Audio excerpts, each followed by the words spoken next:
landed, Mr. Ben Folds. We've landed on XFM 104.9. Ricky Gervais, Steve Merchant, and little Karl Pilkington, and his magical little manky, round, baldy head. He was described as a wacky mank in one of the papers this week. Really? Brilliant. Well, remember we were talking about it last week about he came round to my house and I popped out my Mr. Johnson, sure, to take a little look at. And his two that made daughters. The papers. That made the papers. Wow. What paper? It wasn't front page of the Times. It must have been like the Daily Star or something. Just squeeze Live 8 on the second page. Yeah, so Wacky Mank. Wacky Mank, that's Wacky great. Mank. Wacky Mank. We had an email from someone that reckons they remember you from body popping round Salford way. Yeah, Eccles Precinct, apparently. You know that, I wasn't doing it round there, though. What do you mean? I was round Stretford. Arndale. And what were you doing? What sort of body popping was it? Just a bit of everything. Caterpillar. Bit of moonwalking. Do you have a little piece of lino you used to carry around? Well, mates had that. Right, you didn't borrowed theirs. Borrowed theirs. Were you any good? But you weren't breakdancing, were you? You weren't spinning on your head and stuff. You were more body popping.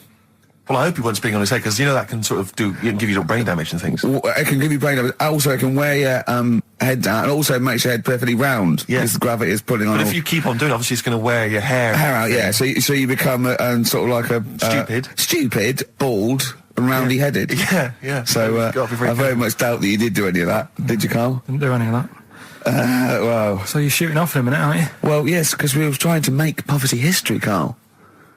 Yeah. People are making poverty history all over the place. They're putting on a wristband, and it seems to be working, because I haven't been poor for ages. I haven't been poor. And Alex had a stop bullying. Alex was wearing a stop bullying wristband, and as he himself said, he seems to have sorted that out. You haven't been bullied for I haven't ages? been bullied for years. So wristbands work. I saw one in a shop window the other day which said, stop child abuse. And I bought one, obviously, because a lot of people say, does it make a difference? But it was only £1, and I'd only spent it on kiddie porn. So, I think I've made a little difference there, in a small way. On a serious note, though, I like the idea that stop child abuse. If you're a paedophile and you're walking along the street in your Mac, right? You got a puppy in one hand, a bag of sweets in the other, and you see this wristband, and you go, "Oh, stop it."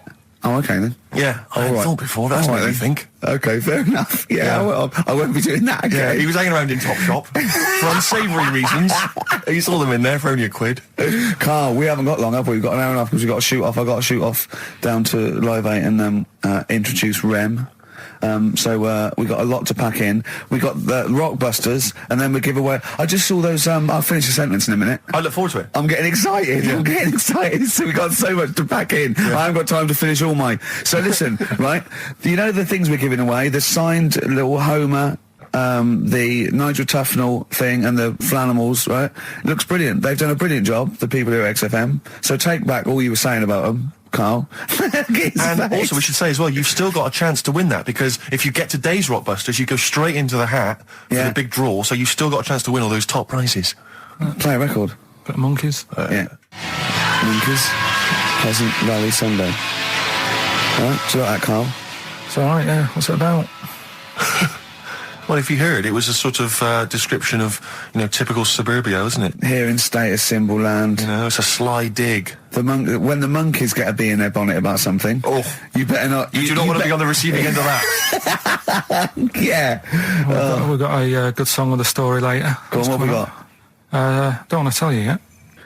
All right. Now, is it as pitiful as last week's, where you somehow misheard that Eric Clapton song? What was the Eric Clapton song? Well, Wonderful Tonight, and he was convinced it was about a bloke in a wheelchair for no reason, no evidence at all, other than she's walking around with me. Yeah. Well, yeah, walking around with me. No. I walk into a room and everyone's head turns to look at her, which you didn't seem to Helps him to bed. And he's drunk. He's had a few. Never mind. Yeah, well, you're totally wrong. Big day, Karl, though, isn't it? Because there's lots going on, and I know Karl's it's very, very important for him that he champions Live 8. I don't know what's going on. I don't know what. I am sick of it, to be honest. Sick of what? Just sick of reading about it. Sick of this Live 8 thing. Sick of it all. Brilliant. Fed up with it. What annoys you particularly? It's not only that today, though, is it? On the way in today, right, saw a gay fella on a bike. Weird? On a bike, rushing. What time did the gay march start? What time did they have to be? Why are you looking at me? I don't know. No, but he was rushing, left it late, so he'd had a late night again. So my point's right about him. What was your point about, just to people who've just tuned in? Well, the fact that they go out late, so, you know, they sort of have a nice night out from about 11:30. They're riding in the jeans at like 10:30. In their jeans. Their leather trousers. But anyway, right, so... They're cutting the back out of their leather trousers about 10:30 at night. I'm on the way in, right, and I see one stressed out, rushing, right, on a racer, wearing high heels. Oh, I love you. He's 50's dad, isn't he? He's angry. He's just angry. If you're a gay fella and you're proud to be gay, but you also want to make poverty history, you don't know what to do today, do you? You're all racing all over the place. Must be murder. It seems a bit unfortunate that they've put them on the same day. Yeah. Well, you can get little leather studded wristbands that say "Make poverty history." Yeah. So you can join in on both You parts. could kill two birds at one stone. Yeah. But why is Live 8 stressing you out?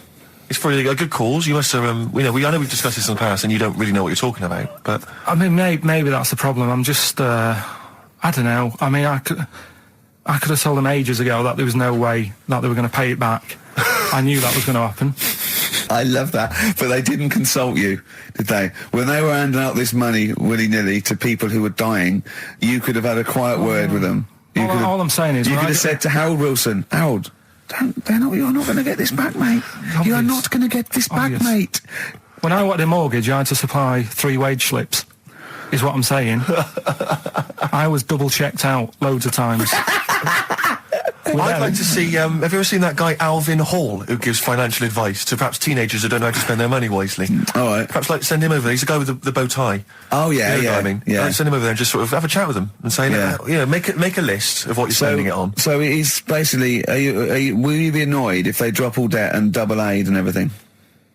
No, because, I mean, people sometimes need help and that, don't they? You've got to help people out, but it's how many times is the thing. Do you know what I mean? Let them off. But do I, I've got this monthly payment at the moment, haven't I? Yeah. I'm paying for tools for people out there who need a drill to build a house or whatever. Yeah. Am I now in my right to say, well, you can't have it all? Do you want the drill or do you want the debt cancelled? This is what I'm saying. I'm just, I'm all happy to help people out. Do you think they're taking us for a mug? Is that what you think you might be taking? We'll see, won't we? Time will tell, won't we? You know what I mean? If next year at the same time Geldof's putting on another gig, I'll go, what's going on now? Geldof putting on another gig and the mean fiddler. What's going on now? I think you're missing out on the true meaning of today, Karl, which is an opportunity to see Keane for free. I think that's the problem. No, I don't want to go. I don't like crowds and that, do I? Right. Can't be dealing with that. Don't like big crowds. People, because I was talking to people at work about it, and they were saying, it's a big occasion, it's one of them events that you've got to be down there, because in years to come, when they say, were you there, I don't see what's good about having a memory being stuck in a crowd of 150,000 people. I'd prefer to do something nice. Say if I have like a nice cake and a cup of tea, right? In years to come, when they go, do you remember that day when we were all cramped and what have you? I'll go, no, I was having a nice cake and a cup of tea. So I've got a nicer memory than them. So I believe in doing something nice on a big occasion. Do you know what I mean? On a special day. Do something nice, remember that. The thing is, you have got a nicer memory than them, because when you look back and I say what you're doing 20 years ago, your memory will tell you were actually having a cup of tea and a cake, but with a chimpanzee that could talk English. That's what your memory will tell you. You're thinking, I was out with my mate. I was out with my mate Marty. He's a chimp, and it just you'll be in cuckoo land by the time you're 50. You'll be just going, it was great that day. Remember Suzanne? I don't know what talking to Suzanne. She's left you. She's left. She's had enough of you waking up. Well, she's down in Hyde Park watching Bed-Shaped live. She's not worried about cake and a cup of tea. Have you ever done a march or anything, though? Have you ever sort of... What are you saying? Have you, you're having a go at me for not getting behind it all, right? Which I am, because I've got more standing orders going out of my account for charities than anything, right? But have you ever got behind a problem? No. I don't think I have, to be fair, no. No, I am quite slack in that respect. It does take a lot of effort, though, doesn't it? Well, it depends. What sort? Well, if you're going to do one of those walks from John O'Groats to Land's End or something, that's a lot of time commitment. There's one, I tell you what, there is one that looks all right. On Portland Place, just off Oxford Street, there's always just a little Chinese fella sat on the pavement. right? Oh, I've seen him, yeah. What's that all about? Yeah. He's just sat there with a poster, but you don't know what it's for because it's in Chinese. Yeah. So he's just always sat there. But that's for me, that's the sort of march I want, where you just, and he's only there when it's sunny. If it's raining, they don't bother. I tell a lie, I did pop down when all those women walked through London in their bras.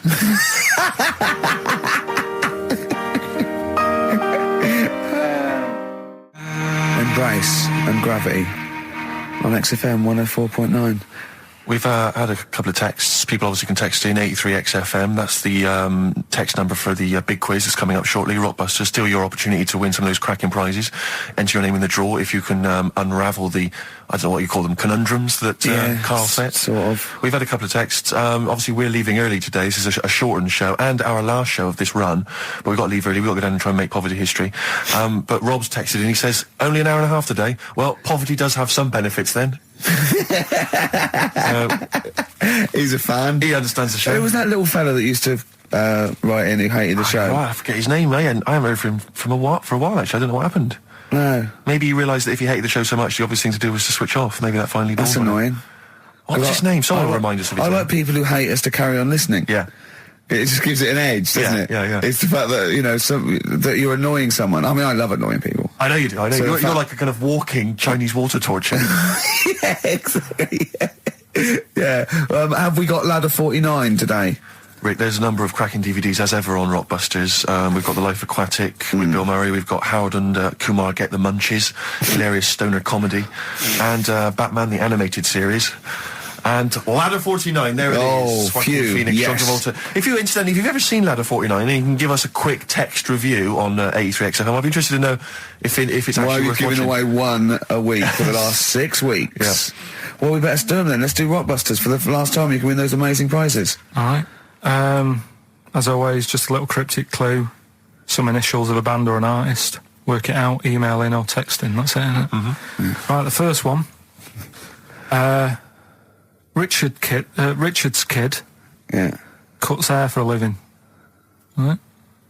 Richard's kid cuts hair for a living. Right? Initials ED. Right? ED. Richard's kid cuts hair for a living. Second one.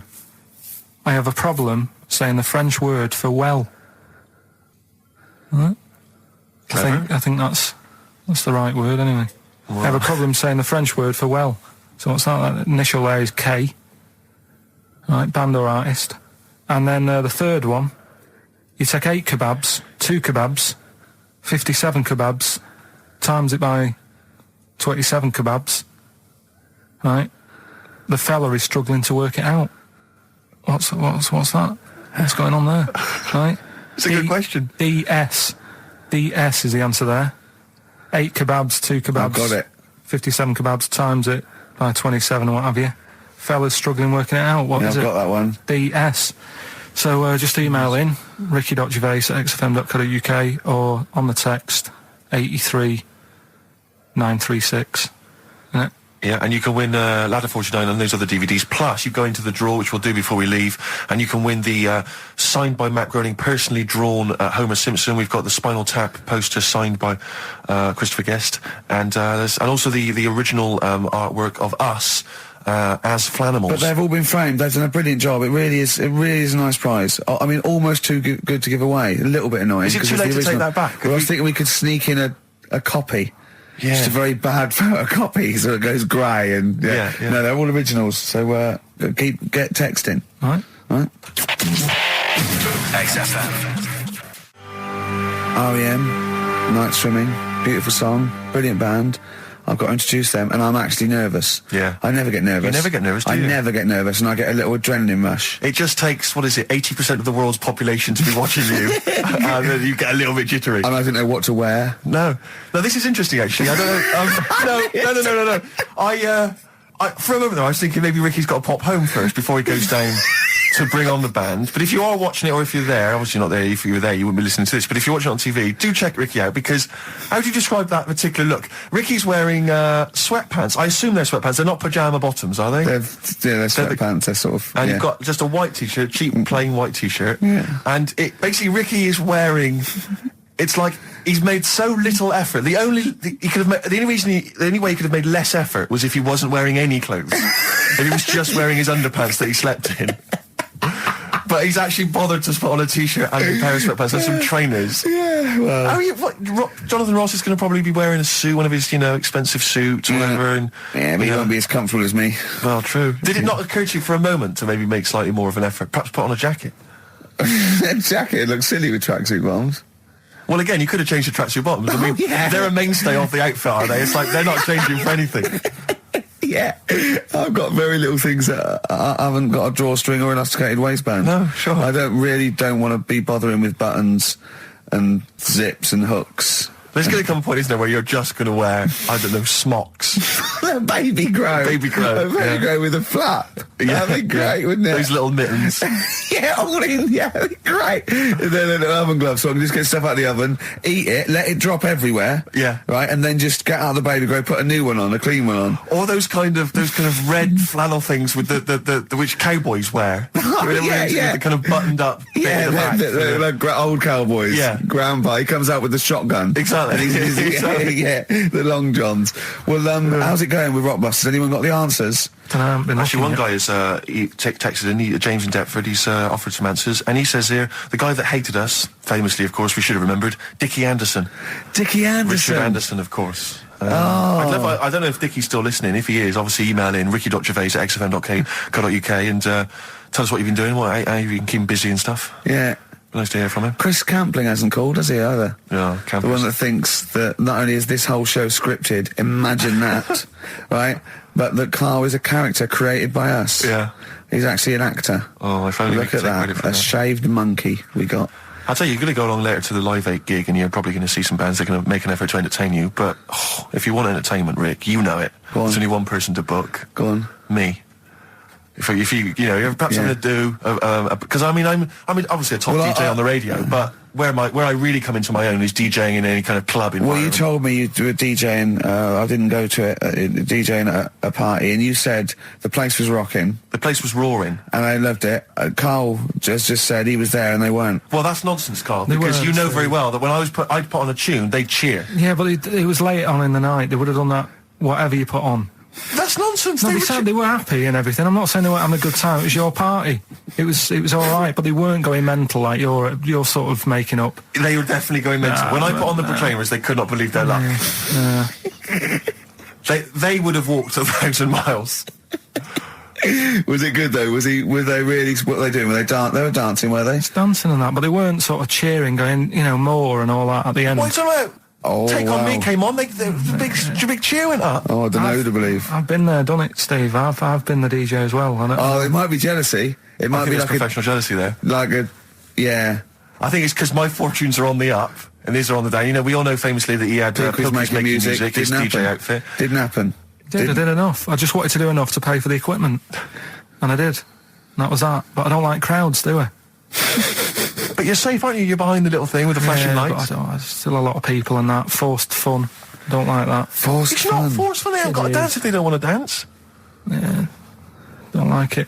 What do you mean your fortunes are on the up? Anyway, DJing. Well, I'll tell you, I was hired. Well, I say hired. I did it as a favour to a friend. His wedding the other week. And I got there, I was thinking, because everyone had their little role to play, and then people were doing a good job. I love you taking it seriously. And I spent ages putting together some CDs, special selection CDs. I love that! Because what I did was I burned them on iTunes. Did you turn up with your own headphones round your neck? Own headphones, wearing a suit, but headphones. Metal case. Didn't need it, just had them all in one small box. Brilliant. Boom. I thought this is good stuff. I got some classics here. Give me an example. Give me an example of that, like the first hour, the warm-up hour. Rick, I'm coming straight in with Frankie Valli, Oh What a Night. Brilliant track. I mean, when those beats start at the beginning, who's not getting on the dance floor? Wait a minute, what's this following up? Go on. It's the Jacksons. What, I Want You Back? I Want You Back. Brilliant. It sounds good at the moment, Karl. Yeah. So I'm thinking, at least I'm gonna roar this, because they laid on a good spread. The ceremony was nice, food was nice. I'm thinking this is going to be the piece de resistance. Yeah. Alarm bell started ringing. Why? When I realised there was a marquee outside. Of course, it's a balmy summer evening. I'm stuck inside on the dance floor, so I'm thinking I'm going to be struggling here to get them in. Even with flavours like this, I thought I'd struggle, Rick. So I'm sat there in my suit. I'm sat behind this little DJ console. I've got all the big numbers. There's one or two people making some token effort, but frankly, most people are outside everywhere. no. I was livid. Of course, they couldn't hear it out there. So I was playing to an empty room, really, and I was furious. I was absolutely furious. Because, I mean, what is, they're wasting my time. They're wasting now. I could have just stuck the CD on and They're gone out. wasting Frankie Vallis. Frankie Vallis They're time. wasting the Jackson 5's They're time. wasting, Delight's time. Yeah, yeah. And so I'm sat there, and there's a couple of people making a cursory effort. Mainly when they come to get a drink from the bar, they might have a little quick, couple of two. You shout, we don't want your Not lot. interested. All of you or no All one. of you or no one at all. And then there's a microphone set up because people have been doing speeches. This little girl gets on the mic, right? It's being funneled through the speaker system. So every time I put my headphones on, Miss Dynamite, was it? It wasn't sadly Miss Dynamite, although she decided to have a little go at MCing. She was screeching her little head How off. old is she? Oh, I don't know, 8 or 9. At their most annoying. when children are at their most annoying, because they got a bit of confidence there. They're a bit cocky. They're not shy anymore. They're a bit arrogant. Yeah. She's screeching her head off, so I'm playing, and she doesn't know it. your face! I'm playing into the groove. No one's getting into the groove because she's going mental. She's just going, what's this? What's this? I don't know what this is. Play something I know. I'm thinking I haven't got any bloody DJ Otsu or Crazy Frog. I'm not going to play what you... So she's just screeching along, ruining it for everyone. I say everyone, there was no one there. So me, she was ruining it for me. I bet you were really I was angry. furious. But of course as well, every time she screeched, it went through my headphones. So, of course, and then her dad comes along, right? And I'm thinking, all right, he's seen what's just happening. imagine you in your suit, sweating, getting annoyed at someone ruining your set that no one's listening to. I think, her dad's coming over. He's going to put pay to this. He's realised that, she's causing a disturbance. He comes over there, joins in. No. Sits her on his lap. He's just saying, she's having a whale of a time. I'm thinking I'm furious. I'm thinking it's his responsibility to shut her up. He's not going to do anything. What can I do? I can't step in. No. And I know very well that if I interfere, he's going to say, oh, well, she's enjoying herself and no one's dancing anyway, and we've just got into a fracas. Yeah. I didn't want to start a fight. No. Because I don't know, but he'd have knocked you out, wouldn't he? Someone would have got knocked out. And I'm not saying who it would have been, but, but there would, to bear in mind, Rick, there would have been 2 of them. And so I didn't want to get into a fight with him. And anyway, so I'm playing. Anyway, so my friend came along. He realised what was happening, and I didn't have the guts to unplug the microphone because he'd have known. You see. Yeah. So I got my friend to do it when she had her back to me. So he pulled the plug out. The microphone went dead. She went, "What's going on?" I went, "I don't know what you're talking about." I said, "I don't know." She said, "Where's the microphone?" I said, "You must have broken it." I don't know what's going on. Someone will probably make you pay for that. And anyway, at least we shut her up. That is great. But it really went from bad from worse. And there's that thing when you panic, you start panicking. So you're putting on a lot of flavours that you would have saved till the last hour. What are we talking? Boom, Boom, Shack? Exactly, you're throwing them in early. Love Shack's coming on way too soon. Really? Oh, Love Shack before 11. It's heresy, but I had to do it. But anyway, in the end, I made the bride go and get some people in. I said, look, it's your special night, all right, and they're going to enjoy this. I'll be honest, love, this is a washout, and it's up to you Exactly. to turn this wedding around, or I'm walking. I'm walking, and I tell you, they're going to have a sour memory of this evening, unless you bring some people in. Get everyone in dancing. So she got him in at the end, and Brilliant. And I'll tell you this, Karl. I mean, I don't know what you say, but they were loving it. They were absolutely loving it. A bloke came over and said, "Have you got Amarillo?" I said, "No," but I put on something even better, Delilah. Wedding crowds always go for Delilah. A song, of course, about old man killing his wife. It always goes down very well, strangely, at weddings. They get into a sort of hokey-cokey thing. They went berserk for it. And I was following it up with, I had the monkeys, I had all sorts going on. Brilliant. Of course, you know what happens. What? I'm going great guns. People are absolutely loving it. They're rocking it. I throw in, I had something cracking on at the end. Come On Eileen, of course, was on. People were going berserk for it. Which is unfortunate because the bride's name was Eileen. Yeah. And then the bride pipes up. I'm throwing the bouquet. So they all traipse off outside again. Oh. I was furious. Oh, no. I plugged the microphone back in. I said, "What are you doing?" We got, but they went out there, and of course you can't get them back once they've done that because all the women are running around. I got the thing, and then they got to wave everyone off, throw the confetti. They ruined your day. I was having a great time, and they ruined it. She ruined your special day. She ruined my special night. Oh no! It's on her head. What would you put on about now, Karl? What if I was DJing? Yeah. Probably about a world party. Go on. Interesting.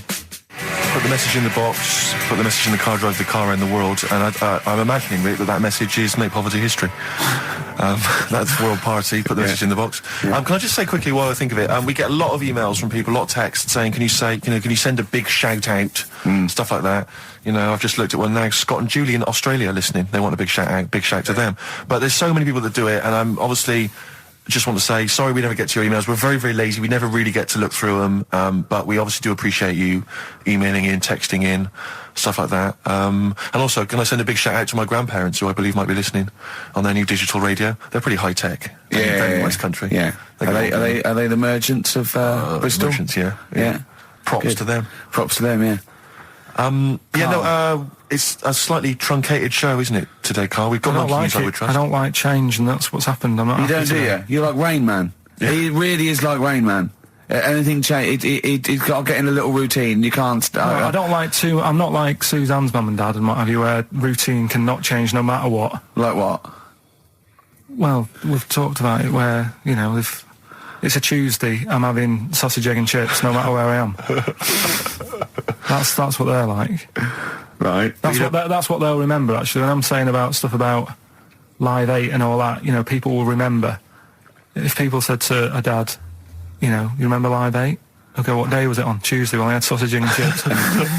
Nothing changes. But the thing is, today, normally we have a bit of a, you know, I know what we're doing where and all that, and it's all sort of messed up. We don't usually know what we're doing where. We say, what should we do next? No, but I know, like, Rockbusters has been done early.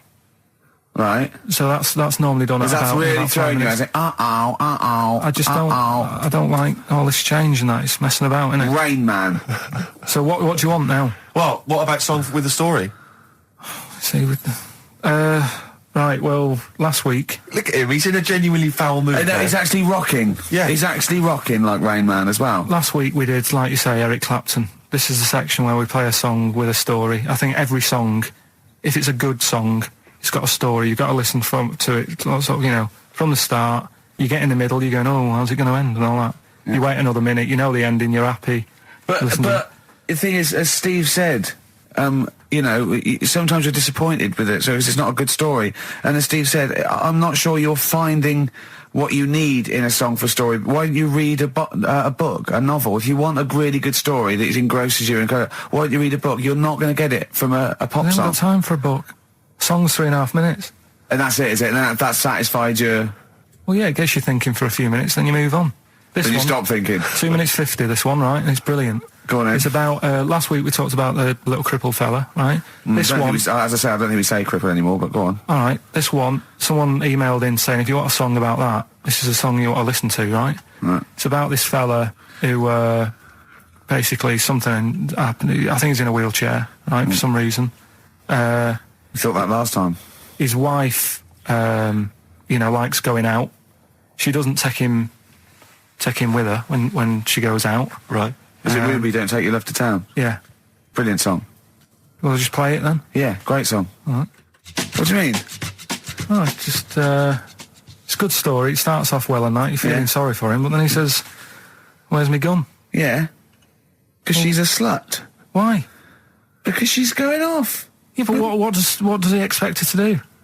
What? Just because he paralysed his legs fighting for his country, presumably in the Vietnam War. It says that crazy Asian war. So he's gone, he's fought for his country, he's taken a bullet, he's come home, he can't walk, he should be a hero, and then his wife's going out putting it about downtown. Why do I never meet women like Ruby? XFM.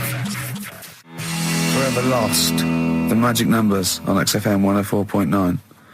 Well, the concert's kicked off, Steve. Yeah, I'm a bit annoyed that we're still here, really. Let's try and wrap this up quite quickly and then shoot No off. one's listening anyway. Nah, we could talk about anything. Well, we do.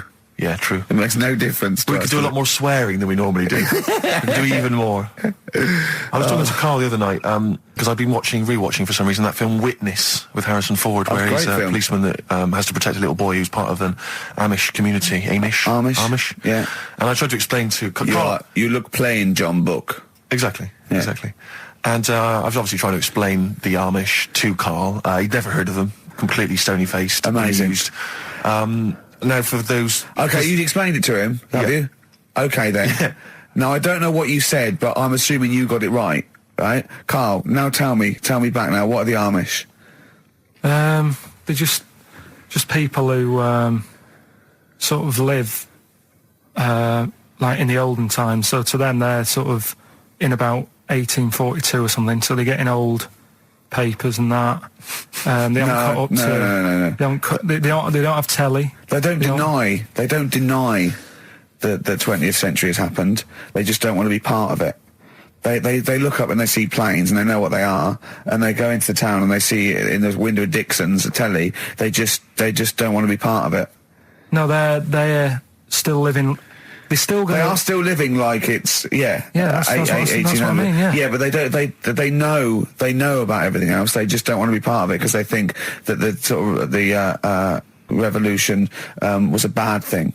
They think that society became more and more depraved, and they wanted to go away from it, and they want to go back to old values, and they think they don't need TV and jets in that way of life. They can survive in the old way because the old way was better. Missing out on Live 8.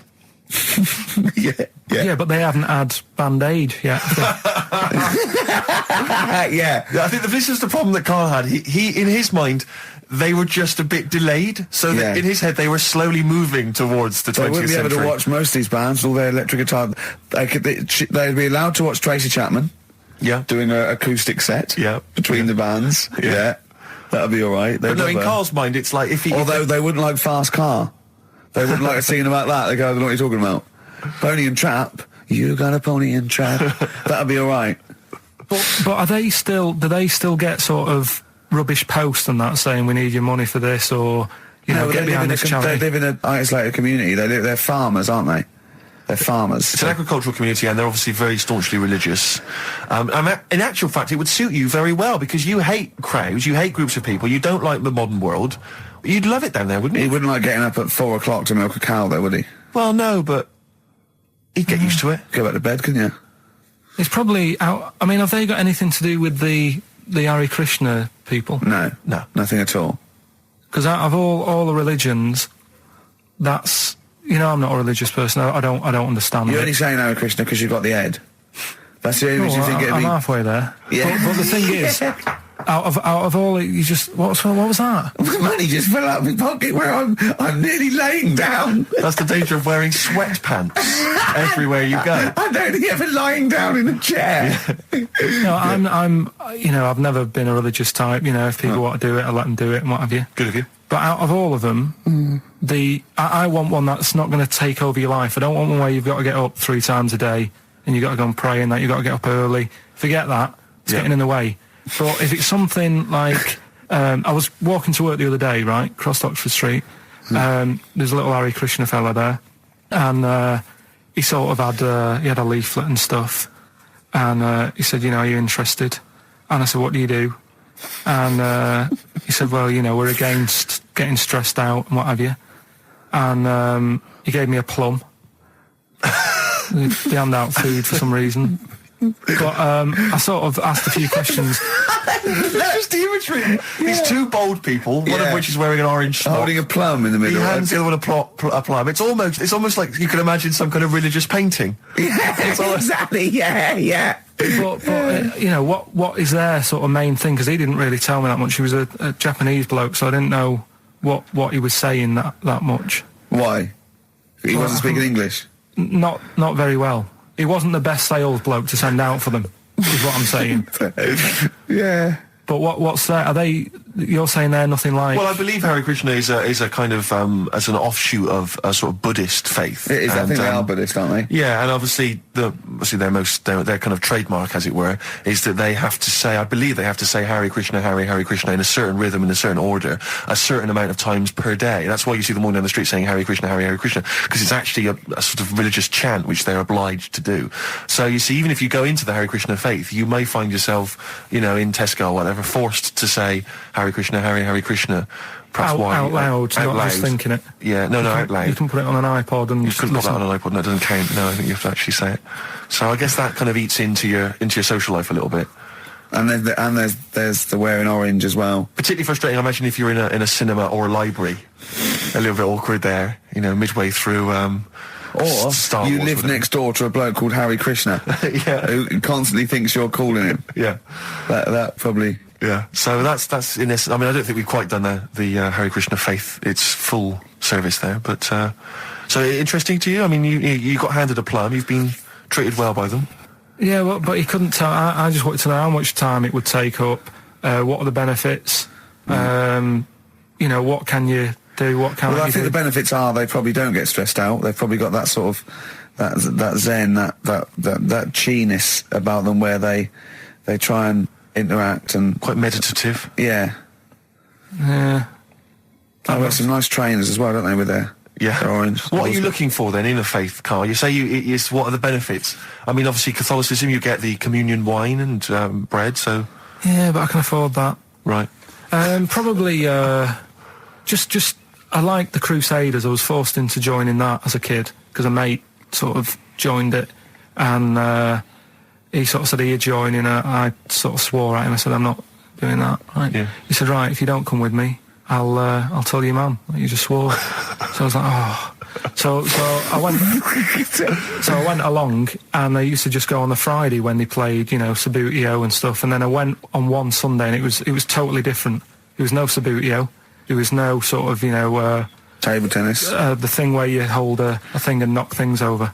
Skittles. There was all that on a Friday. Went on the Sunday, it was rubbish. He said, right, sit down in this room. They gave me a Bible.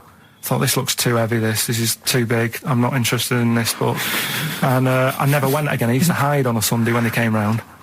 And that's been the only sort of... I suddenly, why did it suddenly turn out to have to hide on a Sunday when they're coming round? Because they wouldn't leave. They wouldn't leave. Who was the it? Were they house. adults? It was sort of a...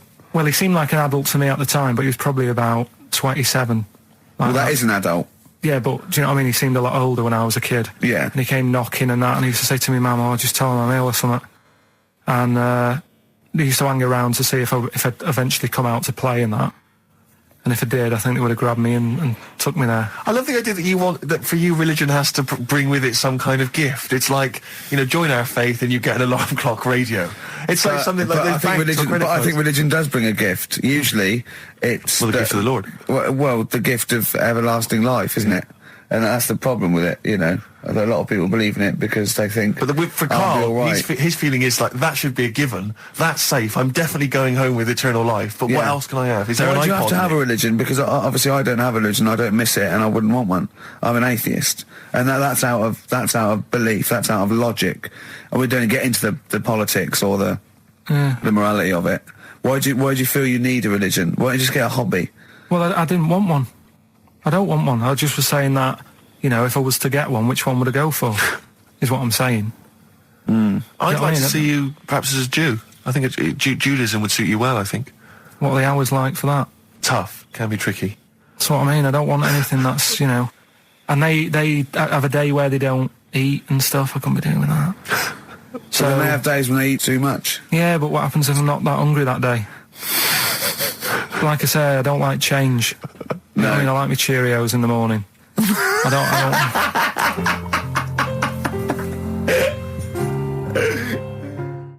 I still have that other girl in my head by Elvis Costello and Burt Bacharach on this final XFM show. Ricky Gervais, Steve Merchant, Karl Pilkington. Well, we nearly got to wrap it up. I think we've got to do the Rockbusters winner and give someone those lovely prizes. Monkey News, then we're out of here. We'll maybe come back, maybe do some Christmas specials. I don't want to make any promises. Right then, first one was Richard's kids. He cuts hair for a living. Yeah, what's that? That was, well, try and work it out. No, you know. there's no point. Dick's son, yeah, he was a barber. Barbara Dixon, right? Doesn't work. Dixon, well, again... Barbara Dixon. Right, Her name wasn't Barbara Dixon, was it? So, that's that one. Did Ronnie Corbett ever say, ladies and gentlemen, Miss Barbara Dixon? Second no, one, never did, did he? He never did. I have a problem saying the French word for well. What's the French word for well? Bon, isn't it? That's good. What? No, that's good, though. Bell? Well, no, what? Isn't it bien? Yeah. Yeah, all right. I have a problem saying it, so I can't say it. I can't say bien. I can't say bien. Can't say Kasabian, right? So they managed to work that one out. That's say, one of your worst. Can't say bien. Can't say bien. Can't say bien. It's not. No. And the last one. Work. That's terrible. 8 kebabs, 2 kebabs, plus 57 kebabs times 27 kebabs. This fella is struggling working it out. What's the answer there? DS, right? A Donna sum. Right, so he's struggling working it out. He's So Donna Summer, right? So they got that right as well. So What was the answer? Donna Summer. Donna Summer. Yeah, Donna Summer. So just pick We went out on a high then. Steve, just pick one. We went out on a high. That was shocking. What about, let's have a look, there's... Well, there's the first one to get all three. Steve, what's the first one with all three?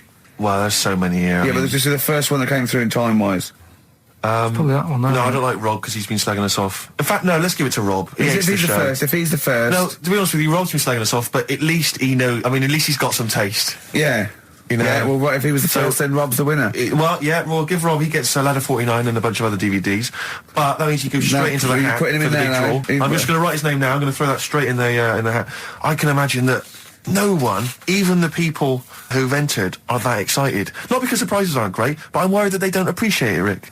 Do you know, I get the feeling that our listeners, they just don't appreciate the fact that we've gone to all this trouble. We've got the Homer Simpson drawing and things like that. I just feel like these people don't deserve it. And do you know what, it's weird? I just wish we had a better quality of listener. Like, people who listen to Radio 2, they deserve it. You know, they're elderly and infirm, some of them. They could really, it would really cheer them up. But our lot, you know, drug addicts, Yeah, let me pick you it know, out. truck drivers. So I've just put all the names in the hat, all the previous winners from the previous weeks, and Who's Rob as put it well. out? Is this Pilkey going to put it out? Do you want Pilkey or do you want Ricky? Oh, well, let's have the shaved monkey do it. All right. Plunge your hand in there. It's just, that's one, isn't it? That's it, there? just pull that one out, check who it is. Right, it's Gavin Thompson in Edinburgh. Well done, Gav. Are we going to get them up there? That's not his problem. You got to post them. You got to pay. They're amazing prizes. Yeah, but the Spinal Tap one, it's about 5 foot, isn't it? Well, they can post it. It'll cost them a few quid. It's a radio station. I think he should have to come and collect it. No, just because then it'll at least Hold on. it'll prove that Where's he's he interested. from? Edinburgh. Give it to Bob Geldof. I'll give it to Bob Geldof. He's walking up there, so He can look. XFM. Chewing breaks. Fishing for a dream. That's what we're fishing for, isn't it? We're fishing for a dream today. What's So that make dream? poverty. I don't know what I was talking about. It doesn't matter what you're saying, Rick. No one's listening. No one's listening. Well, we've got to finish anyway. I mean, think about the fact that think how small our percentage of listeners is anyway. Anyway, and then you two are on stage Yeah. at the moment. This is like broadcasting during Christmas dinner. This is the same. It's just On the pointless. hospital radio. Yeah. Yeah. Exactly. Where everyone's got an iPod for Christmas. Yeah. On the ward. yeah. Well, we've just got. We're going to go through now till 5:30, and I've got to rush off. I'm afraid to Live 8. Don't apologise, mate. When people see the glam that you're bringing to that event. They don't even care about the people introducing it. Comedians going, ladies and gentlemen, just get on with it. No, I agree. No, I've got a good joint here. Two blokes will get on with it. Bring on Madonna. But we're going to give it to them, Karl. We're going to go through to the end. We've done everything we have to do. Monkey news. The final monkey news of the year, possibly. It's been a joy. I'd just like to say, on behalf of myself, Steve Merchant, and this little bald mank, it's been a pleasure. Yeah, speak for yourself. Yeah. But we should just point out as well, if you miss Rockbusters while we're away, yeah, right, you can log on to xfm.co.uk/Rockbusters, where you can actually see Karl himself introducing you to an interactive game of Rockbusters. Looks very much like Blockbusters. It does, surprisingly. But yeah, you can join into that. And there's also, talking of monkey news, there's a link on the website. I'm trying to think where you go. I think if you go on my little biography bit, someone's done some animation to some old monkey news. Oh, it's brilliant. Which is Great. all right. Yeah. So if you're having withdrawal symptoms of monkey news, then you can find some classic And it's monkey news on animated. there. Classic monkey I feel news. drained today. Do you? Go on. This is the strangest radio show in the world. Yeah. Isn't it? Yeah. Because when we can do that, we can talk about this and go, I feel drained today. Just like he's not, like no one's listening. Because that's the sort of thing you say socially and no one listens. Like just when you're watching up, I feel drained today. It's rhetorical. Yeah. You're not expecting anyone, not even your loved ones, to go, oh really? They just go, that. But to do it live on air, Yeah. no one's listening. What I mean is just give us a jingle. But the Exactly. But the truth is, the contempt we have for our poor listeners but is the truth is, the unbelievable. listeners aren't listening, and we don't want to be here. So this really is one of the most pointless things ever. No, would have been quite happy to do a full show. But you know The what? flow of it's just. I would love to listen to this back in 10 years. This actual show, let's keep this forever. Let's keep this show forever. The show, we went early, we were bored. It was a day we're trying to save Africa, but we're a little bit annoyed that no one's listening. Yeah, right. Right, once and for all, the final monkey news of the year. Oh, go on. What were you going to say? No, I was just going to say, if you're not into the Live 8 and you're gay, you're not listening, because you're on a walk. Right, okay. Right. Oh, chimpanzee that monkey news. Right, there's this card game going on, right? in the a big hotel in Vegas, Right. The Luxor Hotel in Vegas. Yeah. There's a major card game. All the big players and that Sure. were involved. Right, they're all invited.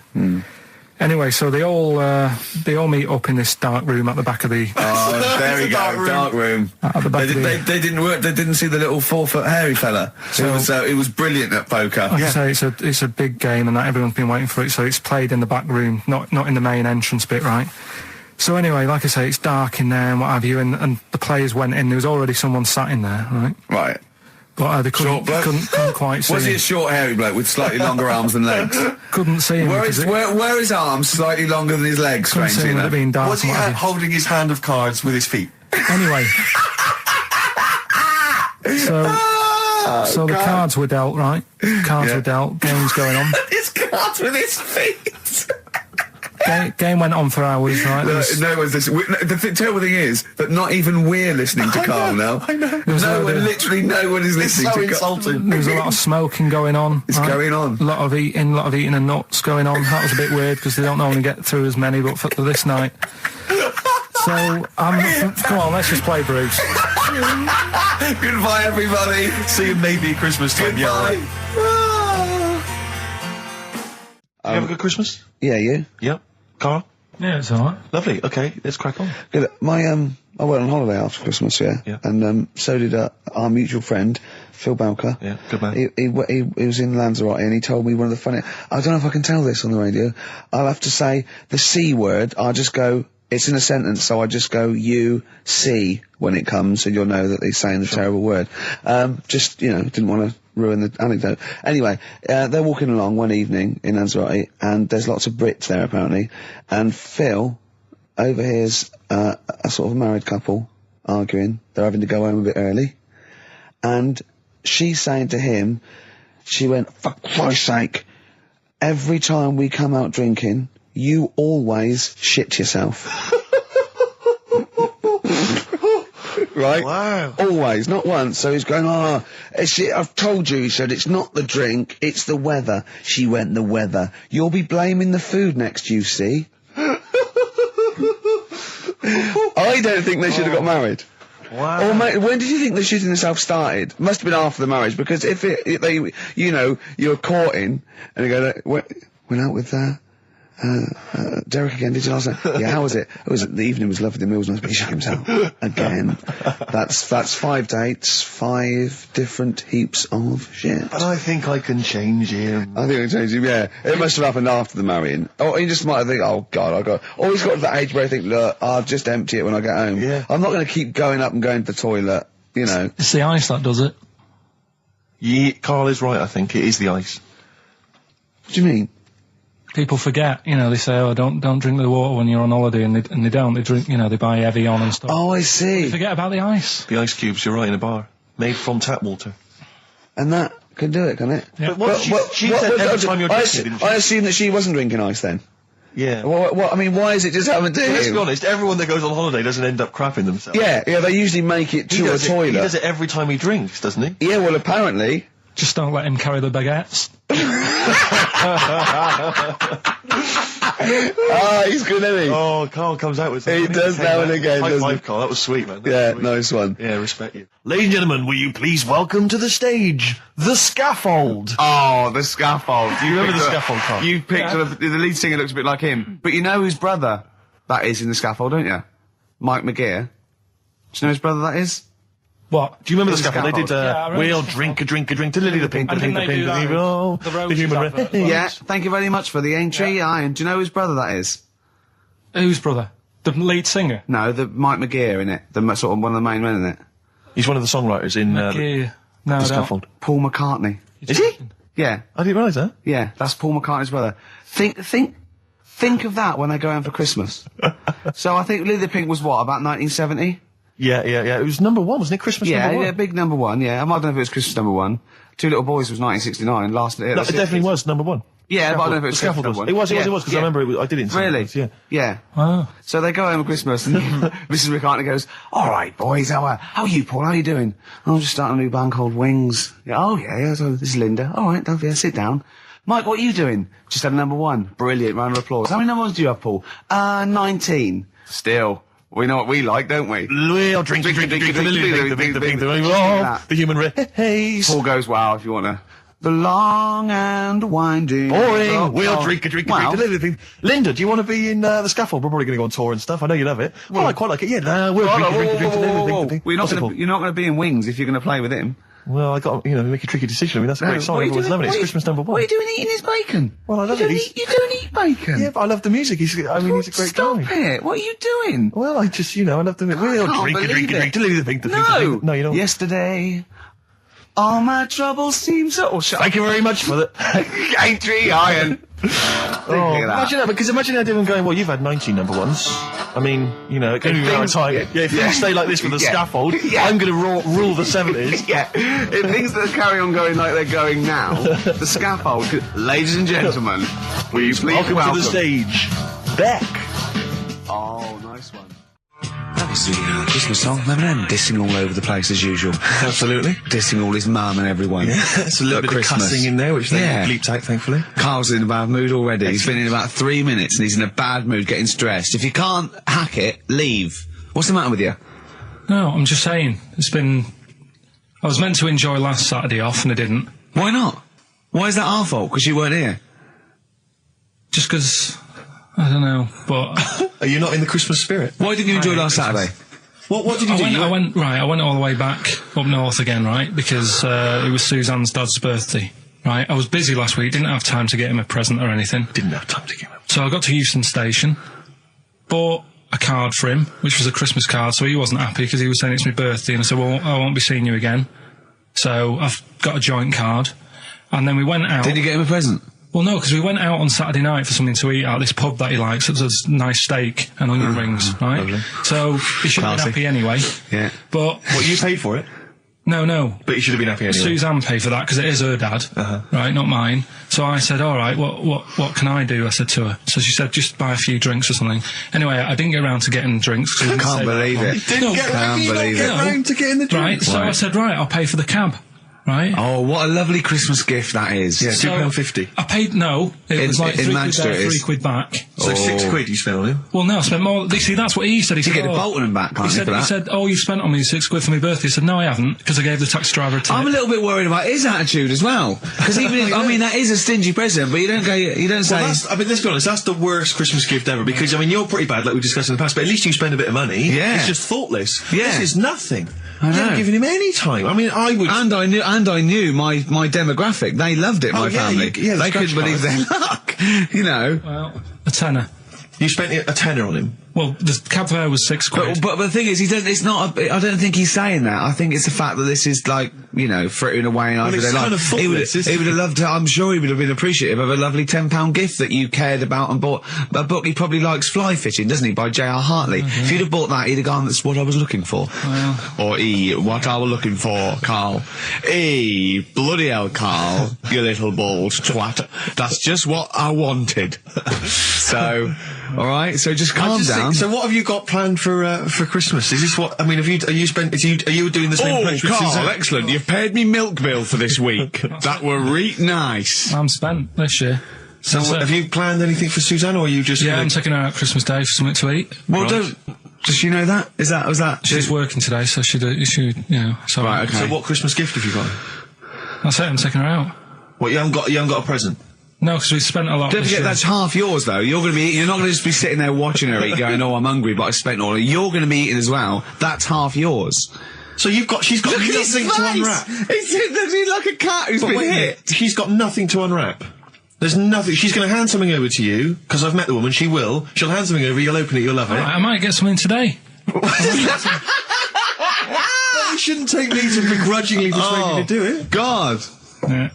Right, so... anyway. Yeah. Well, I'm gonna try and stick in some Christmas songs. We're not playing all Christmas songs, but I've brought in a couple. So this is Christmas, John Lennon, The River, Joni Mitchell, Fairy Tale New York, one of the best Christmas songs ever. Oh, what about a bit of Pretenders? That's a good one, 2,000 Miles. Let's hear it. Pretenders, 2,000 Miles on XFM 104.9. This sort of Christmas edition. We're not here next week, are we? No. Karl is, aren't you? Well, you are in a way. I was doing a best of, isn't it? Yeah. Is it a best of? Yeah. Brilliant. Have you been putting it together? Not yet. Okay. You want to get a move on? I'll do it today. Tell me what bits you want in it, and I'll sort it out. It's not for me to say, is it? Yeah, it is the best stuff. Well, maybe people could email in with their highlights of the year for them.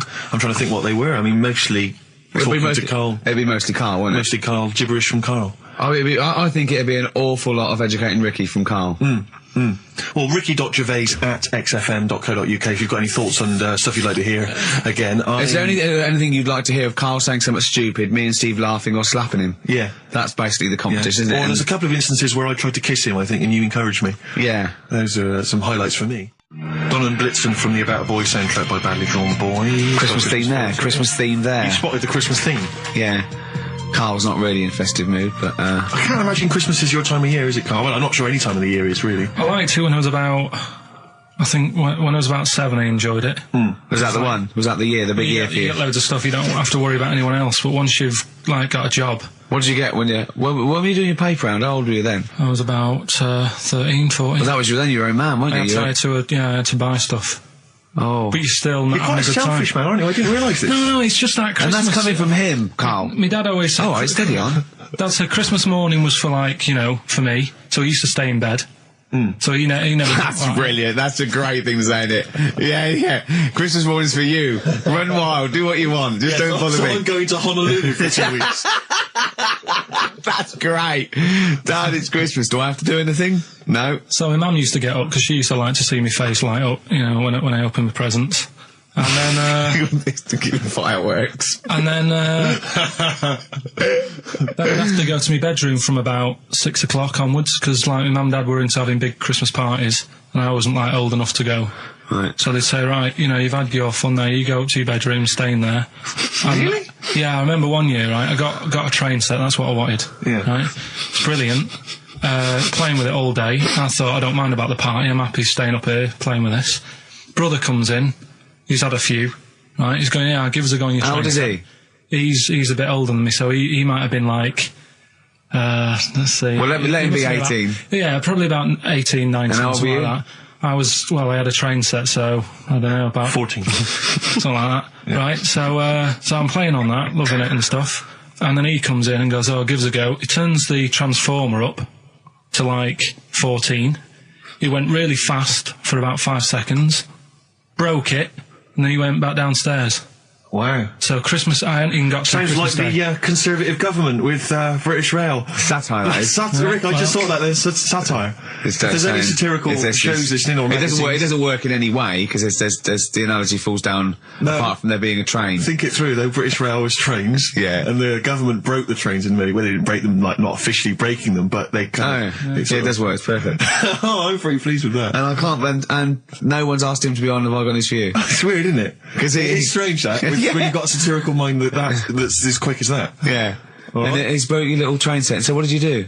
I just watched telly and had some sausages. I bet you were happy with that, though, weren't you?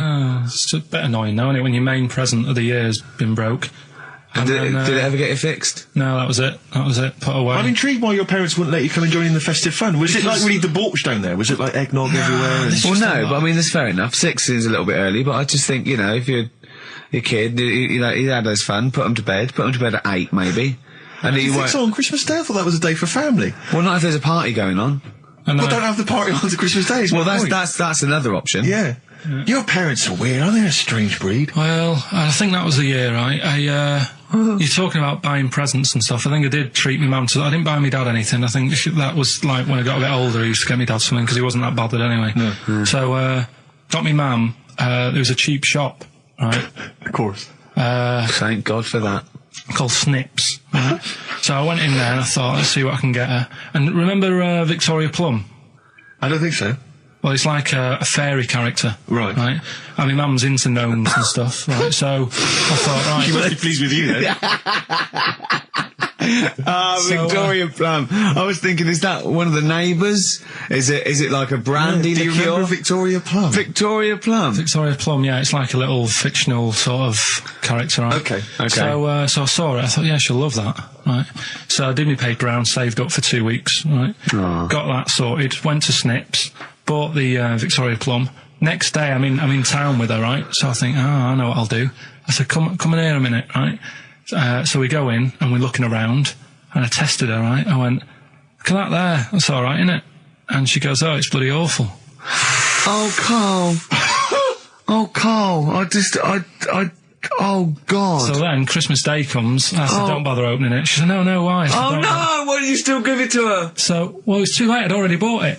Oh, Karl. So she opened it and I was like, and she said, oh, that's nice. I said, why are you saying that? I said, the other day you said it's bloody awful. She said, oh no, I thought you were pointing at something else. Oh, no. So that's why I don't get anyone anything anymore. Oh, God. Play record. Oh, God. Oh. That's good, isn't it? Not bad. Gold Rush. Let you down. I'm actually quite affected by Karl's Victoria Plum scenario. Just the fact that, like, that eagerness, he wants to make sure it's a great present. He's saved up his paper round. He thinks it's like a gnome, but modern. I'm worried that you're using it as an excuse now, and that's why you're not buying anyone any gifts, because you've had your fingers burned once. I mean, you were 6, 7 years old. To be fair... No, you weren't. You were about 13, weren't you, if you're doing your paper round? Yeah, it must have been, 11 or 12 then. All right. Yeah, so I'd saved up. Oh no, I'm not using it as a thing, it's just that... What did you get your mum this year? I've sent them some money so they can get a passport. So they can get a passport? What do you mean, where are they? Immigrants? Are they trapped No, 'cause somewhere? Well, they're in a holding bay somewhere in Dover. Yeah, I got What a do you friend mean? who's a truck driver who's going to sneak them across. For New Year. What do you mean?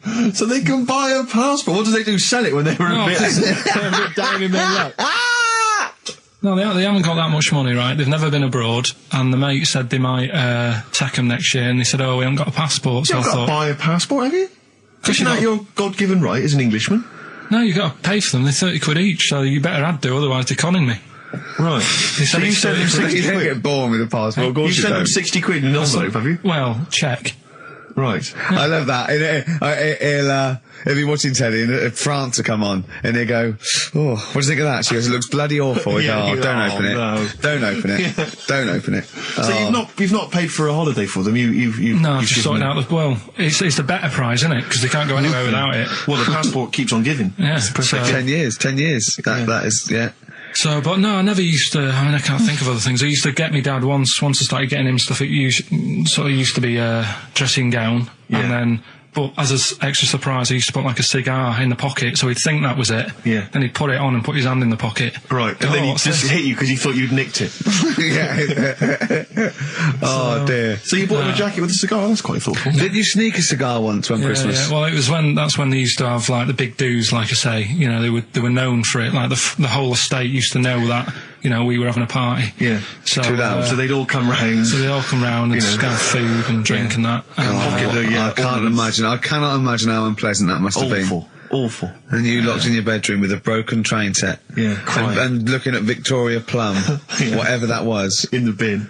Oh, in the bin, yeah. And hear a mum saying, and he got me this. Got me Isn't this this piece shit? of rubbish. You could hear him just throwing it against the wall and laughing. And all the neighbours laughing. Yeah. And you'd come down and just be in pieces with loads of spit on it. Yeah. Just loads They'd of scratched gob out on the it. eyes. And all the Polaroids of them just like laughing at Yeah, it and pointing. stamping on it. Yeah. all right. Well, that's brought it all flooding back. But no, I used to get up in the morning and then like they'd still sort of all be there asleep on the floor and on the sofa. And Oh, that's awful. Carl. That's terrible. Christmas is surely the one day a year which is a family thing. It's for the kids. They're the ones no, but that that was Boxing Day. Well, I know. Oh, that's all right. It's not- It's over. Yeah. Back on the Christmas bike. is over. All right. Who's going to pay for this? What, me? Yes, Karl. You're doing 2 rounds today. Yeah, what's your paper round supporting the entire family? Yeah. No, so I used to get up and like go downstairs, and they'd be asleep, so I'd be mooching about trying to find like another present that's still working. I love the idea that these people from the estate had like squashed his presents. So I found a cigar that had been sort of lit up and then put out, so I thought, I'll have a go at that. I went outside and had a go, and that's the last time I smoked. Right. I tried it, I thought, I don't like that. I love the fact that he does everything once. Yeah. In his life, it's a line of, I've done everything once. I don't need to do it again. Teenage Fan Club from the XFM Christmas album, and that's Christmas Eve. Their guitar sounds are just brilliant. They're just always so nice. All right, Karl, do you like that? Do you like Teenage Fan Club? Yeah, they're good. Karl, I feel like you've never kind of enjoyed the wonder of Christmas. I can't ever get the sense, maybe except when you were very, very young, that kind of bright-eyed, thinking of Santa, kind of landing on the roof and coming down the chimney and drinking the sherry or whatever. So I like the idea of it, right? Sure. The sort of, I used to get a couple of annuals every year, Yeah, so did I, yeah. and I was allowed to open one on Christmas Eve. Oh, that's brilliant. So they could throw it on the fire. I think it is sort of like a quick skim through, do the word search right. Yeah. I think that's like a cigar off the cooker. Oh. Well, anyway, listen, a good friend of ours, Ross Noble, the comedian, brilliant, he gave me this picture, Karl, which he's got from a magazine. He loves you. He And I have thinks to say, I think this... I just looked at it then. Obviously, it's not going to mean much to the listener. Oh, this is but it is self-indulgent. currently available. I think it's in the current edition of Bizarre magazine, so you might want to buy that. It's and not you can horrible, though, is it? There's a certain grotesqueness about it. Oh, it's a deformed person, isn't it? Well, to a degree, but I think what it's going to do for Karl is give him, I think for you and I, Rick, we're going to see his face light up, lighten up, like opening a wonderful Christmas gift. Oh, you know what? I think I've seen this. Is this the one with the kid with the big head? I'll be honest with you, Karl, it is. Have you seen it already? Yeah. Let me just show it to you again so you can kind of highlight it again. I haven't seen it. It's like... yeah. We shouldn't be laughing at that. No, but that is like the kid who I went to school with. That is the same. That can't be the So same. do you recognise him? Seriously, that is the same thing he had. I mean, I have to say, it does I'm look not like sure. it's been computer generated. It's so odd. Yeah. But look at the child's face. I Look know. at his What reaction. Don't take another photo of me. I'm not sure this is right. Well, the thing is, right, you were just saying about what are you, about Christmas. That's the funny thing, right, because in our house there's no one who's religious, right? No. My dad got annoyed when I went to church that day. He was like, what are you doing that for? Of course. I went to see a gig in Liverpool. Remember the band The Christians? Yeah. He thought I'd join some club. Yeah. I said, I've been to see The Christians. He was saying to me, man, what's he doing going out with them? Yeah. And then the other thing is, because I'm not christened or anything, my mum used to say to me, don't tell anyone that, because there's witches and stuff. I want to go back and see his upbringing. Yeah. I just want to go back and see him at 7. One day in the life of Karl, age 7. Just to have 3 ghosts visiting tonight. And take him back through time. But we could go with him. We could be some of the ghosts. Yeah, I the just ghosts of Christmas past. Remember this? That's incredible. Because So- witches don't tell So what. just say She a bit more. thought, so she wasn't Christian, but she thought maybe someone could take your soul because you weren't christened. There's like, there's cults and that, isn't there? And if they find out you're not christened, then... Right. So I don't think no. they care. I don't think a lot of cults care. Well, But what can they do if you're not Christian? I don't know. I just said all right because then through that time there must have been a time when. But that hold was on, a now they problem. know. Yeah, but I'm older now, so I'm all right. She used to worry about me playing out on the street. Oh, she was worried about when you were naive and stupid and easily led. Well, yeah. No, good point. No, you're right now, yeah. So- yeah, good. Rockbusters, you know. Rockbusters. But tell the prizes, Steve. Yeah, Tell we them have got Christmas some, gifts. This is Christmas gifts. I don't know if you'll receive them in time to actually pass them off as gifts. I wonder to if your I friends can and tell family. that Ross Noble story that he told us. I don't know. We'll have to discuss that when the record's playing. Okay, all right. Okay, so you heard a track from it just then. This is the XFM Christmas album. I think that's been knocking around here in the office for years, hasn't it, Karl? Or is it new this year? It was brought out about 2 years ago, Okay. but the Christmas songs are Christmas songs, Christmas songs. Yeah, it's not bad. There's Scott bands on there like the Dandy Warhols, the Webb Brothers are on there, Drugstore, Bell and Sebastian, Flaming Lips, all sorts. So we've got that to give away. We've also got this Smashing Pumpkins compilation, which we seem again that seems to be knocking around for weeks. Another one of those 50 years of the greatest hit singles. I don't know, Culture Club's on there, Queen, obviously. I've just Lennon. seen the cult film. Yeah, the cult film will come back to you shortly. This, I think, is one of the most exciting gifts. If you have a video player and you want to get trimmed, then surely Big Brother 3 champion Kate Lawler and her cardio combat video, in which I think she uses kind of, I don't know, military kickboxing training to get you trim and taut and looking as good as her. Then you can get that as well. We've also got a exclusive 7-inch single from the White Stripes, a kind of Christmas single. Is that from them? Yeah. That must be quite rare. That's probably the only thing. That is rare. That is worth something. And the current Badly Drawn Boy album, Have You Fed the Fish, which I think is slightly mediocre. They've gone up, actually. I think that the level of prices there has gone up. Not a bad selection, but here is the big movie. And actually, I have to say, this is not a bad one. It's not. Again, it's not terrible at all. It could be worse. It's James Caan in the original Rollerball, not the disastrous remake that came out recently, but the DVD version of Rollerball. So that's there as well. So something fairly interesting. That's worth winning. Right, come on then. Let's do Rockbuster. Well, will we play a song to give people time to get a pen and paper and that? Yeah. So we're doing it next. Yeah. Vines was Jackson on XFM 104.9, and Ricky Gervais with me, Steve Merchant, and Karl Pilkington, the man of the moment, with his Rockbusters coming your way with all those great prizes. Yeah. Right, are we doing it now? Yes, sir. I noticed Heat magazine sort of put a bit of a spanner in the works. Why? Because they were saying, maybe it'll be a Christmas edition of Rockbusters, and I'd already sorted them out. I wouldn't worry, Karl. Well, what I've done, I've cleverly tweaked them to make them Christmassy. So the Christmas bit in it has got nothing to do with it whatsoever, but I just thought... So you mean the clues have a Christmas element? Well, yeah. But it's nothing to do with the answer. It's nothing to do with the answer. Right. So why don't you just ask the normal ones and I'll ring a bell, I'll shake some bells. Well, it's the equivalent of that, but in sort of speech. Right. Brilliant. So the first one, there's a load of letters there asking for advice. Put them on Claire's desk. And have a good Christmas.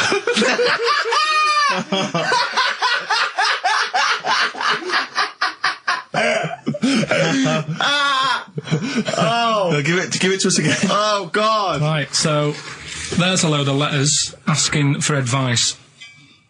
Put them on Claire's desk. And have a good Christmas. Right, but bear in mind, people, that the Christmas element may not be relevant to these. No, it's got nothing to do with it. I don't want to... Okay. And the initial there is F, right? That's F. All right. Right, the second one. Ask your mum if you should, after you've wrapped the presents. Right, so ask your mum if you should. Ask your mum if you should, after you've wrapped the presents. That's S. S. All right. Okay. And the last one, a couple of people were arguing in the supermarket at the fruit and veg counter, but it's busy in there because it's Christmas. That's probably what brought it on. So that's B. Right? B. Oh, God. So they're the three. Will I just recap? Yes, please. Yeah. I have no idea. So I can't even... I don't know what to start thinking. Right, there's a load of letters there asking for advice. Put them on Claire's desk. Have a good Christmas. Have a good Christmas. Second one, ask your mum if you should. After at the prison. S. And the last one, a couple of people were arguing in the supermarket at the fruit and veg counter. But it's busy in there because it's Christmas. Busy because it's Christmas. That's a B. So they're the three things. It's email only, this one. Please remember that. ricky.gervais@xfm.co.uk. ricky.gervais@xfm.co.uk.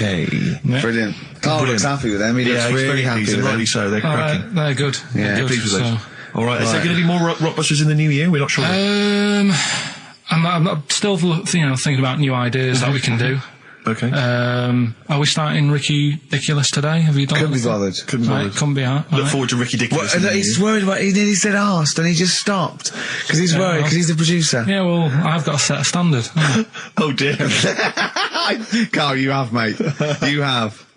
So that's that. We've still got to come... I'll tell you what. Why don't we have a lovely tune, right? You make the tea. We're opening these biscuits from Alexandra. Yeah. We'll be enjoying that, right? Maybe segue so we can have a nice little, rest. I don't want to talk through it. It'd be rude. And then we're coming back, and as part of, Parkinson, and Do We Need 'Em? Do we need them? Yeah. Karl has interviewed an expert on jellyfish. Brilliant. So we've got that. Plus, of course, we've got a two-part Educating Ricky. You've got Educating Ricky still to come. With a Christmas theme or not? And we've still got things like the Pogues, John Lennon, Joni Mitchell, just David Bowie. Are you suggesting there's going to be some great music and some great fun music chat? and some fun chat? Lovely. Let's do a classic. Let's do a big stomp in one of the best Christmas songs of all time, shall we? What are you thinking? Fairy Tale in New York. Excellent. Fairy Tale in New York. Oh, I saw it was The my house. Pogues featuring Christian McCall on XFM 104.9, the Christmas edition. Indeed. David Bowie, Everyone Says Hi. It's quite a melancholy feeling about today's show, isn't it, that Christmas? I think there's often... Karl with his Victoria Plum. I want to see a Victoria Plum. I want to know what it is. Does it look like a little gnome? It's a woman gnome. A female gnome? Yeah. A little gnome. Did your mum collect gnomes? She likes anything gnomes. She likes fairies. She likes Indians. She collects all that stuff. Yeah, and it doesn't matter what it is. What do you mean? You know, like a proper Indian with all the headgear on. Or a Native American. American. She likes anything with them on. Like, you know, it can be a fridge magnet. It can be... Just anything. A lot of Native American wisdom is around the fridge magnet because they think it has special powers of adhesion. Yeah. Yeah, that's, you read some of their writings, the great works.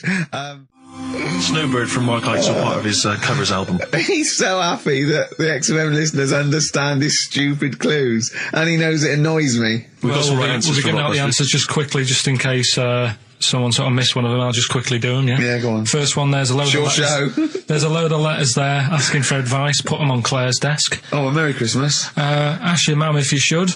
Oh, a Merry Christmas. And a couple of people were arguing in the supermarket. It was at the Christmas, fruit and that's veg why. counter. And that's B. Okay, we'll give those answers out shortly. Yeah. I just have to show you something, Rick, before we move on. I know we've got another Educating Ricky, but someone just sent this in. Yeah. They've been looking on eBay for Victoria Plum. You're joking? Come here and see the photograph. Oh, God, that's fantastic. That's it.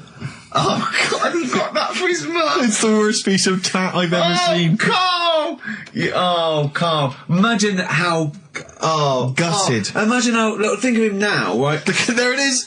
That's the worst thing I've ever seen. I'll tell you what, it looks like a Diddy man gone wrong. It's it looks like extraordinary. a Diddy man prostitute. That is... Is that the one, Carl? Is that... Well, it was a different colour. It had a yellow at mine. No, but look, how do they get... Tell them they going to eBay. So you need to log on to ebay.co.uk. I'm sure you've used it before. It's the online marketplace, ebay.co.uk. And if you type in Victoria Plum, I'm assuming that you can track this down. That's amazing. It's the worst piece of rubbish I've just ever think seen. how cute he was as a kid, though, doing that. Just think of him, just going... just seeing that and thinking, she likes gnomes! It's the worst thing I've ever seen! I mean, to be fair, I don't know what her prize collection of gnomes looks like, but I can't imagine they're much better than that. I mean, gnomes are a fairly grotesque thing. But certainly your mum's taste and discretion is... Did you ever, those houses on your estate, you'd go in there and it was just loads of those dolls still in their packaging all around the room? And sort of like one of those homes that keeps the sort of packaging on the three-piece suite. Why don't you buy another one for her for Christmas? Yeah. It's $3.99. It looks, but that's £2.49 because that was $3.99. Well, Oh, buy it, Carl. because I've sorted out her passport this year anyway. I'll get her that next year. Right, so listen, right? Okay. John Lennon. Happy Christmas, war's over and all that. Indeed, yeah. Brilliant tune. Great tune. And Well, sentiments. I've had a great time. Merry Christmas, everybody. I hope we haven't offended you by some of Carl's rantings. Just think of what he's gone through in his life. That Victoria Plum incident. Carl, I've got a little gift for you here before we go. Oh, you're joking. I haven't got you anything. Well, no, you haven't got your girlfriend anything. I wasn't expecting much. It's not exciting, but it's worth taking. In fact, why don't you just re-gift that straight away? It's all right. Cheers for that. He hasn't even looked at it. Champagne. That's not the champagne we got free from the BBC, is it? It's not actually, no, Rick, because that is far too good for the likes of Karl. Oh, right. And I wasn't going to give it to me. You wouldn't appreciate it. That's just sparkling wine. Oh, brilliant. Oh, I love that. Yeah, he doesn't know the difference. I'm seeing Carl on Christmas Day because he's around Christmas Day in London, so I'll get a little gift then, Carl. All right. That'd be good, wouldn't it? It'd be a nice little... Okay, answers. We must give the answers. You would have to go to bed at 6, though, so we can play. Can we finish there now? Yeah. What do you mean? What do you mean? Can we finish there now? Just play the ads and go. What? No, what are you talking about? We're going to play Johnny Christmas in you all day. Play that then. Goodness me, Carl, look at you. We haven't got time. Merry Christmas, Carl. Merry Christmas, Carl. Enjoy the show. Let's give him a little kiss. Oh, a little kiss. Oh, no, with tongues, it's Christmas. Don't. Stop messing about. Get up! Can I just ask Carl how he got on over Christmas? Because the last time I spoke to him, you hadn't bought a present for your girlfriend. Yeah. I have to say, I was on tenterhooks all Christmas. Well, you changed it. After that show, I felt bad, even though I shouldn't have done, because... Because you hadn't bought your girlfriend a Christmas Yeah, but present. I said to you, I booked a table at a hotel in Covent Garden, had Christmas dinner there, which was nice, right? It's good food and everything. Didn't feel like enough to me. Well, then I went out and treated some stuff, and then... No. A couple of days before Christmas, he went, I took Suzanne to that hotel we're going to go to for Christmas dinner. We had tea and cakes. And I went, oh, you treated her? He went, no, she paid for it, but I was just showing her what it was going to be like. That was her extra treat. She paid for it. I love that. Brilliant. Yeah. Well, it was a dear. It was like 150 quid for a meal for two, which is pretty dear. So I'm not going to buy her cakes as well. I love that. All right, love, have anything you want. You pay for your own pudding. I'm not mental. Yeah. So you treated her to some other yeah, stuff. some bits and bobs. What, And then yesterday, she chose them and you paid for them. what, the presents? Yeah. No, Or you chose them and she paid for them, but, you know, it's the thought that counts. I got them on the way home that Saturday. Well done. And what did you Past buy? some shops. Well, just some bits. It might be personal, Steve. Well, I don't care. Just some bits. Yeah, Just but bits and pieces. leave out the personal bits. What bits? Just little things. And then yesterday, right? A monkey wrench and a new washer for the shower. Yeah. Some recordable CDs that you need for your job. Oh, So, dear. now, when you gave those presents to her, did her face light up? Right. I don't want to tell you what they were, right? But she wasn't that impressed. You're going to tell us what they were now, Tell Carl. us what they are. You even know what they are. She told you on Christmas Day. Hold on, wait a minute. But Right. it doesn't matter what they are. It does matter what No, they it are. doesn't. It doesn't does, matter. Carl. It's you, mate. Of No, course it doesn't matter. Oh, God! Have you just remembered? Yeah! Right, but don't. There's no need. I've got to tell him, Carl. I really want your permission because I don't want to be I know it's not, but we know it's not that embarrassing. It's really quite sweet. Yeah, but in a way, right? The way I look at it is, right? Christmas, even when I was a little kid, right, is not. Please let me tell him, Carl. Well, let me just tell you first, though. Oh. Let me tell you why I didn't go all out on the old present front. All right. Justify yourself. Right? First God. of all, I've covered it up since then anyway, right, with that present, because I bought her some shoes yesterday, and she did say, I'll give you the money for them, but when I get home, I said, it's all right. I said, you can have them, right? So not only did I buy her some food on Christmas Day, I got her shoes. She's probably had a And total they of- feel like a horse. Yeah. It's sort of like, yeah, there you go, there's your shoes, there's your food, right, bed down, see you later. Yeah, but what I'm saying is I she's have done... fed and clothed Yeah, her. did you comb her hair? She's done well this year, right? So, the thing She's is... done well this year. It's like you're a single parent living on a council estate with a smack problem, and you still managed to buy them some Right. Lego. When Can I I- was a kid, right, it wasn't about what you got. I remember one year when I was about 8, right? Oh, this is going to make me cry, isn't it, this? No, it's not. I'm just Go on. saying the way it is, right? I woke up at about 4 in the morning. And I was like, oh, what have I got? And I couldn't sleep. I was that on edge. It's the excitement of Christmas, isn't it? It's like, oh, what's wrapped up? I need to know. Sure. Yeah. And it's the fact that people are saying, no, you won't know until tomorrow. Yes. That annoys you and winds you up. Okay. So I got up at 4 in the morning, Yeah. opened my presents, and then went, right, I know now, went back to bed, had a great sleep. Yes. Right? So it's nothing to do with the excitement of what you get. It's the excitement of not knowing what you've got. And then what happened when you got up to go down with the So presents? but hang on. So what you're saying to me is that you could wrap up a brick because the thrill of Christmas is in hoping and being excited about what it is, not the actual gift itself. Yeah. Is that what you did? Did she get a brick? No, let me tell you now what he got. He got her a present, right? And she said, she came and said, yeah, he got me. It was an industrial-sized packet of condoms. It was a joke gift. No, it No, wasn't, it wasn't a joke. It wasn't even a joke. I went home that Saturday after here, past Boots, thought, might have something in here.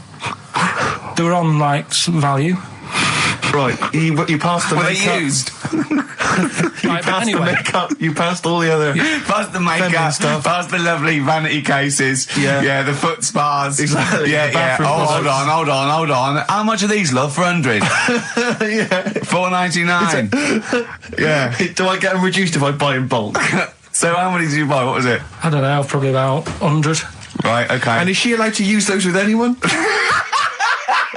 Did you wrap them? Can she just go out and have a wild time? Well, you with don't need to wrap. They're already wrapped, aren't they? Oh. And then what did she say when she opened them? I No, just- wait.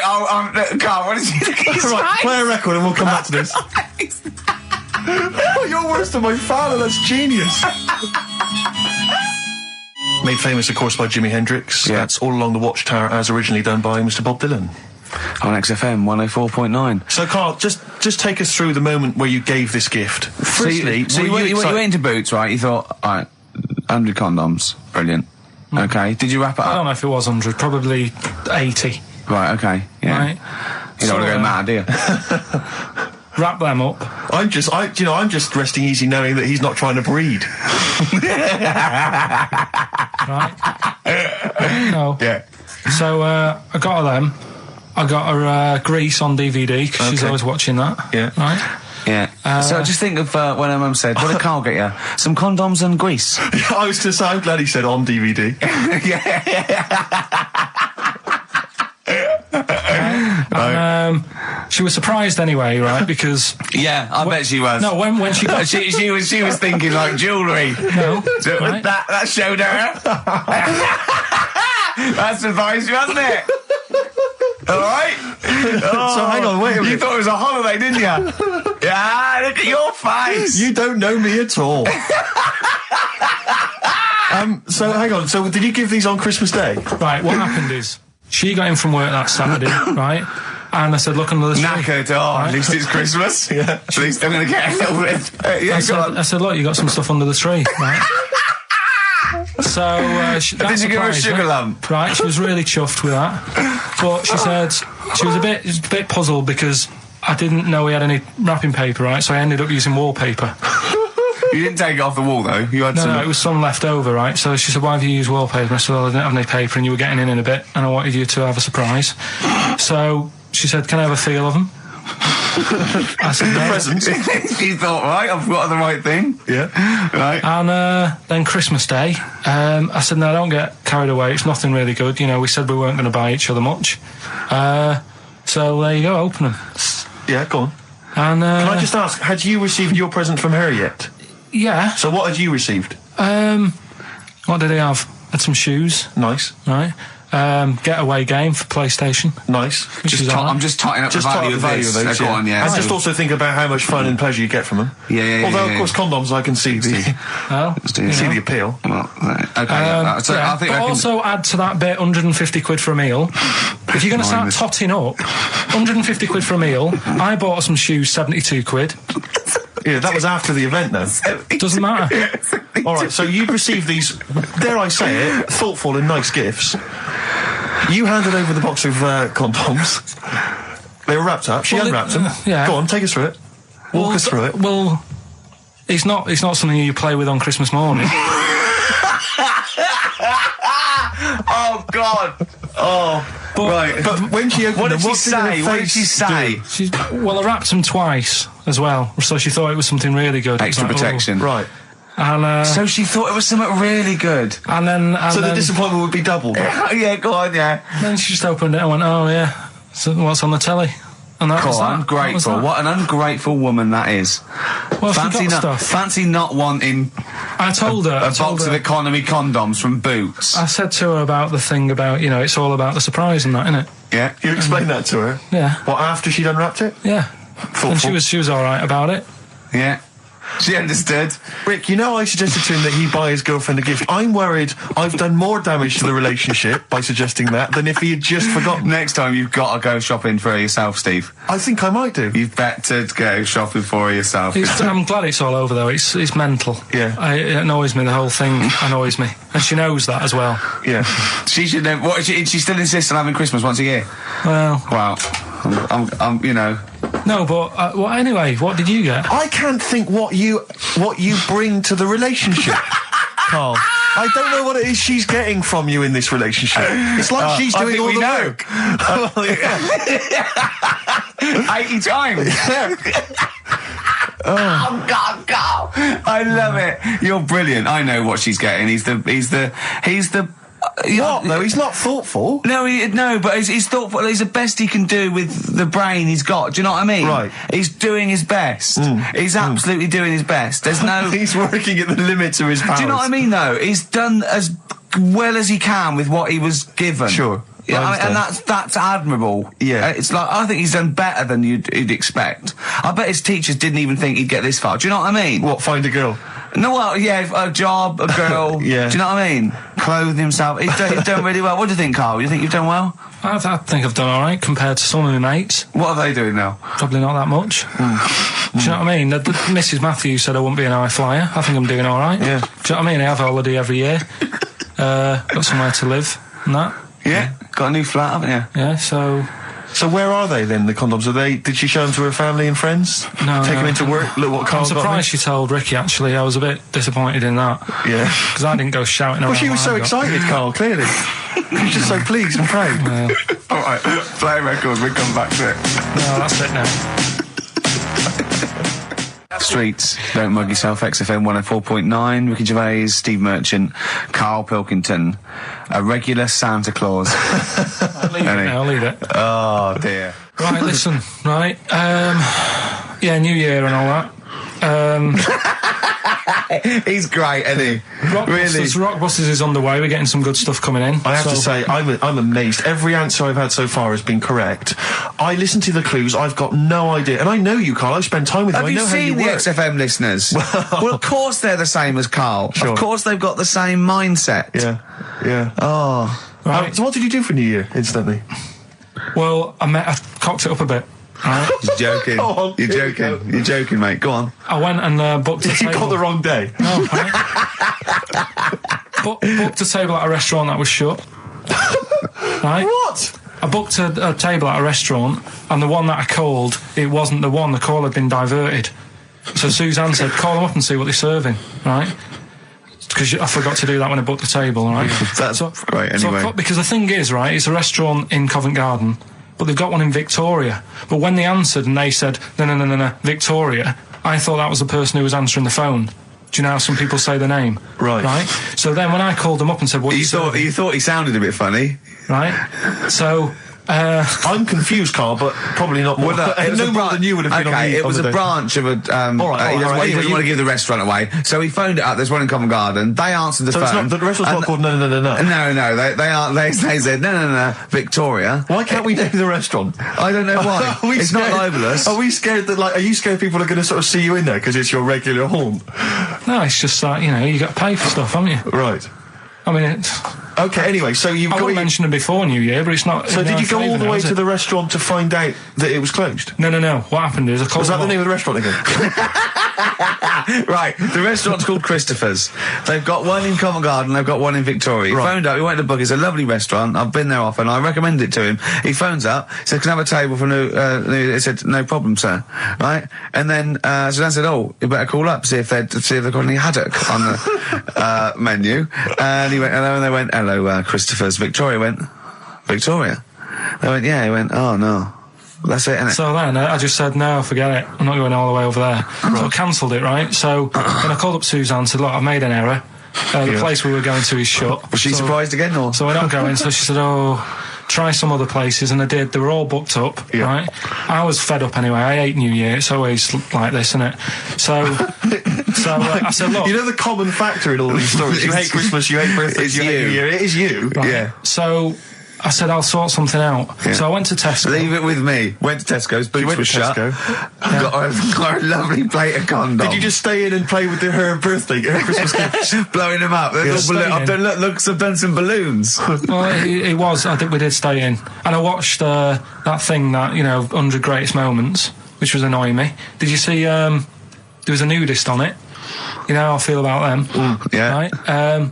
Did you see him? Man with two knobs. There was a man with two knobs on it, and a nudist who just wanders about the house. But it said, and when he visits people, I was thinking, who lets him visit? I go, Exactly, yeah. But But you must go there with trousers on and go, hello, lovely to see you. Can I just pop all these off? Well, not really, no. And I tell you what annoyed me the most, they had a white sofa. If you were a nudist, you'd get a darker one. Right? So anyway, right, so we ended up watching that. That annoyed me.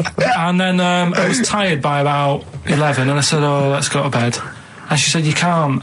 And that annoys me, the fact that because it's New Year, you got to stay up. And it's like, well, why? Can't we just... They should bring it forward, so in case you want to quarter to 10. Well, you stay up, and it's like my eyes were dead heavy, and I was like, oh, I want to go to sleep. So just stay up, and then it's midnight, and you go Happy New Year, then you go to bed. Yeah. Well, not everyone, Karl. Some people have a little party. So it's over with anyway. Yeah. Sorry, are you 86 years old? It just gets on my nerves. Do you ever enjoy it? You never seem to have any fun, Karl. This is what disappoints. This is what worries me. I feel like you're going to die. You're here, young, you're here, Karl, with us two. We've got three, as I was just saying to Steve, three of the greatest comedy minds ever in one room, and Steve pointed out, since the goodies. True. Do you know what I mean? Well, I mean, it should be party central. Yeah. So anyway, right, so this is when I spent time thinking of new ideas. Right. We've got Rockbusters, that's rolling. There's people coming in, they're getting them right. I don't understand it myself. As ever, Rick, you'll be amazed and confounded. So I don't know the answer, and I haven't looked at the answers. I just like that moment. It's like when you go down Christmas and you're excited about a present, and it's like some condoms. You know what I mean? Well, I love that. that moment. Yeah. I don't know how he's going to top that next year. I don't know how he's going to top that. All I can think of is some corn plasters. Right. It's all right, love. The batteries are included. Got you a pumice stone. Right, now, and then we went on to a whole thing about homeless. He wants to do a game show with celebrities being homeless for a week. What do you think? Actually, I've got to say, that's not bad at all. It's not bad, is it? No. Right, do you know how, like, Lenny Henry went to the jungle? Yeah. Right? And you've got, who else did it? John Lumley made slippers out of a bra. Right? So I'm thinking, like, get a celebrity and say to him, no, just because, I'll tell you why, right? I'll tell you why all this came about. When I was walking back from that Christmas meal that I bought my girlfriend for 150 quid. Right. Lest we forget. Right? I was walking down Mortimer Street, and there was a homeless fella there, and it was like, oh, you know, it's really, really bad. But the weird thing is, it was about, I don't know, probably about 8 o'clock. Yeah. No, about 9. Right. And he was asleep. And I just thought, do homeless people ever think, you know, I think I'll have an early one tonight? Right? That's what got me thinking. It's a bit weird, the whole lifestyle of it, the fact that he had an early night. So, what if it's a bit weird that he's sleeping not in a home, but on the street? No, it's just that if I was homeless, I'd probably stay up quite late, because it's not nice. Do you know what I mean? What are you talking about? Just being homeless isn't a good thing, is it? No. People forget how bad it is. Yeah. Right? But surely sleeping gets you out of reality. They sleep because they're tired. They can't sleep very well, so they need all the sleep they can get. Yeah, but sleeping's nice if you've got a nice big bed. What, you think that they can go, I'll stay up, I'll go to bed at 2, I'll go straight to sleep, and I'll pop up at 8 when the alarm clock goes off? Well, it's just what I was thinking. Right? So I was thinking how bad it is, and it's, you know, especially this time of the year, you know. Yeah, it's terrible. It's the really worst thing. And to sort of give it some publicity and get a bit of help behind it, get celebrities, someone like Phil Mitchell, maybe, off EastEnders, who's a big fella, he can look after himself, put him in a shop doorway, have some cameras set far away in a building or something, they can film him, and it's up to him how he raises money for food to eat. He could sign autographs. Well, they wouldn't know him though, would they? Because you never look at a homeless person. You get, what's her name? Gail Porter. Yeah. Gabby Roslin. Right, yeah. Narinda from Big Brother. Yeah. Who else would do it? I got a game show idea. Les Dennis, I reckon. I got a game show idea called On the Game. And what happens is, you get Narinda from Big Brother. You know, I've never been into getting presents and that. I had the problem at that Christmas one, that time with the Victoria Plum. Yeah, we'd hate that. We'd hate to bring that back. We've done that. Because you talked about because it's kind of to do with your dad, isn't it? He's a very bad gift buyer. Was that the problem? Well, yeah, my dad just wouldn't bother. It was my mum who sort of made an effort, and she sort of worked out half of what I wanted, then she left it to me dad to get it off someone, see if he could get one cheap or whatever. I love the fact that usually people talk about, like, drinking heavily or violent abuse, right? Yeah. But here's what he's been left with and scarred with from parents is bad gift buying. Yeah, and That's the not so Victoria bad, Plum is it? incident. In the greater scheme of things in the world, Yeah, but- that's not a bad thing to have, is it? Right, there was this, this is what it's like about getting presents and stuff, right? With my mum and dad. Go on. My mate, Colin, right? He Colin had, Mackin? No, Colin Bailey, Oh, right? yeah. He had a Little Sinclair Spectrum, right? Yeah. Computer, Yeah. which was like the thing to have at that yeah, time, yeah, right? yeah. You used to always go round to his house. The deal was... Not the one you had to play through the window because you weren't allowed No, that's another lad. Oh, right? yeah. This is a different lad. And the deal was, he came to our house, and my mum gave him a pie. And then I'd go round to his, and I'd stay there for a few hours playing, you know, Hungry Horace and stuff like that on it. Sure. Right? Now, my mum and dad knew that I really wanted one of these computers, right? So I waited about a year. Came round to Christmas Day. I thought, I reckon might have one. Turned out they bought me the wrong one. They bought me a ZX81 instead of a Spectrum, right? And Christmas Day, I'm there trying to load the games up. It's not working. I'm thinking, what's wrong, right? And the thing with me when I was a kid, I used to get quite sort of agitated. This is the moment. Right? I found out that it needed a RAM pack to make it work, right? Looking in the thing and it's saying, and make sure you put your RAM pack in the back. And I was like, oh, where's the RAM pack? And my dad's going, I don't know, I've got you the main bit. That's it. So I was that wound up, I just was sick, right? Just sick. I didn't feel sick or anything, I just was like, oh God. Went to the sink, just sick. Because I was that on edge about it. I said, come on, we've got to get one. And my dad's like, Tandy's shut. We're not gonna get anything today. Ruined again, Christmas Day. That was after the year when my train set got blown up by our kid. The following year, no RAM pack. And now you ask me why don't I get good presents? He's scarred. He just I'm gonna die. Honestly, I'm gonna die. He's just being sick. Yeah. There's no RAM pack. Did you get to the bottom of it? Why wasn't there a RAM pack? You have to buy them separate. Oh, It's one of them okay. cons. What do you mean I can't play Frogger? Oh no. So, wasn't there another incident when you threw up? Spontaneously threw up? Oh. Through sheer anxiety? I do get it. It's not so much now because I've relaxed a bit, but as a kid I used to be quite on edge all the time with certain things. Do you think that's what happened to your The cat wind. that kept being sick? That it didn't get the food it wanted, and it just threw up. Do you remember that? Yeah. God. So they shaved it. Yeah, but again, you see, the cat thing, I mean, it's mad. I was thinking about it the other day, right? I used to think I had quite a normal upbringing, You didn't. right? And someone was talking Your about the mother cat. once told you not to go to school because it was windy, Karl. It was Yeah. not a Right. normal The upbringing. cat was being sick, so she shaved it, so it was easier to clean. Right, well, my mum and dad went on holiday, right? And I stayed at the Ross's down the road. Oh, yeah. Only a kid, must have been about 5 or something, right? And I was always running around in the house. I had a lot of energy as a kid. What the Rosses did, they had this cat that was dead violent, the most violent sort of angry cat I have ever witnessed. A tiger. It was honestly, Steve, if it was bigger, it would have been, because it was just always having a go at you. Yeah. If you went to pat it on the head, it went to bite you and stuff. And what they used to do with it, to stop me running around, I'd sort of be running around, and then I'd get a bit tired, and they'd say, have a lie down on the settee. So I'd lie down on the settee and I'd nod off. And what they used to do, I'd wake up and I've put the cat on my belly. Right? So I'd be scared to move because it's like it's going to get me. But it would keep you there. It kept me there, and it used to sort of slaver on me, and they'd sort of, you know, go out or whatever, and I'd be lying there. That's not normal, is it? Karl, sorry, were you created by the Brothers Grimm for one of their fairy tales? What kind of a life is that? A cat paperweight to keep Karl in place. He keeps blowing around. It's windy. We'll have to weigh him down. Be careful. Your mum probably told him that it's a windy day. You got to get something heavy on him. Otherwise, he just gets blown into the road. God. Bless him. Roll Over DJ by Jet on XFM 104.9. I'm Ricky Gervais, with me Steve Merchant and Karl Pilkington. All right, Karl? Yeah. Bit miserable today, Karl. Let me explain why. Go on. Steve, and to you, the listeners.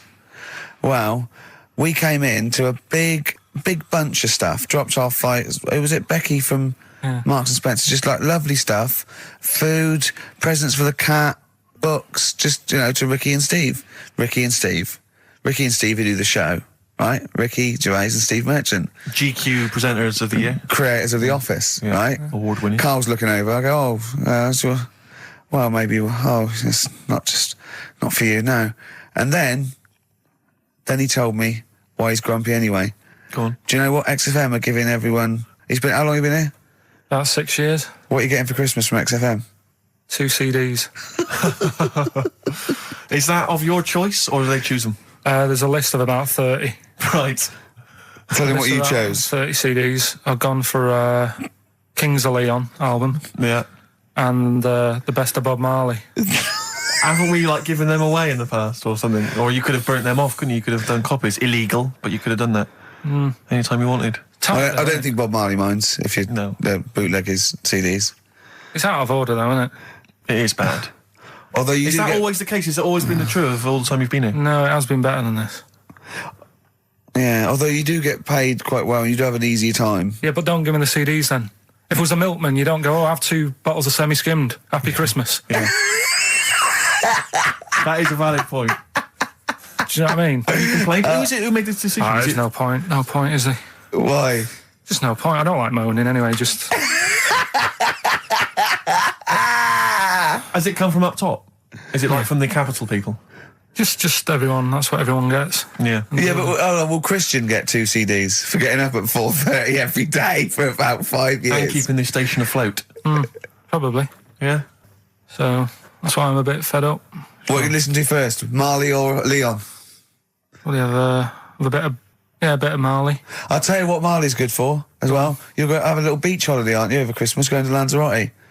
Listening to that on the beach, you'll realise how wise XFM are in the long run. You go, well, look, they could have given me 400 quid, right? Well, I'd have spent that. But this is, the legend lives the gift on. that keeps on giving. So you're probably, you know what I mean?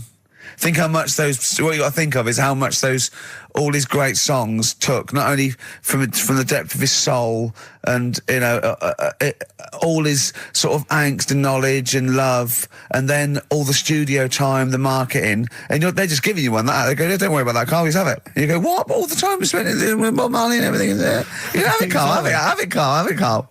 And Practice. Yeah, have that. Thanks, well done. Carry on. We're still going to pay you for the work. Yeah. That's just some on top. Here's a little piece of Bob, free. Yeah, so don't moan, it's extra. So, they didn't have to give you it at all. Play a record, you ungrateful little swine. Some people, like the homeless, aren't getting anything this Christmas. This is my Except to favourite chill. Elvis Costello track of all time.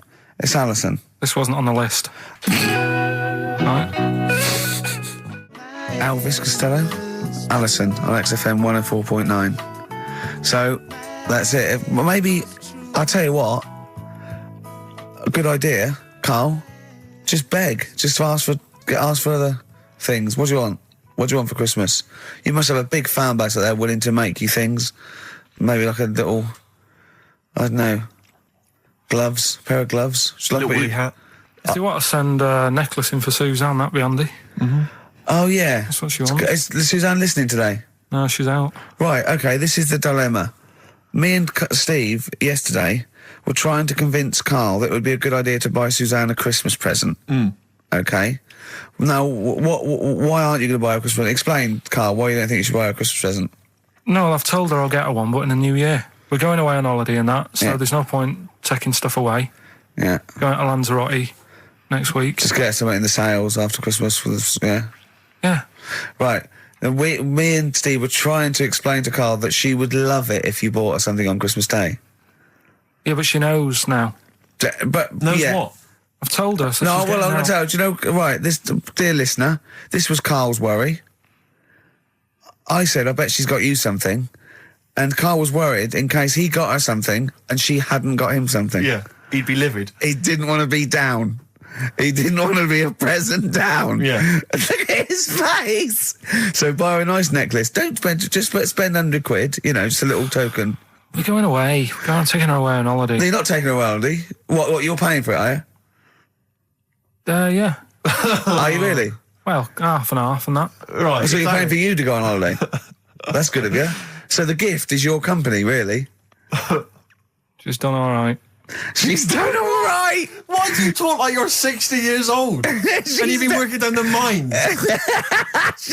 I don't know, she's done all right. Do you go over to her and say, Suzanne, you're bloody lucky? I mean... You've fallen on your feet. Look who you've got. What? I'm not sure she has done all right. I don't want to be critical, but...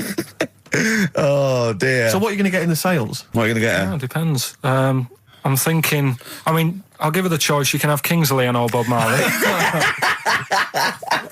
Right, I'll let her decide there. Oh, dear. I can't wait to see you. Where are you going, Lanzarote? Yeah. Where's that?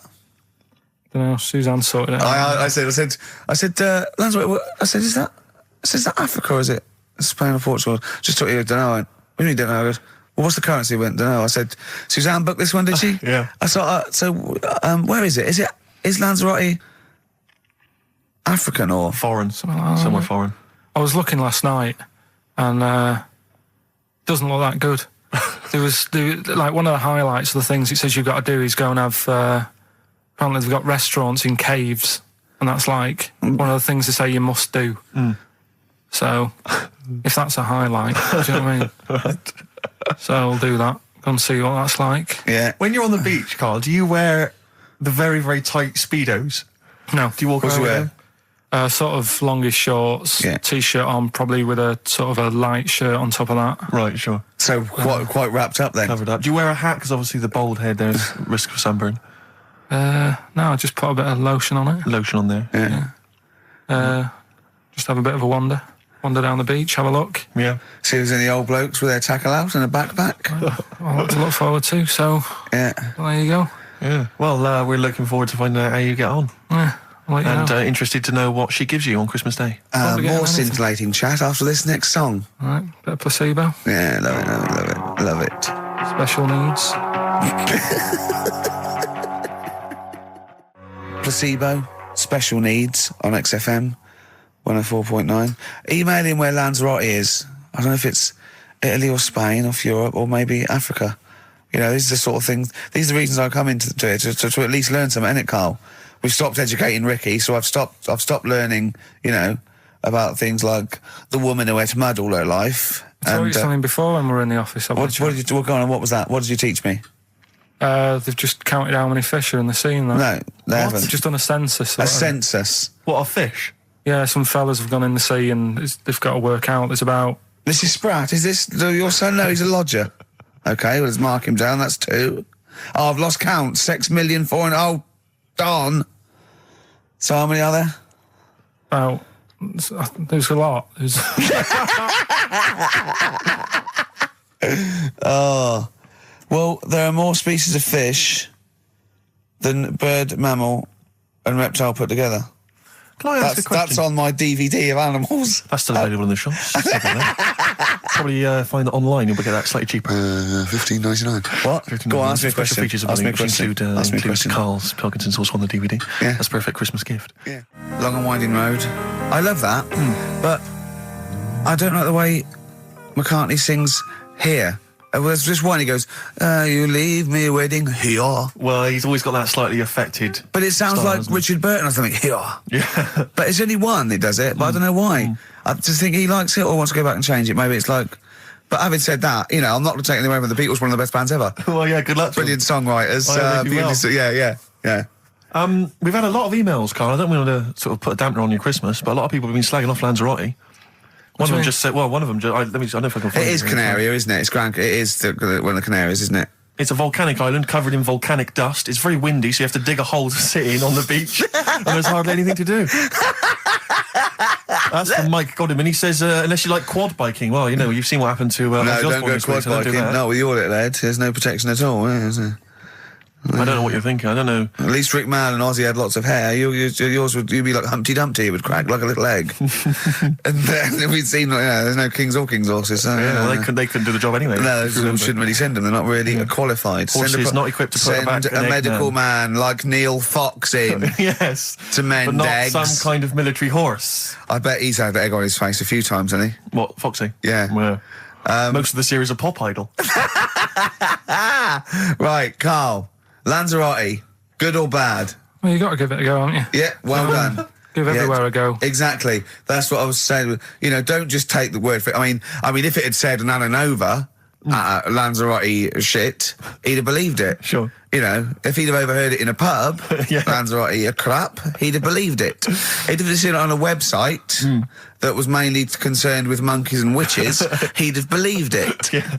As it is. Everybody raves about New York, and when I went there, I thought it was rubbish. Well, you're an idiot then, because that is possibly though, the isn't it? greatest city in the world, Subjective. along with London. Subjective, though.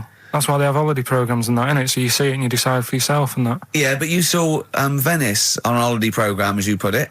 You went there and you went, it was rubbish, full of black bin liners. Well, it is. Right. Didn't they show them? It stunk. Didn't Judith Chalmers say that? Oh, it stinks here and there's loads of rubbish everywhere. No, she didn't. Did she mention that? Oh, that's what I mean. So it depends what you want from holiday, doesn't it? Well, yeah. But So... you're an idiot if you don't like New York, so next. Anyway, come on, break up, guys. Kiss and make up. Right back, just for Christmas. Brilliant. I've only got two, really, because what? I was trying to work one out before, right, in my little room. Yeah. I was looking at different band names, thinking, what can I do? Yeah. Couldn't concentrate, because Ricky was in there, trying to spray deodorant all over the place. Right? Well, you should have done them yesterday. You should have shut me out. Right. So there's just two. Brilliant. Well, Okay. I've kind of got an idea for the third one. fine, I'll yeah. have a go. Yeah. Right, so anyway, the first one... Should we play a record and come back to this? 'Cause We'll it's do been it quickly, we'll do it quickly. No, play a Alright, record. This is then. rubbish. Yeah. Rubbish. Libertines. Useless. Give me the gifts. Let me have a look what prizes you've got. Libertines, Don't Look Back Into the Sun on XFM. Well, the general public are getting involved with Karl's holiday, and, I mean, this has been a damning report on Lanzarote. There's not been a positive word written about Lanzarote so far. Wow. It's volcanic, there's no natural water supply. Apparently there's no natural water supply. It's You all have to sit in a imported. hole. What do you think of this, Karl? What do you think of the people that want you to know that you're going to a rubbish place when you can't change it? What do you think of that? Rubbish show, will it? What do you mean? Be all right. What do you mean it'll be right? Because I'm going to go there thinking, oh, there's no water and that, and there will be water. No, they didn't say there's no water. What did they say then? There's no natural water supply. Whatever. I'm not bothered. Doesn't bother me. All right. I'm going to have a good time and that. What are you going to do? What's your plan to do? Got a book. What book you got? Rich Hall book. I'm just going to read that. So, Brilliant. And the weather's better than here, isn't it? Yeah. So... gonna have a good time. Someone emailed just now. They said they're listening online and there's a problem with their computer and everything's sped up. The music's sped up. Our voices, Rick, are sped up, except Karl's. That's how slow he speaks. So when everything's sped up, he sounds normal. Right, we're doing Rockbusters. Yeah, come on. What rubbish. I wonder why we stopped this game. Well, I think it's probably exhausted him. He needs to go to some kind of volcanic dust island for a holiday. With no water, Yeah, exactly. just to dry out and get some new ideas. Oh, I'd love to see you sitting there on these black ash sands, just sitting there going, I'm thirsty, Suzanne. There's no natural water. I've finished my Rich Old book. I can't focus. I'm going blind. I need some water. Oh, brilliant. Oh, bless him. Anyway, happy Christmas. We said we weren't getting out, didn't we? No Blue Sky, The Thorns. That's beautiful, isn't it? On XFM 104.9. Karl, you're losing your rag a little bit. What's the matter? Nothing, go on. See? What's the matter? No, what's the Well, matter with I've got Karl? something to cheer him up. Someone's emailed in, Emma's emailed in. She said that for those that know, those in the know, they referred to Lanzarote as Lanzagrotte. Brilliant. He's a bit fed up. He's got 2 CDs for Christmas from a company that's he's been with for 6 years. He's a little bit grumpy about having to answer the phones. He wouldn't go and make Steve another cup of tea immediately. Selfish. Yeah. Karl, what are you thinking? Nothing. Go on, what were you doing? Come on, Karl, you're getting paid for this. Project. Out. We'll take one of those CDs away. All right. Right, okay. Are you in a film this week, Karl? We're doing that now. Yeah, go on. Get it over with. Hang on a minute then. Get it over with. Let's get this show over with. We can go home. You can go off to Lanzarote and sit on some ash. Some charcoal. He's not happy about that. That's annoyed him. The listeners have all ganged up on him. Yeah. XFM giving him 2 CDs. We've had more calls for his resignation this week than ever before. What do you think of that, Karl? What do you mean? There's another reason. Do you know what I mean, though? Because he's grumpy. He's not just giving it. He goes, well, I can't help it, can I? I don't want it. You're being paid well to do a job.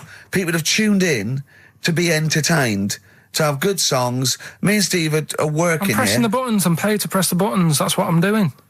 Has every CD started on time? Then why would they give you Monday off if you just paid to press the buttons? Don't get every other Monday off, do I? So have you stopped doing that now, have you?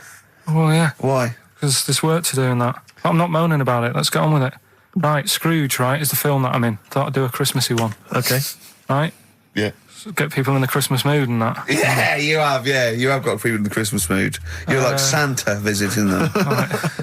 So It's you in the film Scrooge. Yeah, Which yes. version of Scrooge? the old one. Is it? If it's just you moaning with bells, I'll be annoyed. Right, go That on is then. essentially Scrooge. yeah. Right, Scrooge, listen to this, and then there's some question at the end, All right. and you can win some stuff and that. Yeah. All right. Yeah.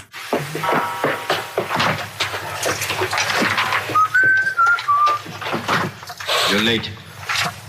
Only 20 minutes. What do you mean by coming in here at this time of day? I've just been doing some Christmas shopping, haven't I?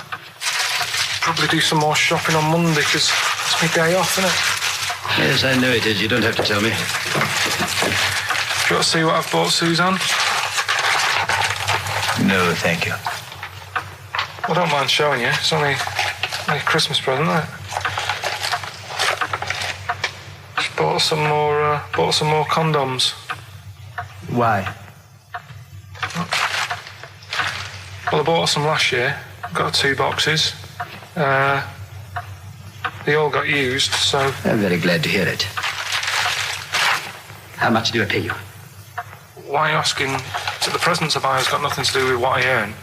Like I say, if I won the lottery, I wouldn't go mental on her. Do you know what I mean? I probably wouldn't even tell her because I think she'd want to travel around the world and all that, and I'm not into that, to be honest, so I'd probably keep it quiet. Why? Well, once you've been around the world, where do you go next year? Each to their own, though, innit? You know what I mean? Well, what do you want? What for Christmas? Not that fussed, really. And you, it's just as well I'm not that fussed, because do you know I do some work at XFM? Do you know what they're giving me for Christmas present? Nothing? No, might as well have been nothing. 2 CDs. That's it. I was well fed up. I'm sure you will. They give you a list of about 30 albums and you get to pick 2 off the list. So I've gone for Kings of Leon album and the best of Bob Marley. Mr. Marley has been dead these 7 years. In fact, he died 7 years ago this very day. Did they? Do you know what sort of donuts Bob Marley likes? It's not my business. No, it's not a proper question. It's an old Peter Kay joke.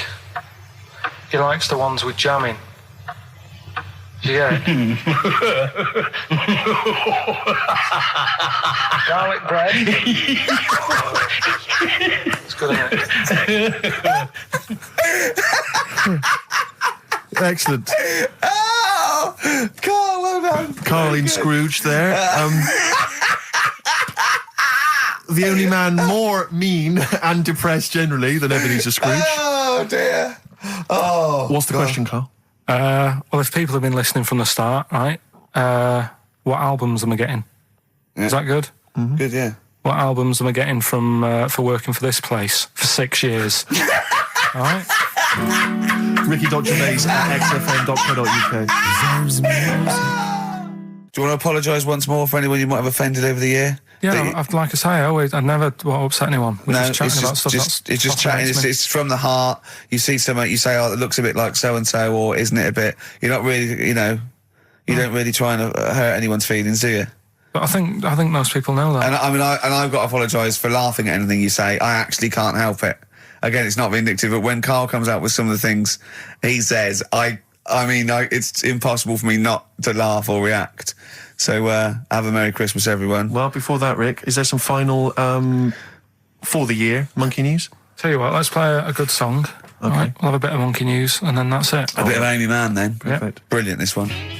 I bought in Metal Christmas, is that all right? That's my only request from this show, that we do play Paul Di'Anno's version of Santa Claus is Coming to Town. The rest of it's over to you. Yeah, we're going to play some Christmas tunes, we're going to play some, our favourite hits of the year, but mainly this is the rock programme. This is the rock programme. What worries me, Rick, is there's a lot of people who listen to our show and they're not regular XFM listeners. They just kind of crawl They're out not of their regular morphine people. stupid on a Saturday afternoon, put the show on. So they might not be familiar with Ian work. Canfield is a young man. He's been in... he's about 14. He's been in radio... It's weird, he's 14, but he's been in radio for 15 and a half years. He was weaned on the milk of Avant. Right? And he's going to be the new rock god, aren't you? Well, I'm trying. Yeah. No DJ Canfield. Just go, yeah. Right? And over the 2 hours, I want to work out the 4 pillars of rock, right? I want 4 names, 4 pillars of rock, right? Huge rock pillars. And then I want the king who stands astride them like the archangel of metal. So we'll be asking Ian, every few minutes we'll be asking, right, who's your first pillar of rock? And then, keeping the one that stands astride them. Okay? And how many do we need? Well, we need 5 names then, don't we? The 4 pillars of rock and who stands astride them. Right, okay. Like the Overlord with these Axe Attack albums. Yeah. This is Oasis. Christmas. I just wonder if there's one more contender. I don't know who this was, Ian, that phoned in with it, but possibly it's topical. Deathly Hem. Yeah. Deathly Hem. It's brilliant. Oh, it's Deathly Hem. Please welcome to the stage, Deathly Hem. It's Deathly Hem. Who's that? We've got to give it to I don't know who that was. Oh, well, if you came up with Deathly Hem, email again. Deathly Hem. It's the greatest name for the greatest rock band of all time. Will you please welcome to the stage, Deathly Hem. It's golden tonsils. Isn't it?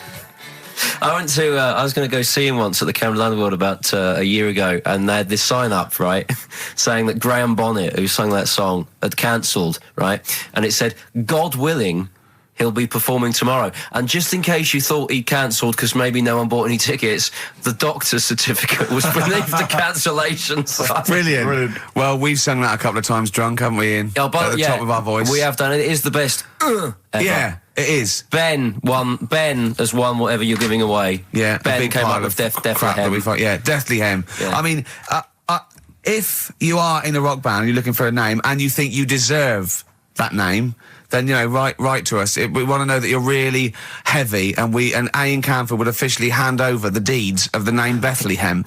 Deathly Hem? Deathly Hem, yeah. Deathly Hem. They only play at Christmas. You only play, like, big venues at Christmas, and it's all things about, like, fighting, like, good versus evil, and God versus the devil. And you got to write songs like that, Yeah. Deathly Hem on XFM 104.9. Perhaps that the debut should certainly be a concept album based on the Nativity play. Yeah, Nativity, yeah, that'd be just good. the whole kind of Old Testament in kind of rock form. Yeah. With, like, it'd be extraordinary. It's the battle for humanity. Yeah. It's called Humanity Manatee, and it's a fight in the ocean of hell. Yes, sure. Yeah. Sure. Yeah. I'd like to see a serpent. Maybe pictured somewhere. There'd be a serpent, isn't it? It's track 4. Serpent. Track 4. Yeah. I think we should give massive props and suitable regards to Ian Canfield. He's come in, he's pressed the buttons. He stood in for an idiot brilliantly. He has stood in for the retarded. It's a shame that you've not displayed some of the usual incompetence that we've come to love and expect from Karl. It's a shame. Okay, well, you are the greatest DJ in the world, though. The way you sort of like drop press these buttons. But every time I've pressed a button off air, Ricky's been going, "Oh, what great DJ!" It's great because he ends it. It's just brilliant.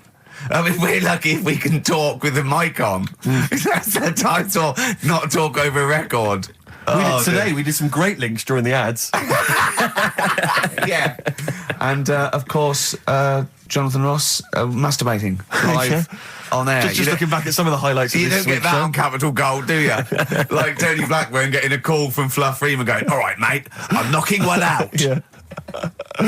Well, have a lovely Christmas. Have a bloody great Christmas, mate. Have a bloody great Christmas. It's the best of next week. Yep. The best of the last few weeks with some tat, Carl's put together. We're back in January. We're playing some of our favourite songs of the year. I'm looking forward to seeing Pilker's tan and pictures from his holiday. Covered in ash from the beach. Yeah. And we're back on the 3rd. I believe. But Ian, do you want to introduce one? This is Ian's choice for the day. Yeah. We'll see you next week in spirit, and then we're back on the 3rd with Pilkers.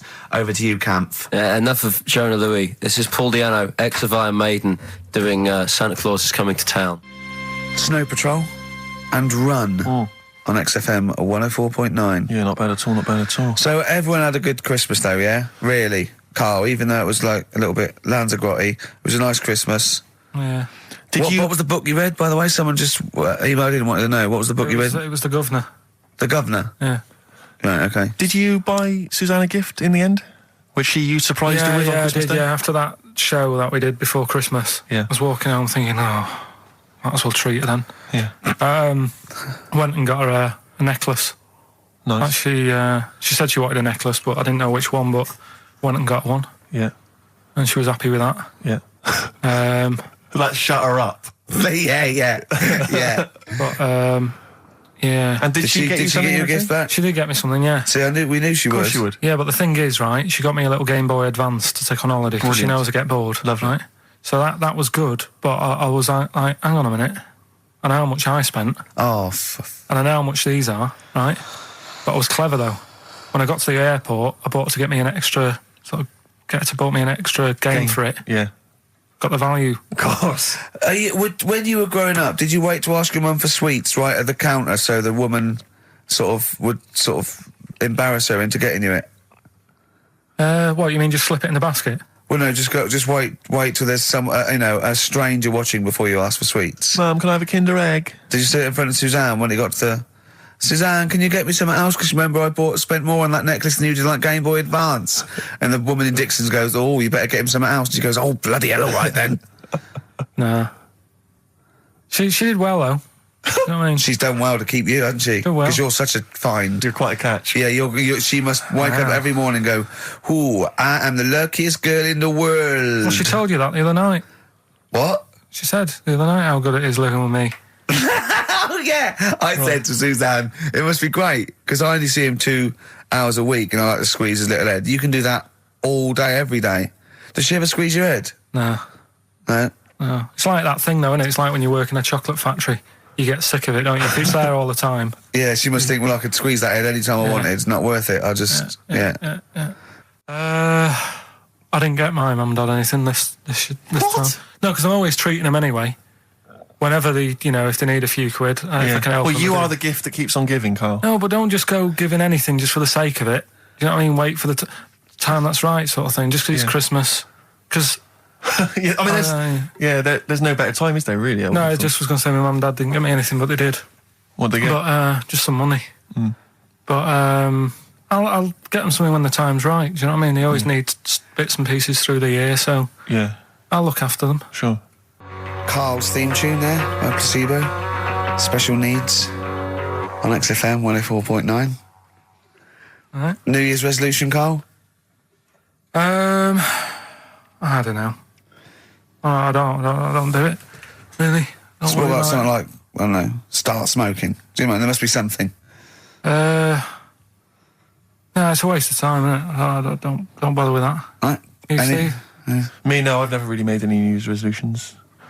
I just be good to people. Just treat everyone as you want to be treated yourself. Give to charity. Hate crime, racism, famine, sexism. I know you're going to keep to all those, except the gift to charity. Me and Karl find that a little bit hard to believe. Never gonna happen. Well, you've always got to break at least one of your New Year's resolutions. Exactly. Yeah, well, I think I'll be nice to Karl. 104.9 XFM, Ricky Gervais, Steve Merchant, Karl Pilkington's pressing the buttons. We're playing some great moments from the last 3 weeks. And some great records, Steve, from the last 2 weeks. That's true enough. Yeah. We're not actually here today. What are you up to today, Rick? It's 8 hours earlier, so this is about 2 o'clock probably. Mm-hmm. So it's about 6 o'clock in the morning. I'm still in bed, mate. I'm asleep in my hotel room. Now, where are you? We're in LA. Los Angeles. Yeah. City of Angels, Rick. Yeah. City of Angels. Yeah, and so that's what we're doing. We're doing stuff like that. That's why we're not here. We're not here next week either. So next week is the best of this week. All right, so here's the first bit. The reason you became King of the Universe, of course, is because of your fascinating French bread anecdote. Oh, yeah. Yeah, come on the then. How did baguettes come about? If this is going to be someone cooked a loaf a bit wrong and said, I can still make a sandwich out of it, I'm going to hit you. No. Go on then. Right. Napoleon, when he was at war and that with Russia. 1812, yeah. Yeah, all his soldiers were like, you know, not used to the cold weather and that. So they said, take some clothes in your bag with you because it's going to be nippy out there. So they put all the clothes in the bag. Sure. They were told, it's Napoleon, for Christ's sake. No room for any food. You're joking. So couldn't they make some sort of like sandwich? No, it won't fit because of all the clothes. You had to take extra gear. Sure. So, anyway, he said, I can see where this is going. I'll be honest. Is there a baguette-shaped gap left in their holdall? They thought, let's make some bread that you can fit down your trouser leg. What? That's not true! No, it's not, I Karl! read it in Euston train station. I was waiting to go back to Manchester. Where did you read What's these? scrawled on the wall in graffiti? Yeah. Do you know Was it also meet me here for cock fun at 12 o'clock? The Upper Cross Sandwich Shop, Euston Station. It's on the wall. What do you mean it's on the wall?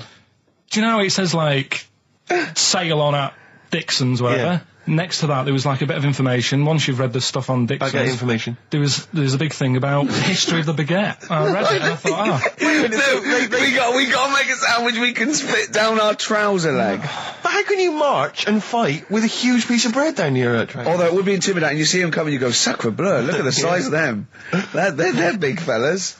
Well, Blimey. I can't help but feel that could be a practical joke at your expense. yeah. do that. Well, the Earl of Do you ever Sandwich... question anything you read? If it's No. printed up, is that, Yeah. like, fact for you then? Well, it's not funny. I mean, if they were trying to be funny, it's like... It's not, is it? So it's information. Have you heard us? Things sometimes want to be funny when they're not. That's exactly what happened with the sandwich. The Earl of Sandwich wanted something he could fit down his pants. And it was those triangle cut sandwiches wrapped in cling film were perfect. You might be right. You might be right. I am. Because the Cornish pasty, so they could drop it down the mines, isn't it? Is it? They wrapped it up they wrapped up like meat and vegetables in pastry, and they sort of crimped it, and it was like and they dropped it down the mine, so, yeah, that's how that came about. And bagels were originally made so that people could play hoopla, but then eat afterwards. I don't know if you're aware of that. That is true, Karl. Well, anyway. Call my bluff. It's not true. Yeah. They're all true. They're all true. Yeah. Tell your kids that when you have them. Yeah. You know, if they're still alive in a million years. Well, it might be true. Can someone confirm that baguette fact that it was so Napoleon could stick it down Not him. his trousers? Not him, his soldiers. His men. Yeah. Fascinating information. Fascinating bread information, Karl. Radiohead. Yeah, now this is my song for the lovers. It's a beautiful track. It's Let Down off OK Computer. It's one of my favourite Radiohead tracks. It's lovely. Right, set the tape going now if you want to tape these songs. And just remembered recently, actually, I was on a train coming back from hometown Bristol, and I was on the train, and this girl walks on, good-looking girl. I thought, hey, a largely empty carriage. I'm thinking, my luck's in, you know, because I take every opportunity, Karl. That's the thing about me, you know. I don't choose. She was a good-looking girl. She sat down. I thought she sat down right near me. I thought, brilliant. As this guy comes up behind her, and says, I think it's probably a boyfriend or something. Sits down next to her. And I listened in on the conversation, you know, obviously, because I'm pretending to read. It was very clever. I read the same page for hours. So I was pretending to listen. I was listening, but pretending to read. And I realised that it's not her boyfriend or anything. It's just some guy she's met on the platform. And I'm thinking, brilliant. If she's the kind of girl who's just going to start talking to someone, you know, on a platform, on a train, brilliant. I'm going to be in here. Because he was only going one stop. So I'm thinking, what's the worst that can happen? He'll nick off. You know, I'll get chatting to her. You know, and who knows? I could join the... is there a train equivalent? Foot High Club. The Foot High Club, brilliant. And so I'm excited, you know, I'm listening in. And it turns out that they're both kind of graduates who've just finished university, or they're coming to their finals or something.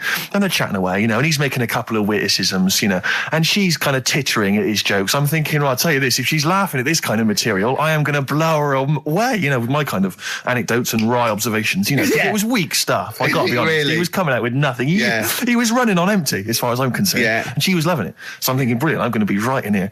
And then they get moving on to higher brow things, you know, and I think she was going to study kind of Marxism or something like that, or communism, something. And she was asking him, you know, by way of conversation, she was asking him what he knew about Marxism, you know. And he was fumbling for his vague knowledge of it that he had in his life. And I'm just sat there thinking, yeah, come on, love. In any given capitalist environment, the proletariat will revolt against their oppression by the bourgeoisie, and after a brief period of socialist rule, emerges a classist society governed by community cooperation. Well, if that sort of talk wouldn't get a woman hot, I don't know what you'd use then. If Marx and Engels is not going to get a woman sweaty down below, hello, I then know. nothing. It's No, then my name is you're not just Steve biding Hodgson. your time. Yeah? Exactly. I thought, I'm just going to go in for the kill any minute. Yeah. So anyway, it comes to his stop, right? He gets up. I'm thinking, this is a piece of cake. And he gets off, and off he goes. He walks off. And I'm thinking, brilliant. And I thought, I'll wait. I'll wait till the train's pulled away. I'm not going to leap in straight away. No. And he comes back along the carriage. And I'm thinking, hang on a minute. He goes, listen, do you mind if I give you my email address? Oh. Right? And if you want to get in touch, email me. I'm thinking, come on, you loser. Get off now. Save your face, please, before it's too embarrassing. She accepts the email address because she obviously doesn't want to hurt his feelings, whatever. I'm thinking, fair enough. She's a good woman. I'm liking her. I'm loving her. I'm thinking, that's my kind of girl. So anyway, he gets off. I'm sat there, the train pulls away. I'm thinking, I'll wait a few minutes, I'll just, give it some time. Her phone rings. It's her friend on the phone. And she starts saying it, and I was listening in, and she was going, just met a guy on the train. I'm thinking, yeah, that's true enough. She goes, yeah, he was a good-looking guy. I thought, you're having a laugh, love. To be honest. Because I was looking at him, and she said to her friend, he looks a bit like tennis player Boris Becker. I thought, you should be so lucky. Frankly, because I saw him, he had awful facial hair, if that's what makes him look like Boris Becker. Terrible little goatee beard. It was laughable. I thought, I don't know. And then she goes the thing, and she's like, yeah, I met him, we got chatting and stuff, and she was going, it's not often that you meet someone, generally in life, who's, kind of thoughtful and intelligent and funny. I thought to myself, I'm not even going to waste my time with you, love. Frankly, if that's what you thought of him. You just walked away. And I'll be honest with you, I didn't even bother talking to her. No, you were just I didn't even waste my time with her. If she thinks that bloke is not only great looking, but funny and intelligent, and she got on well, and he was polite, and it was a chance meeting, and he thought, and she thought that you were like a freaky looking dork who didn't even have the nerve to speak. That is what if that's what she thinks, then I don't want to know her. I couldn't. You walked away, and good luck to you. And I have my dignity intact. Yes, and she's nothing. I love the fact that in pole position, in positions 1 and 2 of his favourite films of all time, it's The Elephant Man and Kes. Yeah. That's brilliant. Yeah. Go on. All right. Am I leaving the mics open a bit when this is going out? Yeah, let's have a listen. Yeah? All right. So don't talk then, right? Just put that hot dog down, Rick. And this is the bit in Kes where it's the teacher and he gets up and he has to Glover. talk. What's his name? Is it Brian Glover? No, What's it's the other teacher. The other one. Anyway. All right, go on. All right, so here we go. Things that had actually happened. I've got another one. What about you, Casper? Casper! All right. All right? All right. You haven't been listening to a word I've said, have you? Yeah, I heard some of it. Yeah, you Some of it? just... Stand up. Always somebody, isn't there? Right, now you're going to tell us a story about yourself. What sort of story? I want you to think of an incident that's happened to you sometime in the past that is true and that you think will interest the rest of the class. All right? Right. What about I work on a radio show at the weekend. Well, are you going to tell us about it? I'll just do. It's 2 hours, and it's with Ricky Gervais and Stephen Merchant, and just sort of play music and tell stories and stuff. What kind of stories? Well, whatever. Like last week, it was science. We're talking about this lad who was growing a knob on his arm. So it's weird. It's tricky, sir, because like with Ricky, he gets bored quick and he won't listen to the stories, and he'll start squeezing my head. All right. I'm not interested in what he does. But that isn't normal, is it, sir? That. I mean, it sure is a bit gay. Is he? Just messes about, though. Do you know what I mean? I try and like come up with good stuff, like monkey news and like quizzes and stuff. But then he'll just, Ricky will just mess about. I mean, on Saturday he did it again. He squoze me head. How do you spell that? Squoze. S-Q. Well, you're going to show it off the wall. This is a new word to me. Squoze is S-Q-U-O-Z-E. Right, now tell us what it is. It's when he gets me head and he puts one hand on the back of it, right?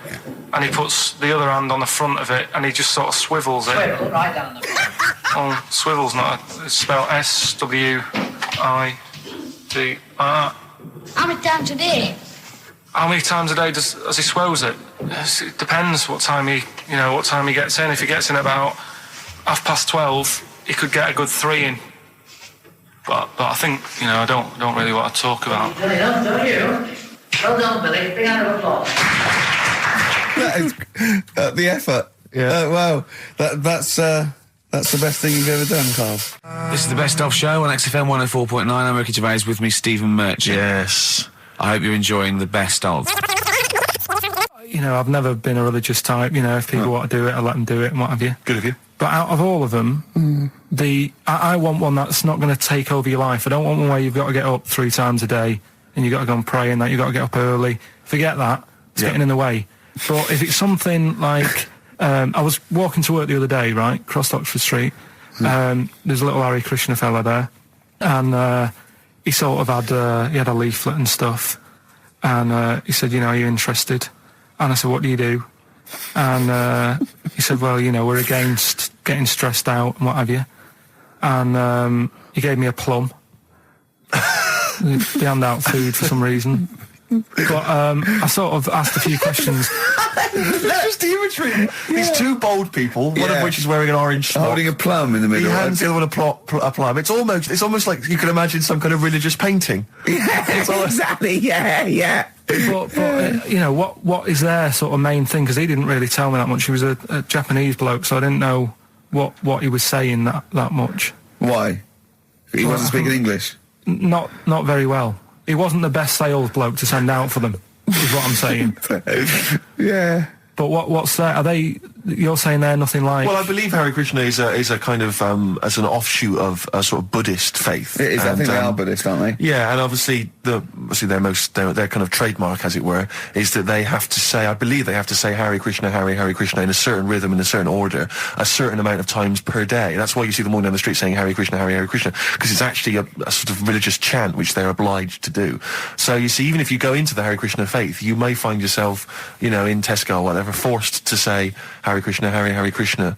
Perhaps out loud, not just thinking it. Yeah, no, out loud. You can put it on an iPod and you could put that on an iPod. No, it doesn't count. No, I think you have to actually say it. So I guess that kind of eats into your social life a little bit. And there's the wearing orange as well. Particularly frustrating, I imagine, if you're in a cinema or a library. A little bit awkward there, midway through. Or Star you Wars, live whatever. next door to a bloke called Hare Krishna, Yeah. who constantly thinks you're calling him. Yeah. That probably. Yeah. So that's in this. I mean, I don't think we've quite done the Hare Krishna faith its full service there, but so interesting to you. I mean, you got handed a plum. You've been treated well by them. Yeah, but he couldn't tell. I just wanted to know how much time it would take up. What are the benefits? What can you do? What can Well, I you think do? the benefits are they probably don't get stressed out. They've probably got that sort of that zen, that chi-ness about them, where they try and interact and Quite meditative. yeah. Yeah. I've got some nice trainers as well, don't they, with their orange. What are you looking for then in a faith, Karl? You say what are the benefits? I mean, obviously Catholicism, you get the communion wine and bread, so... Yeah, but I can afford that. Right. Probably just I like the Crusaders. I was forced into joining that as a kid because a mate sort of joined it, and he sort of said, "Are you joining?" I sort of swore at him. I said, "I'm not doing that." Right? Yeah. He said, "Right, if you don't come with me, I'll tell your mum that you just swore." So I was like, "Oh." So I went. So I went along, and I used to just go on the Friday when they played, Sabutio and stuff. And then I went on one Sunday, and it was totally different. There was no Sabutio. There was no sort of Table tennis. the thing where you hold a thing and knock things over. Skittles. There was all that on a Friday. Went on the Sunday. It was rubbish. He said, "Right, sit down in this room." They gave me a Bible. Thought, this looks too heavy, this is too big, I'm not interested in this book. And I never went again. I used to hide on a Sunday when they came round. And that's been the only sort of... Why did it suddenly turn out to have to hide on a Sunday when they're coming round? Because they wouldn't leave. They wouldn't leave. Who was it? Were house. they adults? It was well, he seemed like an adult to me at the time, but he was probably about 27. Well, that is an adult. Yeah, but do you know what I mean? He seemed a lot older when I was a kid. Yeah. And he came knocking and that, and he used to say to me, "Mum, I'll just tell him I'm ill or something." And he used to hang around to see if I'd eventually come out to play and that. And if I did, I think they would have grabbed me and took me there. I love the idea that for you, religion has to bring with it some kind of gift. It's like, join our faith and you get an alarm clock radio. It's like something like I think religion does bring a gift. Usually, it's the gift of the Lord. Well, the gift of everlasting life, isn't it? And that's the problem with it, A lot of people believe in it because they think. But for Karl, his feeling is like that should be a given. That's safe. I'm definitely going home with eternal life. But what else can I have? Is there an iPod? You have to have a religion because obviously I don't have a religion. I don't miss it, and I wouldn't want one. I'm an atheist, and that's out of belief. That's out of logic. And we don't get into the politics or the morality of it. Why do you feel you need a religion? Why don't you just get a hobby? Well, I didn't want one. I don't want one. I just was saying that, if I was to get one, which one would I go for? Is what I'm saying. I'd like to see you perhaps as a Jew. I think Judaism would suit you well, I think. What are the hours like for that? Tough. Can be tricky. That's what I mean. I don't want anything that's, And they have a day where they don't eat and stuff. I couldn't be doing with that. So then they have days when they eat too much? Yeah, but what happens if I'm not that hungry that day? Like I say, I don't like change. No. I like my Cheerios in the morning. I don't.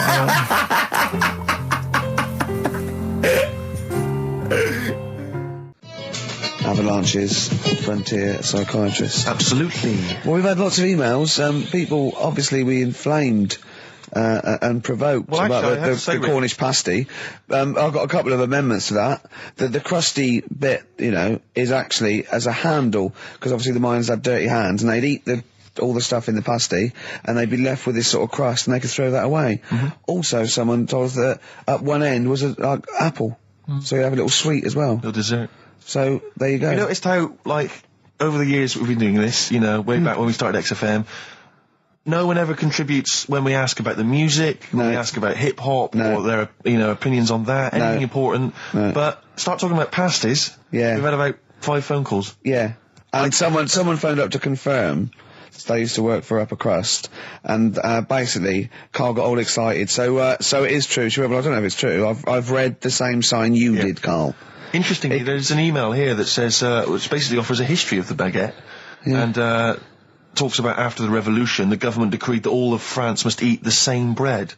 And it was up to the bakers to bake this bread of equality. And then Napoleon kind of made sure it was a particular, he kind of set in obviously on the bread you can eat anything you find in the garden, frogs, snails, bits of horse, but squid. The interesting thing is, Rick, that there's no mention of sticking it down your trousers whilst going to war. The French have tried to keep that secret for over 100 years, it was only Steve. the upper crust people. Nearly 200 years, that is a top secret. Somehow Euston Station upper crust got hold of a document, left behind in an old sea chest, possibly Napoleon's, could have been Josephine's. Unfortunately, jotted it down. He's kicking himself now. Oh, Secretary, I cannot believe I left a note. If he talked like that. He did. He did that. Yeah, he talked English, but in a very funny French accent. Do you remember, there was one thing that, talking about funny French accents, you remember Allo Allo? Yeah. Remember, it was on about 5 o'clock in the afternoon, but they still meant, because it was a funny Frenchman, it was that English guy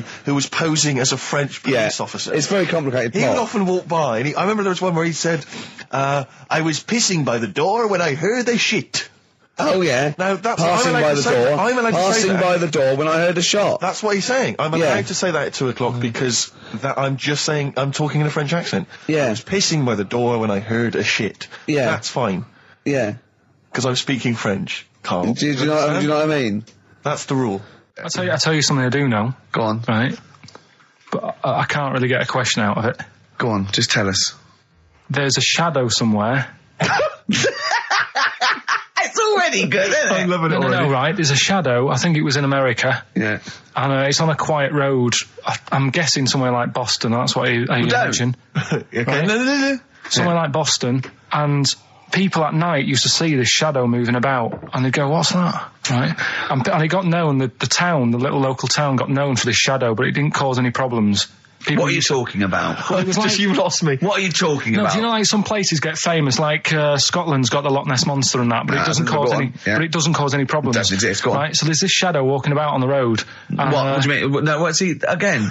Rubbish. Right. So it's walking Nonsense. about. Where did you read this? Where did you It's see walking this? about. This was on the internet, and I'm sure. Sorry. Sorry. Right. I thought it was shite. I didn't know it was on the internet. Right. So this shadow is moving about, and Independently of an object. yeah, and the local mayor and that is like, yeah, it's a bit weird, but it's not harming anyone. The mayor involved.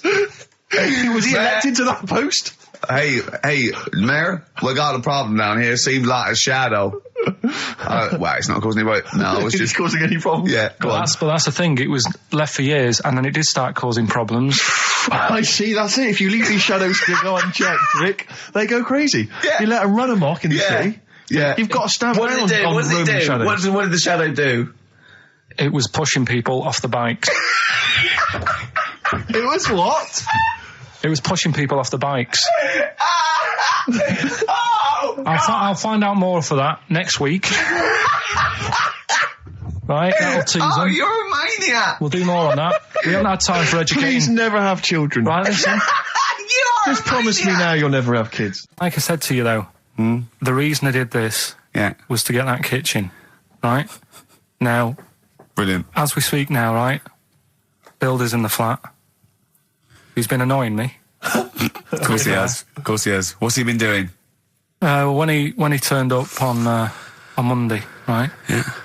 Wanders in, and the first thing he says to me is, said, the pub across the road, is it any good? I said, well, it doesn't matter, does it? You're working on the kitchen. Think of saying that to a builder. Probably making conversation. Probably meant, do they do a toasted sandwich? Because I've got a half-hour lunch break, not an hour, like Karl Pilkington. So I'll probably go and get a nice, cheese and tomato sandwich. Is that packet of crisps. genuinely what you said to him? Yeah. The first thing you Yeah, said so to him? Suzanne had to go at me saying, why have you said that? He hasn't even started on it yet. I cannot believe that. You're unbelievable, Karl. And you say it's us that are rude, crass, I wasn't being thoughtless. rude. I just was letting him know. Do you know what I mean? I know what He they're up knows to. what he was there for. He had it down on his little docket. Do the kitchen this week. Yeah, he didn't come there and go, what did I come out for? Was it to go to the pub for a week? Why am I wearing these overalls? Yeah. Who's the little bald mank twat insulting me? Let me just check. Let me call the head office. I wasn't having a go, though. I mean, they should have finished it yesterday, and they're Yeah. there now, right, Yeah. on their own. And what annoyed me is they turned up late today. Hold on, Karl, I've just realised something. They're probably listening to the radio. This, I assume, tuned to XFM, isn't it, in your kitchen? Yeah, but they don't know it's me, do they? Do you know what I mean? No. They'd go, he's got a whiny mank voice as well. So's the bloke who owns this place. And the bloke who owns this place, when I said, what's that pub like across the road, said, well, you won't be bothering that. He's working on this. No, he won't be able to put two and two together, will he? You've suddenly, the penny's dropped, doesn't it? You've suddenly realised. Look at his face. Yeah. He's suddenly realised they might know it's him. And they could be listening, and they're going to clean you out, mate. Oh, if you are the builder working in, where is it? I won't say the address, but it's, Central London, isn't yeah. it? Go Yeah. mental. Have whatever you want. Opposite Seriously. that pub that you Yeah. like, that you're... That He'll probably be in there now, so he won't be listening. Oh, insulting, You know what I mean? insulting a That's a further British insult. workman. He should So have been in just go today. mental. He should have been in at 8 this morning, Just which annoyed go me anyway. mental. Why? I really don't understand why they've got to start so early, right? Yeah. But he said he'll be there for 8, turned up at 9:30, right?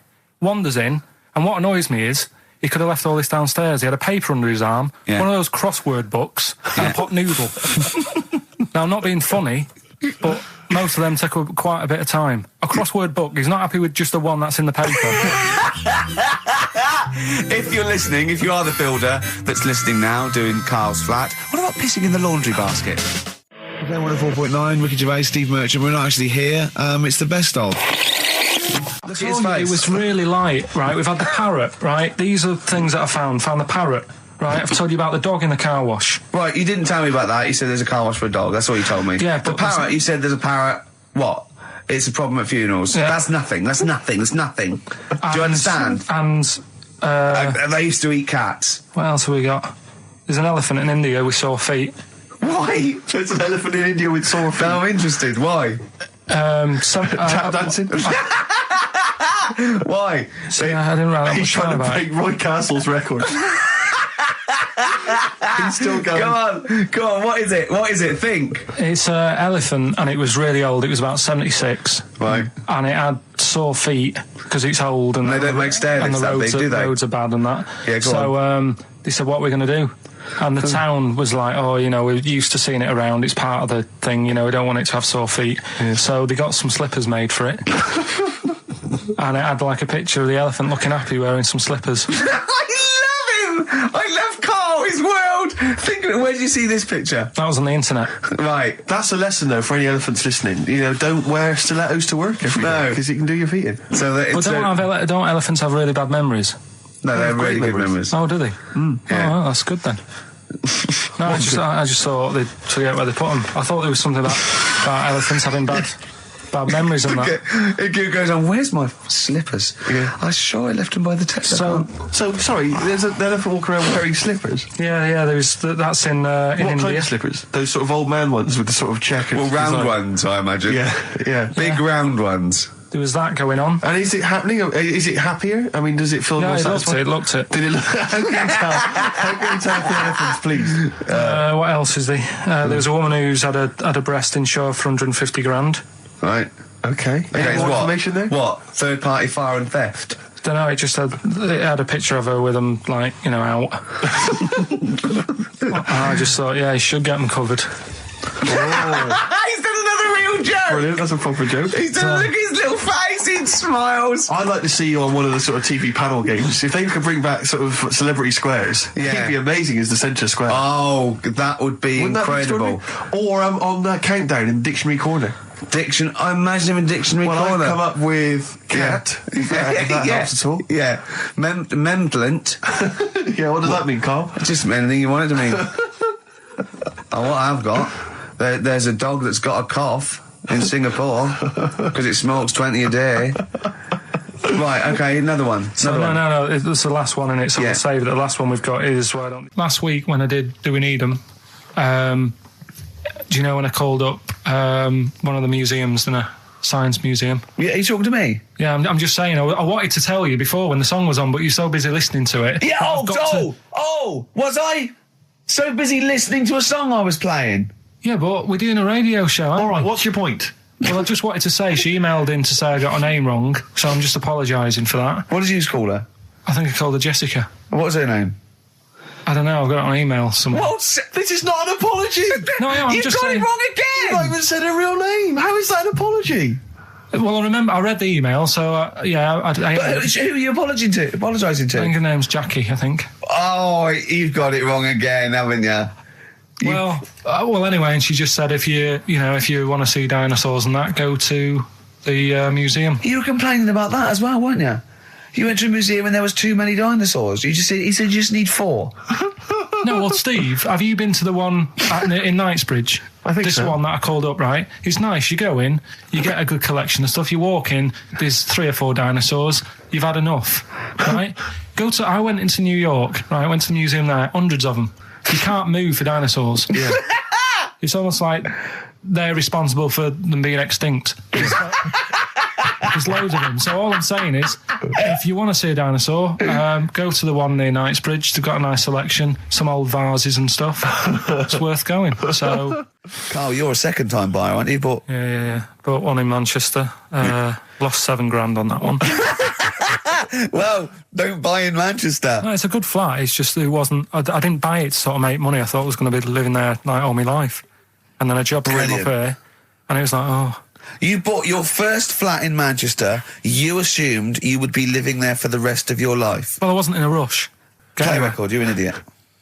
Hang on a minute. So have you got a property portfolio? Have you got the 2 houses now?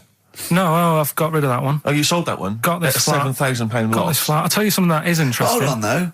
What? £7,000 lost. Yeah. It's a flat in Manchester, but it could only cost about £8,000 anyway. Right, Steve, something they do now, right, they've got to do by law when you're buying, right? I was looking at one in London, right? It's haunted. They've got to tell you now. Right, don't talk shit. I'm telling you Play now. a record. I'm telling you now. Yeah. There's no such thing as ghosts. That is ridiculous if that appears on a legal document. Right, if there's anyone who sells flats and that, does that for a living, yeah, right, email in, because I'm telling you now, that is a fact. She sort of dropped it in. I said, oh, nice feel here. And she said, yeah, well, that'll be the ghost. Just dropped it in, that's all they've got to do. And then I was like, what? And they went, oh, yeah. That's what I've got to do, is it? So that's the legal thing. Did you drop it in? So in court you go, did you drop it in? Yeah, I dropped it in. Play a record, you're an idiot. Did you have to have that thing done where they say, what side do you wear your member? What side you dress? They don't say what side you wear your member. That would hardly be a euphemism, would it? So they say, what side you dress, sir? It means what side your little poke, your little John Thomas leans, doesn't it, on rest, usually to the left, isn't it? Your little left testicles. If I said to you now, what side do you wear it on? Do you know? It would be left. It would be the left. That's what I mean. If standing there, right, with nothing restricting it or holding it in or holding it up, right, it sort of leans. Your one ball is sort of like slightly back and lower, isn't it? And your little John Thomas rests there, so it's left. And the reason they ask it is so they don't put the tape measure up on the left and squash your willy or touch your willy. So it's nothing to do with like, well, you'll need a bit more room of sort of more material on that side, or. Well, no, I don't think they compensate. It's just when they put when they stick that up into your groin, they don't want to come in contact with your little. The thing is, I don't know what side I wear stuff on. I just sort of pull my pants up and wherever it wants to go that day. But maybe it's not big enough to sort of make any, real decision. But like now, I'm sat here right with my jeans on. I don't know where I am. Well, that's clear from hearing you talk. No, but what I mean is, if a fella said to me, "What side are you? What side's your member on?" Member. What is this the use of the word member suddenly? I'd go. Well, it's not. It's usually not appropriate. And also, I imagine in the old days they had big baggy pants that used to sort of like hang down. And now, like with those stretchy boxers and briefs, it's sort of held up in a nice neat little parcel, isn't it? So it's probably not appropriate. It doesn't come in contact with your little snake. So, Did you ever? What have you ever heard that? Are you telling me a tailor has asked you that and you went, "What do you mean, mate?" No, I've never. I've not really had one made to measure. I had one made when I was a kid, but since then I've sort of bought a suit off the hook. But when you were saying about buying a suit, I know that question sort of crops up, and I don't know what the answer is. It just annoys me the way I don't know. There's no surprises anymore. Do you know what I mean? People know. What do you mean? He's going to go, right, I'm going to measure you now. Which side shall I measure? Go, well, pot luck, go and have a look. Right, there you go. Oh, you got it. You checked me out. What do you mean there's no surprises anymore? What are you talking about? Everything you say is a surprise. Everything you say. Every opinion you have is a surprise to me. What I mean is, why aren't people just happy just to go, well, depends, doesn't it? I'll just pull the pants up wherever it wants to go. I'm happy. What do you mean? Why is this such a big issue? But Karl, when they ask you this question, they're not making a note of it somewhere. It's not statistical research to find out what the kind of common leaning is. It's a question so he doesn't touch it when he's using his tape measure. Just be careful. But he is being careful by asking the question. But what's wrong with him touching it anyway? It's only like a slight. Fair enough. But if he just sort of, knocks it a little bit, you can just go. Do that again? To me, it's the same as the prostate thing. It's just happening all over again. But the doctor doesn't go, oh, what side's your arse on, sir? Trying to avoid the arse. He wants to go, he knows where your arse is and he's aiming for it and he wants to get it up there. He's aiming for it for a good cause. This little fella's going, well, I've got to measure his leg. I don't want to touch the knob. I'll just ask him, sir, do you mind telling me where your cock is so I can avoid it? It's a big difference. But like I'm saying to you, I'd have to have a look first to let him know. I don't know where it is now. I don't know. It could be the left, could be the right. Are you telling me you don't know where your knob is without now? looking? Well, what do you mean without looking? How could... Well, you're saying it as if like... Should we have a guess? Well, have a look and tell us where it is. And what are you wearing? What sort of pants are you wearing? I've got my jeans on. But you got pants on underneath them? Yeah. What are they? Briefs or boxer shorts? Boxer shorts. Boxer shorts. Well, it's probably free, but the jeans are probably strict in it. I think it's probably either in the middle, dressed in, or just slightly to the left. Have a look. We'll tell the listeners after the break where's Karl's knob. It's a good competition. Oh, brilliant! We've got to send this to the Sony Awards people. Well, big question. Where was Karl's knob? That's what people have been hanging on for. Yeah. Where was it? Well, I can't believe people have been texting in. Hey, not guessing where it is. People saying, is it in the middle? Is it in the left? It cost them 10p. It cost them 10p to find out. Just wait, I'm going to get out the answer. You don't win anything, right? like strike it lucky. Right. Bottom or middle? Right. It was to the left. Oh. Yeah. I went with the right. That's annoying. See, I thought it would be to the left. If not, maybe if it was all scrunched up, sitting on your lap right, it might just pop up to the middle. Just pop out, like, you know. Well, next week we'll be finding out where yours is. Where's Ricky's bollocks? 50 Cent in Da Club on XFM 104.9. We're playing our favourite singles of the year. Yep. And we're looking back over some of our favourite clips of the year. Right, Karl, it's a questionnaire about happiness.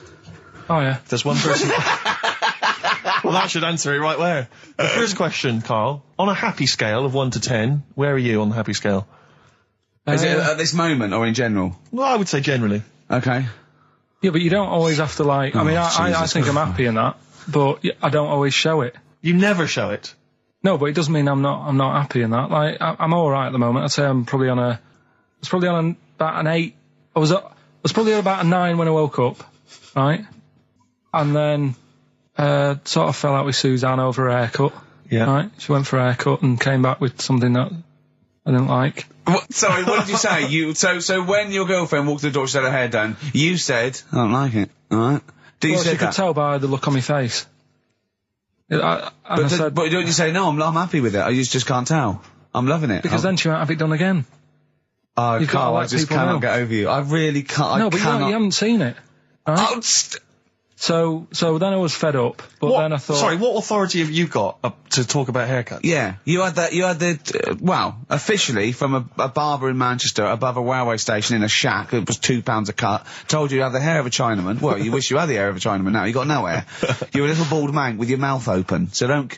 Is she listening to this, Suzanne? Sitting at home with a woolly hat on? I don't know. But she knows now, doesn't she? What did you say? What words did you do about it, I just said you look like someone out of Slade.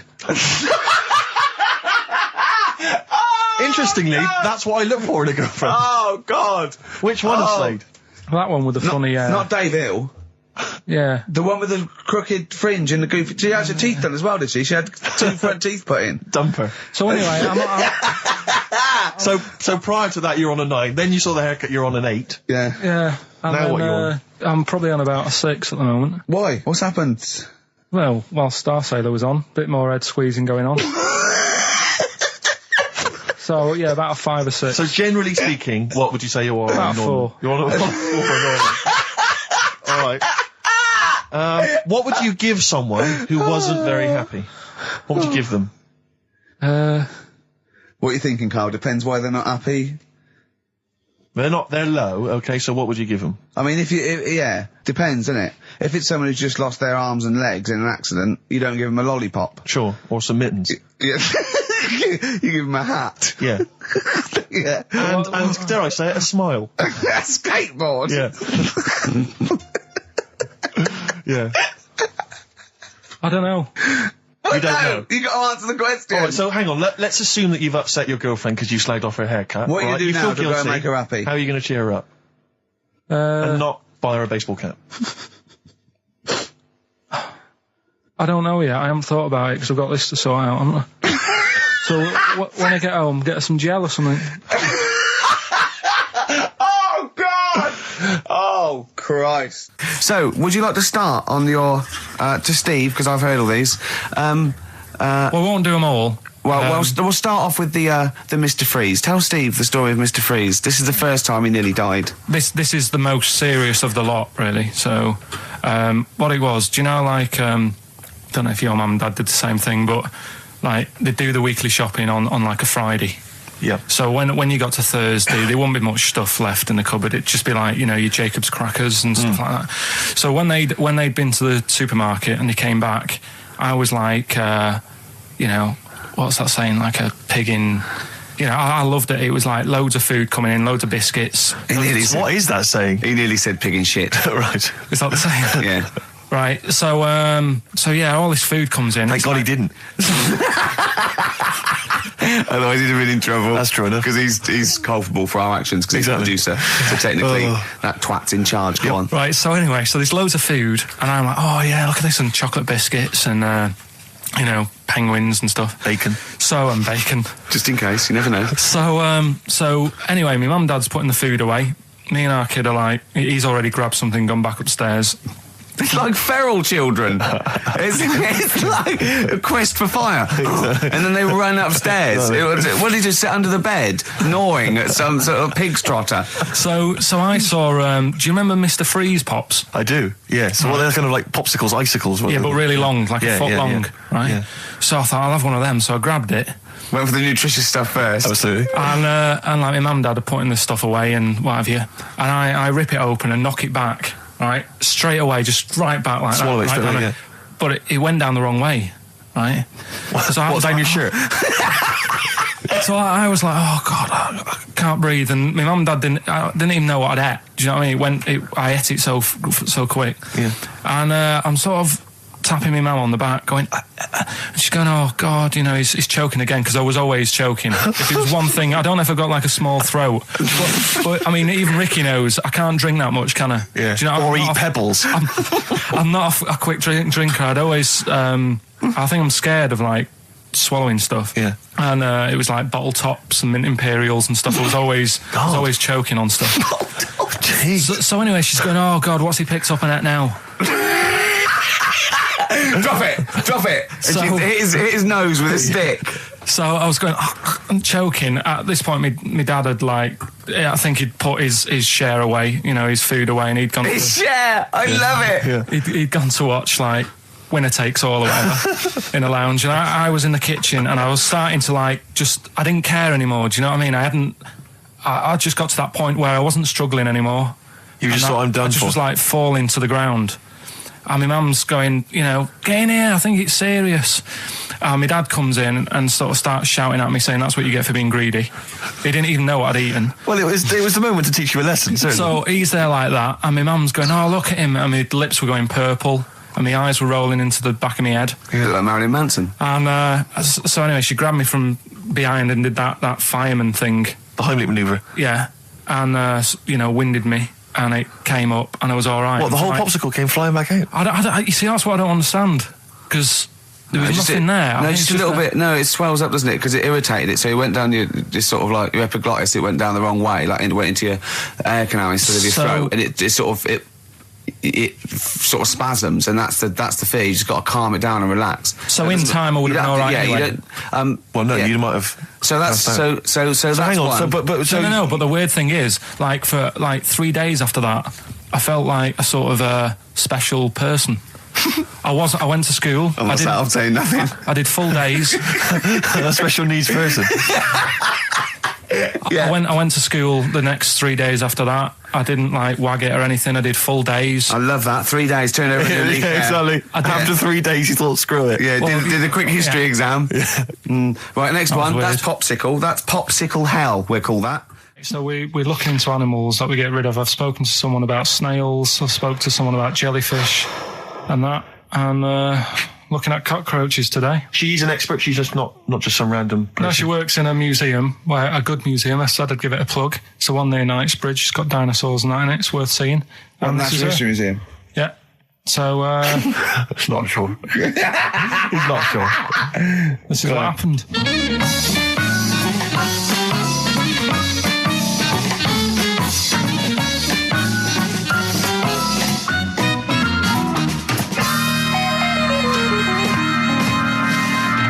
Now, what I'll do, I'll tell you as much as I know, and then you can fill me in if I'm right or wrong.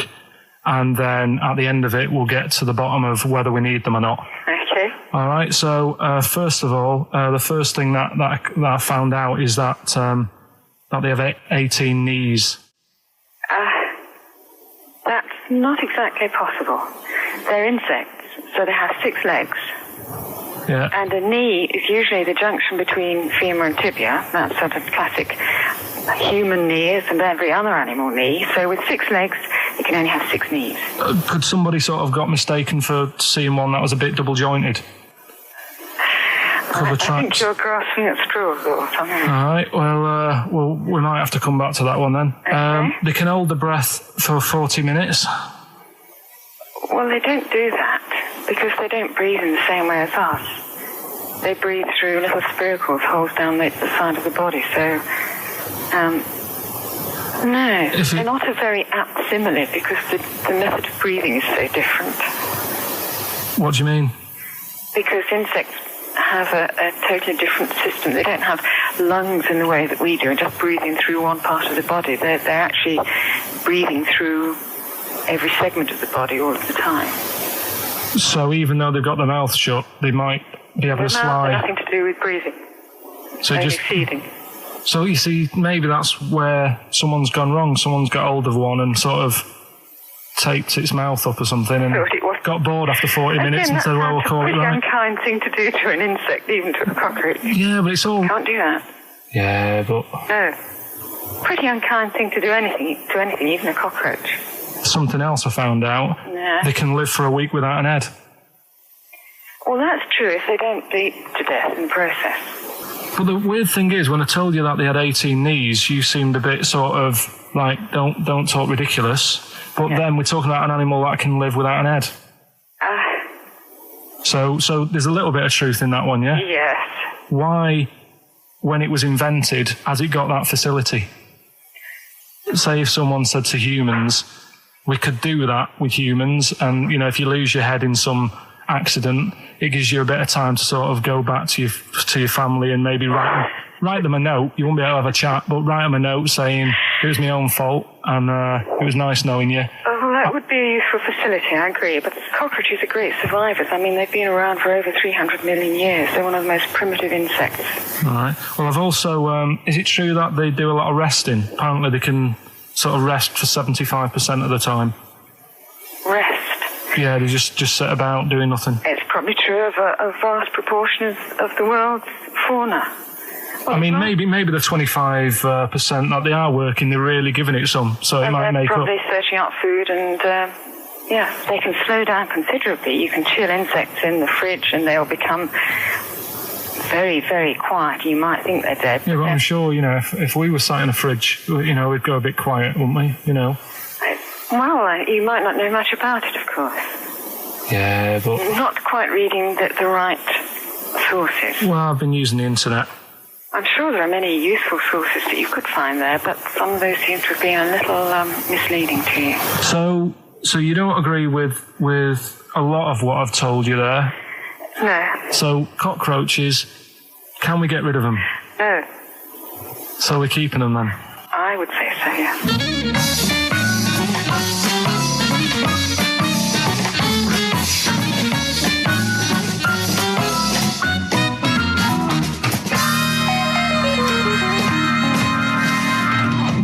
I think we should get her on more often because she sounds like she'd be a bit of an ally, really.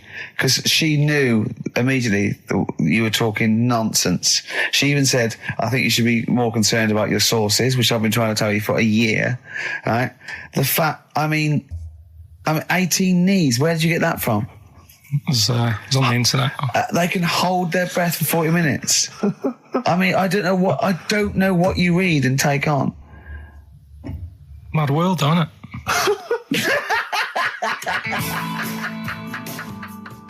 Yeah. Some doctor or something who was into like the way bodies work, they got their head cut off. Who did? The doctor? Yeah, he was doing a bit of an experiment. And he cut his own head off? Yeah.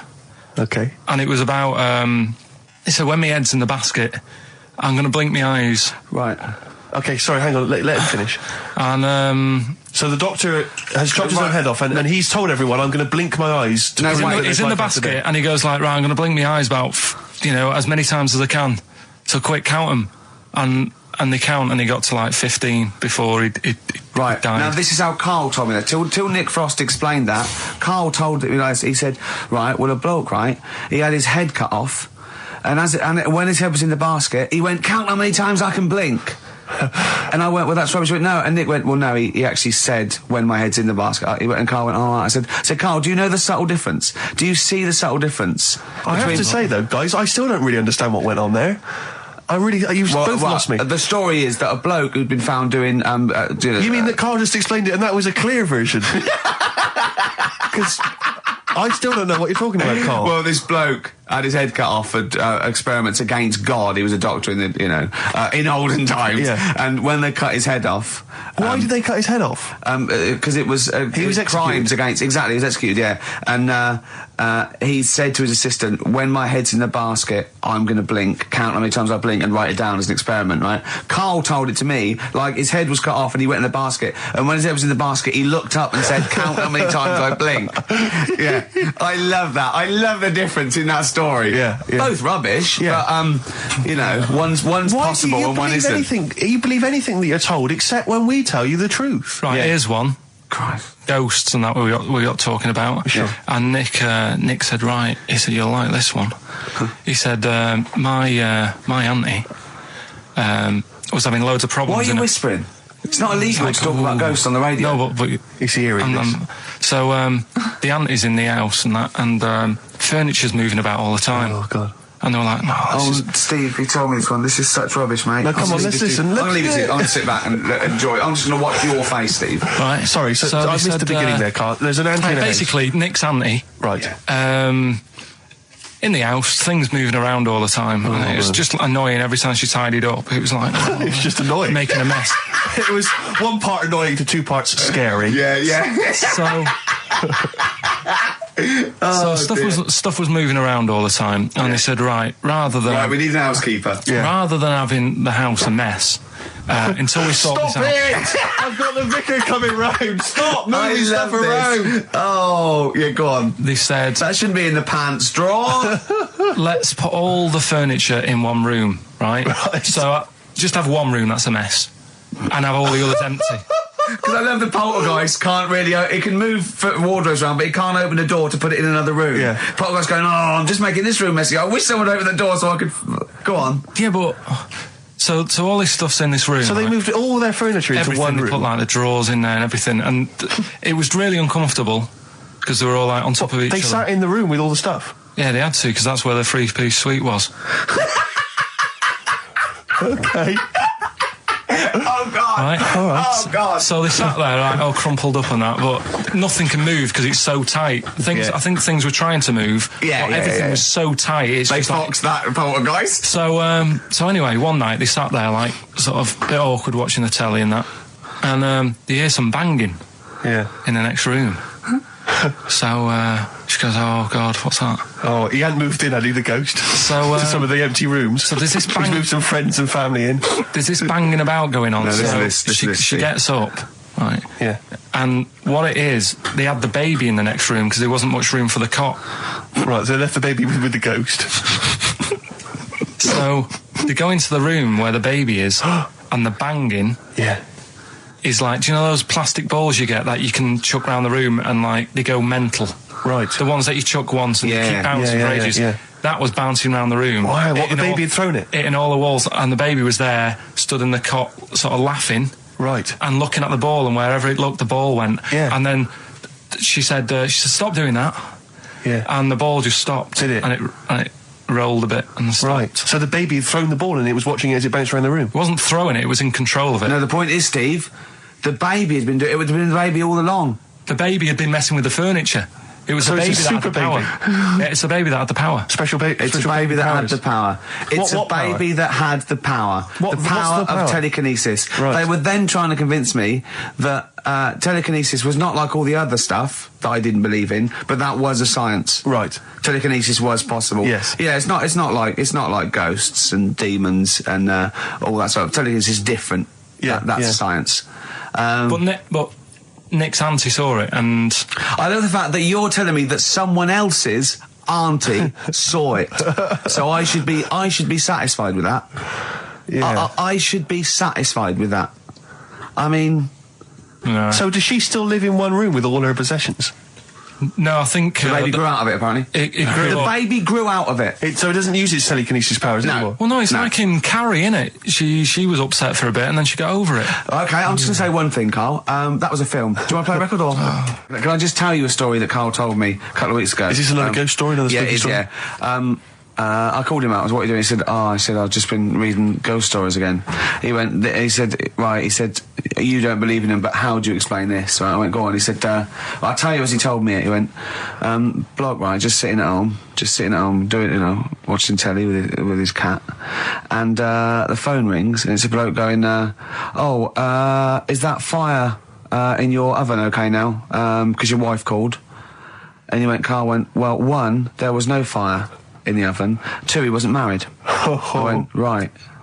Go on. He went, well, then, right, there was a knock at the door, and there was 2 sort of people in sort of white coats, and they came and said, we've come about that fire. Your wife called us.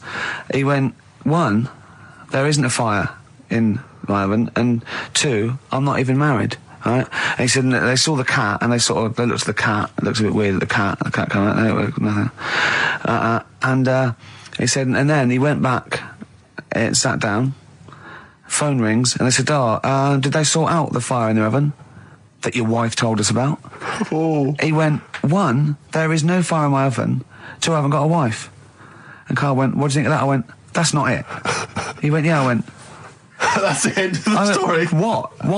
He went, well, how'd you explain that? I went, explain what? I thought he was going to say, a year later we got married, but she died in an oven fire. Right? I thought it was going to be that. And I went, that's people winding him up. Yeah, or someone did report a fire in the oven, and their name was Johnson, and they looked up Johnson, they got the wrong thing, it was the gas board, and they sent it around to the wrong person, right? You know, he went, yeah. I said, I explained it to him, he went, yeah. Why did they look at the cat funny? Oh, man alive, Karl. This is really weird, right? I was in my house once, right, and the doorbell rang. Yeah. Right, I opened the door, there was no one there. Yeah. Right? And then I looked across the street, right, and there were some kids running away. Yeah. Now, how do you explain that? Yeah. There was another time, right, where, like, I opened the door and there was a bloke goes, you've ordered pizza. I went, I haven't ordered pizza. And I heard my mate upstairs giggling and putting the phone down. Yeah. How do you explain that? Karl, seriously, why did you tell me that story? What do you think it was weird about that?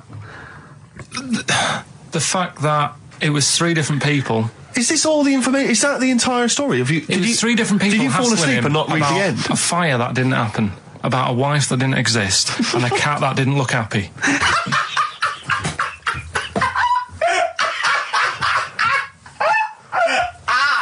Oh, I'm gonna have a heart attack, Karl. What? I mean, why did they look at the cat funny? Because cats don't like spirits, do they? What? And the other blokes were ghosts? Yeah. Yeah, that's it. So these are kind of beetle about type ghosts. These are ghosts who walk the earth as the undead, just winding people up slightly. That's lovely. That is lovely. Seriously, and a cat that did not look happy. But seriously, why would ghosts wander around just like winding people up?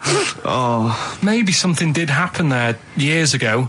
Some fire. Some woman might have died in a house of a fire or something. Yeah. And it sort of all happened again. Yeah, it's certainly a mystery. It's a mystery. I mean, I can't. What's this book you were reading? You were reading a book, which is interesting enough. It was the for tea and Times. Oh, Karl. Yeah. Well, I don't know what to say. Karl, let me ask you now. Karl, you will be a little bit unnerved about this. Have you seen the film Jurassic Park? Yeah. You know what happened there? Well, according to the Sun here, it says scientists are planning to clone mammoths for a theme park. Look at his face. Look at that. He looks like a dog caught in the headlights of a car. He's terrified. I love Karl. He's sprung to attention Karl. there. Is that the best news you could have? Man moths.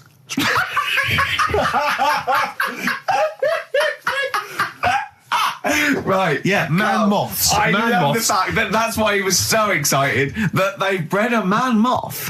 What is this? Yeah, it's a human being that hides in your wardrobe and eats an entire jacket in a day.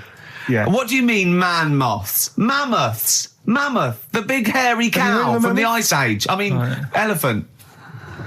You're not so excited about that, then? You can take or leave bringing back mammoths to life, but a man moth... A man moth is a different matter. Oh. If we'd have never brought that up, he'd have gone and told someone now, you know, they've bred an half man, half moth. This is how things start. This is what we mean when you hear these ghost stories. Are you slightly deaf? Is that it? When you hear these stories, is it... Karl, is English your first language? Are you actually foreign? Is that the thing? Yeah. Should we speak when we say foreign, we mean not of this planet. Yeah. Should we speak slower? Would that be a help to you? No, go on. Next What do you one. make of that? Do you think that's good? The Well, yeah, that's idea good of to bring bringing back mammoths. prehistoric animals. These giant elephants. They're slow, aren't they? It's not as if they're going to like get out and run fast and they can't capture them. They'd probably be a Like fence, to be elephants, honest, aren't Carl. They'd probably be a fence. they? No, but I'm Big saying, fence. but you're asking it as if like, oh, it could all go wrong, but it couldn't, could it? Well, Really? but the point was about Jurassic Park is they thought it wouldn't go wrong. They thought they had it all under Yeah, but control. that was and they- Have you learned dinosaurs. nothing from Jurassic Park, Carl? Dinosaurs would say, "Oh, think about it before you do it." But with a hairy elephant, it's not going to. Not a concern for you. Would you go along to see him? Would you be interested in that? If it was in the area, He's great, isn't he? I'd love a queue, Nothing right? impresses No, him. but what I'd like to do is Carl sitting like Yoda in a little cave, and I'd just like to see people like Tony Blair and Stephen Hawking's in a queue, and they go and say, "Carl, got a bit of a problem." And thinking of cloning a man and a moth. Problem? Not an issue. No, if I'm in the area, I might cruise around and have a look at it. Otherwise, just don't send it near my clothes. Oh, that's fantastic. So it's just for a second. As the words "man moth" came into your head, how excited were you? I mean, were you both terrified and excited? For the moment when you thought that they'd cloned a man and a moth? I pictured What kind of face did he have? Did he have the moth's head or was it a man's head? just a little man head. Right. What was his face? What did it look like? He just was like a bit shocked, perplexed. Yeah. Yeah. It was like he'd been grafted onto the body of a moth without his consent. And when he was asleep, Yeah, he'd woken up. he just went in to have a goiter removed, and they said, "We've He replaced woke your up with goiter with the body of a giant moth." Yeah. Is that all right, Mr. Jenkins? So he had the head of a little. Was it a little boy or a man? Little man, Right. Okay. and he's just bumping into a lamp. Just running into the if you went into hospital and they'd done something, what's the worst thing they could do, right? What would you rather have done, right? You wake up and you've got lobster claws for hands. Right. You wake up and you've got duck's feet. Or you wake up and you've got one horn coming out of your head. The worst thing, Yeah. probably the horn coming out of my head. Why? Get in the way. That'd be useful, wouldn't it, in fights and stuff? And for like parties, people play Well, I points. suppose the lobster claws would also be quite handy there. Well, listen, I'm a big fan of that TV show. It's on digital TV. A lot of people won't have it, but Inside the Actor's Studio with James Lipton. Yeah. And he interviews lots of big Hollywood stars, and he always asks them these same questions at the end. Can I just run a few of them past you? Go on. Okay. So, if you could do any other profession other than the one you do now, what profession would you do? Can you just change that to apart from a paper round? Apart from a paper round. Oh, If you could do any other okay. profession, Karl. And it doesn't matter about like. It doesn't matter if you've got the skills or anything. In an ideal world, if you had the ability. Well, I think I'm about to buy somewhere, so I reckon something, using tools and like doing a bit of plumbing and that. So a plumber. Well, sort of an all-rounder. Right. A handyman. A handyman. Well, yeah. Yeah. I think, you don't get paid that much, but it's useful, isn't it? So, But you'd get your own show, couldn't you, with Carol Smiley eventually? well, all that, but the money that you don't make, you save by not having to pay someone else to do the chores. Do you know what I mean? okay, I don't know what that sentence meant. Right. No. A plumber, how much is the average plumber on? The money you don't make, you save on not getting someone else to do it. No, just think of that. No, look, break that sentence down. Are there any... Sorry, Rick. Sorry, but people who live in glass houses. Yeah. Anyway, let's just go back to Lipton quickly. We've got a couple to get through here. So, your favourite noise or sound? Favourite sound or noise? Oh, Is it me? no. It's not me. Hang on a minute. It's not me. Are you sure it's not me, Carl? I like Elvis. Noise. Elvis. Elvis. In the ghetto. The sound of Elvis. Elvis in the ghetto. Brilliant. Okay. Yeah. And your least favourite noise or sound? I don't think it should really be records and music. Noises, things that you hear at home or whatever. Maybe like a sound of a The least favourite noise. least favourite. The sound of... Probably like sound of ghosts. fire engines and that. Right. That's annoying. Except if your house was on fire, presumably. I think it's a bit unnecessary. You think they're just doing it to wind people up? I live on like a busy street and it's happening all the time, and it is like just sort of have a blast of it and people will hear it. You Sure. don't have to keep it going. Yeah, Sure. yeah. Sure. So that is pretty annoying. And if heaven exists, Karl, when you get to the pearly gates, what would you like God to say to you as he welcomes you into heaven? What would you like God to say to you? Who asks these? What show's this? It's a programme where celebrities are interviewed by a guy, an American interviewer, and he always asks these questions at the very end. What would I say to God? What would you say to God if you believed in heaven, and if heaven exists, when you eventually go up to heaven and you're welcomed in through the gates by your God? parka and your stussy t-shirt and your... What do you want God to say to you as he welcomes you in? Say, you all right? Don't know, just be friendly.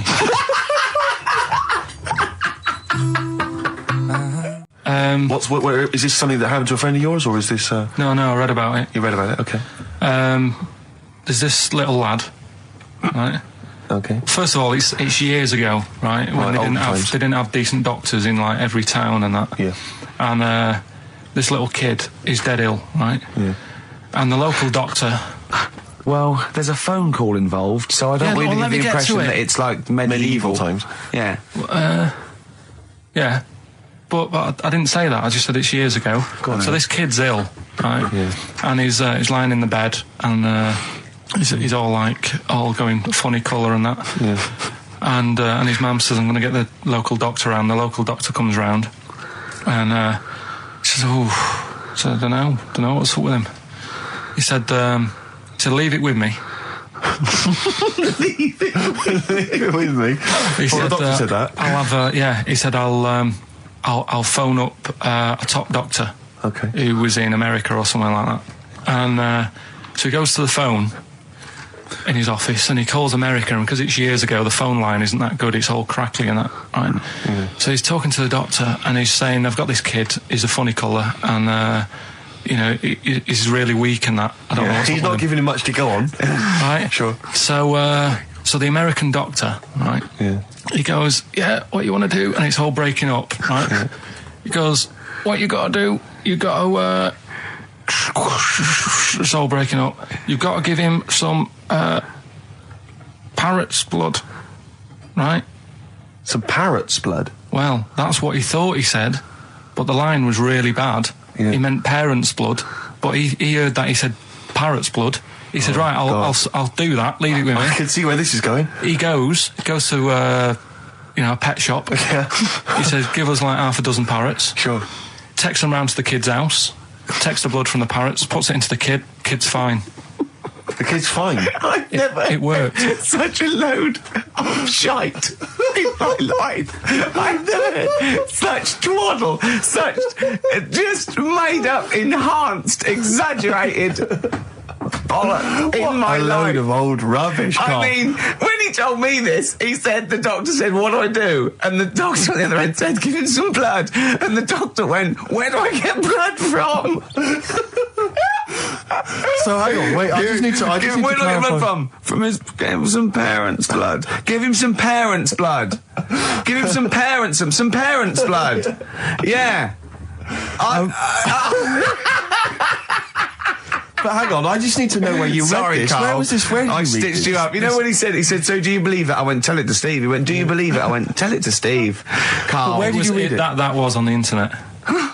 What? Where is it on the internet? I'm always looking at stuff. I was looking at stuff this morning because of Yoragella last night.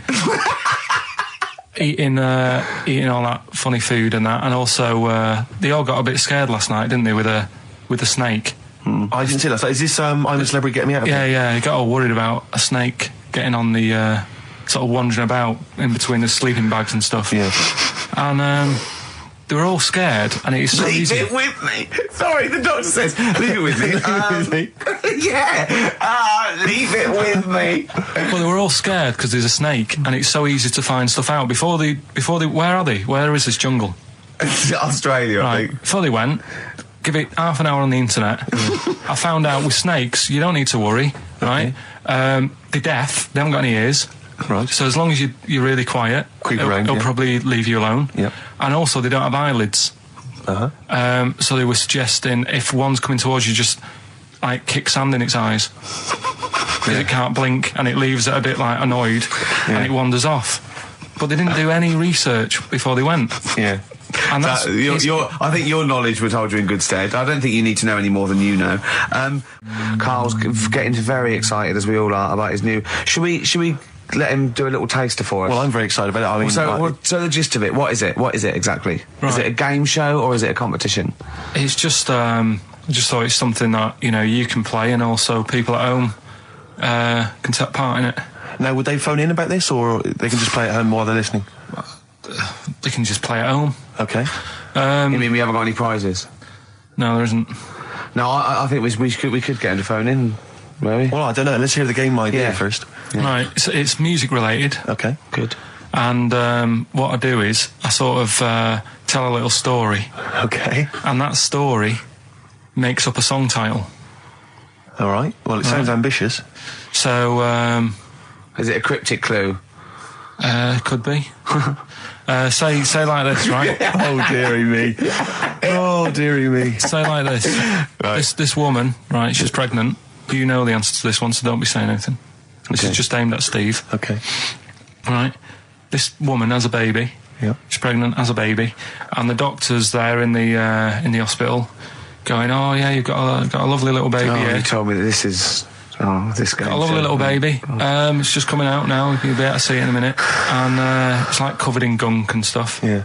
And he's going, yeah, it's nearly here. It's coming out. I see its little head and that, and he gets hold of it, and it's full of all this gunk, right? The baby's full of gunk. Yeah, like the Covered in gunk or full of gunk? covered in it. Right. And he goes, here you go, get hold of your baby, and he drops it. Right. What song's that? There's so much irrelevance there, Steve. I can't tell you. It's not a cryptic clue. It's not a cryptic clue. Because only... I mean, the gist of it is relevant. That isn't the best one. That's just... Right. I mean, there is just... There's things there that you were dwelling on and thinking of pun. Don't. Just go for gut instinct. What was it? What was that? Right, I just need to try and get the basics of this. There's a woman, she's pregnant, she has a baby. Yeah. The baby's covered in gunk. Yeah. Right. And because of the gunk, the doctor drops the baby. Yeah. And that's all I need to know. Yeah, that is all you need to know. Yeah. The pregnancy is largely irrelevant. Okay, what are the key elements? It's the birth and the doctor dropping it that are the irrelevant. The The relevant birth thing. and the dropping of the baby. I've absolutely no idea. I can't even begin to guess. Think about what's happened here. Oh, Karl, She's had a isn't- baby, the doctor's trying to deliver it, he's saying it's a nice little baby you've got here. This is all irrelevant. This is all irrelevant. Right, let me tell you this. So just to be fair to Steve, so he can get into your mind. Right, this is not a traditional cryptic clue, logical problem. Or this is Karl. What song am I thinking of? Right, that is Underworld, Born Slippy. I have to say, actually, that makes textbook sense. Yeah. No, that does actually. No, I'm sorry. Do you like all the story about? It's all right. You can see it in a minute. Oh, it's just covered in gunk.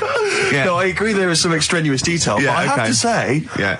that Born was good because it was. That's the look of it. Was Yeah. Born was good. Yeah. and Born Slippy, no, I was quite impressed by that, Karl. I have to say, no, to be fair to you, I'm not just patronising you. Oh, well, I've got. Oh, wow. I actually think that was really good, and I disrespect Ricky Gervais for slagging that off, because I actually think that was quite Well, good. let's go ahead with it then. On your I head, feel be it. we could maybe open this up to email correspondence or Okay, or the let's phone go lines. for it then. Okay, this is Karl Pilkington's new game show idea. It's Just what's the song? Karl Pilkington presents What's the Song? Ladies and gentlemen, please welcome to the stage Mr. Karl Pilkington. and Karl Pilkington with his brand new show, What's the Song? What song am I thinking? No, I mean, You're nervous about this, aren't you, Rick? I am. You're worried. Well, because I've heard some of these clues before, I have and to say, they're I'm ramblings. Sometimes they're close to ramblings of a fool, right? And it really is like those. What am I thinking? Yeah. I don't know though. I actually was genuinely impressed by Born Slippy. I have to give him the benefit. That's one of the better ones. Because that was short, sweet, and it worked. Some of these you say they're not going to be quite as pissy. Some of them are like Emily Bronte novels. Now listen. We're just going to go for it then. You do it, and we just get people to call up because I want to see the general public's confusion of trying to work out. Well, why don't you give us your next clue, and then we'll play a track, and then we'll hopefully have people on the line after the track to try and answer it, and you can recap briefly. So give us your clue now for what song am I thinking of? Right, this one. It's about a woman. And she's just normal, nothing wrong with her, or so she thinks, right? But there's the twist. Is this like the Tales of the Unexpected? And she's got she's got her mates and she's having a normal life, having a good time and that. And then this thing happens, right? And she starts to stink. And she can't have a bath, right? And she really wants to have a bath. She's dead sweaty and stuff. She's going about her daily stuff. She can do everything else normal. She can eat, she can talk, everything. But for some reason, she can't have a bath. Is there a coal mining husband in the bath? Yeah. Is this born stinky? She can't have a bath. So a woman can't have a bath. Yeah. Is that it? Or a shower. She can't. Okay, leave it there, Rick. Don't try and guess. It's not for us to guess. The general public can phone up and ask questions, so I just go for it. I'm not sure they can they? I think so. Otherwise, we don't want just people just phoning up and I'll tell you getting what about this? Why don't they can ask one question? Yeah. They can ask one question of Karl, then they have to make a guess. Okay. 08700 800 1234. Have we got someone on the line now? We'll just go. Let's do it. Let's go for one. Let's go for one. This is edgy radio. This is letting Karl stuff. live. Go on. Hello, XFM. Hello, I'm ringing about what's the song? Absolutely. What do you think? Well, I'm going for Dirty Diana. Dirty Diana. See, that works. That's a great guess. It does. Yeah, but it doesn't work because why can't she have a bath? Okay, so the answer is in I was there. going to ask you. Well, that's your one question. That'd be the answer. That would be the answer, I'm afraid. What was your name? Shelley. Shelley, thanks very much. Shelley, I should tell you that, that you should never take this personally because no one can really get into the mind of Karl. So don't beat yourself up about this. I don't expect anyone to get these clues. No. So well done. That is a guess. fine guess. Thank you. Thank you. Okay. Anyone else there? Let's hello, XFM. Who's that on the line? It's Chris. Hello, Chris. A question for Karl? Before you give us a guess? I haven't thought of a really good question or anything yet. You just want to go for the guess? No, what I thought was, I'm sure Simon Mayo used to do this when he did the breakfast show on Radio 1 years ago. No, he didn't. So you've just pinched this idea, Karl? If you're going to rip someone off, Karl, do not rip off Simon Mayo. I haven't ripped this off. I thought this was a new idea. I was going to do it with sound effects instead, but that's... he used to do that, and he used to get his team to play other characters. You idiot. Well, no, hang on. Not you, Chris. I'm saying you idiot to Karl. Yeah, but nothing's new anyway, is it? So I'm not getting annoyed about it. True. What do you think the answer is? Is it Cornflake Girl by Tori Amos? Good answer. She couldn't have a bath because she'd go all floppy and then go down the plug hole. Good answer. She'd go all soggy. Yeah. So is it Cornflake Girl? No, it's not, but that's a great answer. It could have been. All right. Okay. You're already seeing the error of this, aren't you? I think this is great radio. I'm really hooked on this. I'm genuinely excited. This is really like that. Those so-called lateral thinkers. A man got into a field and dies. Why? Yeah. He ran out of air. No, not the one I'm thinking he was of. Shot. Well, no, that was a good answer. Well, but couldn't Simon Mayo sue you or something for doing it? Will you stop? Don't mention that. Yeah. Listen, I think if you're going to steal ideas from someone, it should be a brain box like Mayo. I mean, he's the man. The only example of one I can ever remember here on his show, because I was quite young then, was some people were pretending to tap someone's phone or something, and then they got caught, and the answer was just bugging by whistle because they were genius. That was absolute genius. That's absolute genius. See, Karl, that's the sort of standard you've got to come up against. Thanks very much, Chris. The phone lines are hot. Hello, XFM. Hi, is it Candy Perfume Girl? Is it what? Candy Perfume Girl. Candy Perfume Girl? Yeah. Candy Perfume Girl. Is it? Well, who's that by? Madonna. No, that sounds like an obscure album track. No, it's one of her songs. Just think about it. She stinks and everything. She's a normal life. I didn't say she was a sweet or anything. But for some reason she can't have a bath or a shower. Is this a big song? Just to give him a clue. It's a bigger song than Candy Sweet Girl. Thank you very much indeed for your guess. It clearly is right. Thank you. Cheers. Sorry. Okay, one more, then we go to a record. Come on. Okay. Go on. Hello, XFM. Karl. Yeah. Is it High and Dry by Radiohead? High and dry. High and dry. Now that's great. She smells, which is another word for high. She's dry because she doesn't have a shower. Karl, if it isn't that, yours will never be as good as that. He's the winner. Whatever you're thinking of, that clue is brilliant. What's your name, mate? It's Richie. Richard, I mean, you can't beat that. That's a bit too lateral. Don't be stupid. It's perfect. He's made yours into a clever clue. He's made high, she smells, dry, she never gets in the bath or shower. It's not that, is it, Karl? No, it's You not. don't even get that, do you? Not really. Have you ever heard of the word high being used to mean sort of smelly? No. No. Oh, what? That was where you went wrong there, mate. Richard, I'm declaring you the winner, even though that isn't the answer. I don't think Thank we you. should give up this early. Can we just let's play a song and, Let's play a song. Give it one more chance, because if people think about it, it is really easy. So I'm not going to find out the answer now because I've got to go out. Okay, we'll do it very quickly. Stay in for 10 minutes. We're just going to play a new Coldplay track out. Okay, let's play Coldplay and then we'll come back with this. Coldplay, One I Love. That's for Nick, Neil, Olivia in Tower Bridge. Absolutely, and also Nikki from Bromley who emailed in. She's enjoying the show and she wanted a bit of Coldplay. That's the B-side of the current single. This is a great show, isn't it? We've got great music, we've got laughs, tears, we've got requests, we've got Simon Mayo games. It's just like Radio 1 for less people. Exactly. Radio 1 for less people. This is great, isn't it? So go on then. So listen, Guy, you were so excited about this game, weren't you, earlier? You came in with a hop, skip and a leap in your step. Although I must say, the phones are going mental. We're going to have to take some more calls. People love Karl. High and Dry is great. I mean, it works. Can we have a very quick recap in case someone's just very quick Can you make it so High and Dry doesn't work now? Give us a bit of information that makes it different to High and Dry, or can't So you for those that do have just tuned in, Karl describes in a roundabout way a story which somehow is representative of a song. Is that right? Title. A song title. Yeah. Okay. So this woman, she's all right. You know, she has a normal life. Pretty much. Kind of. Yeah. There's probably a few things actually that she can't do thinking about it. But the main problem would be having a wash or having a bath or having a shower. Yeah. Maybe going for a swim, thinking about it. Right. I think water is the clue, isn't it? That's the clue. Who's that on the line? Hi there, it's Mark. Hello, Mark. Hi, Mark. Right, it smells like Teen Spirit, Nirvana. No, it's not. That's a great guess. Smells like Teen Spirit again. He's also brilliant. Thank you, Mark. Well done. No, it's not that. All right. Hello, XFM.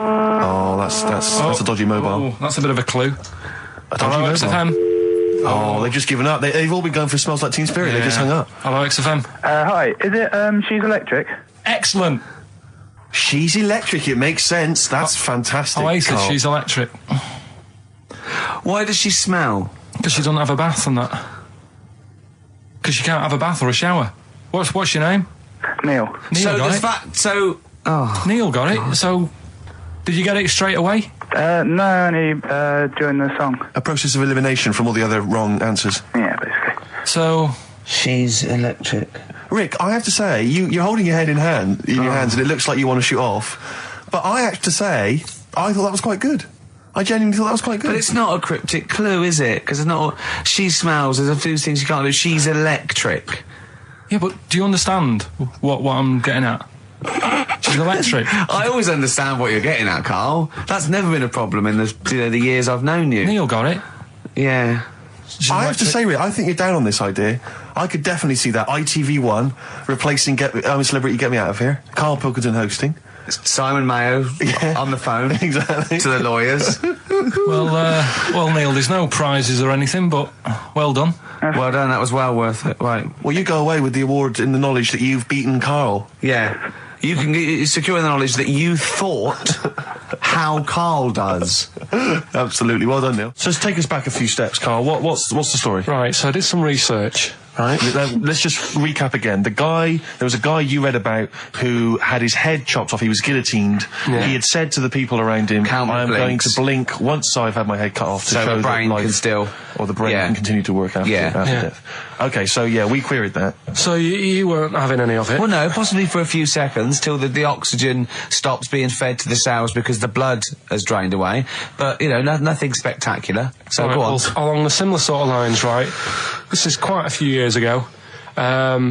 This fella sort of upset the royal family doing something. Right, so they said that this isn't good. It wasn't Ben Alton at that Jubilee thing, was it? I can't remember what it was. And they said, right, that was terrible. We're gonna cut your head off. You gotta show people like you can't be doing what you've been doing. What was this? The 1970s? When you say a couple of years ago, you mean maybe sort of... Was it the olden days when the phones weren't very good? Ages ago. Yeah. Ages ago, sure. So yeah, fair enough. Yeah. So very philosophical. Yeah, imagine that when you watching this story. This was literally ages ago. Yeah, exactly. Yeah, Simon Sharma's History of Britain. Yeah. Oh, and even before that, which is yonks before, when it was all mental and different.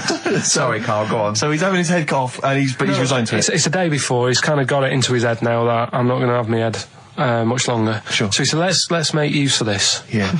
He said, I wonder how long, like, the body can stay alive without my head on it, right?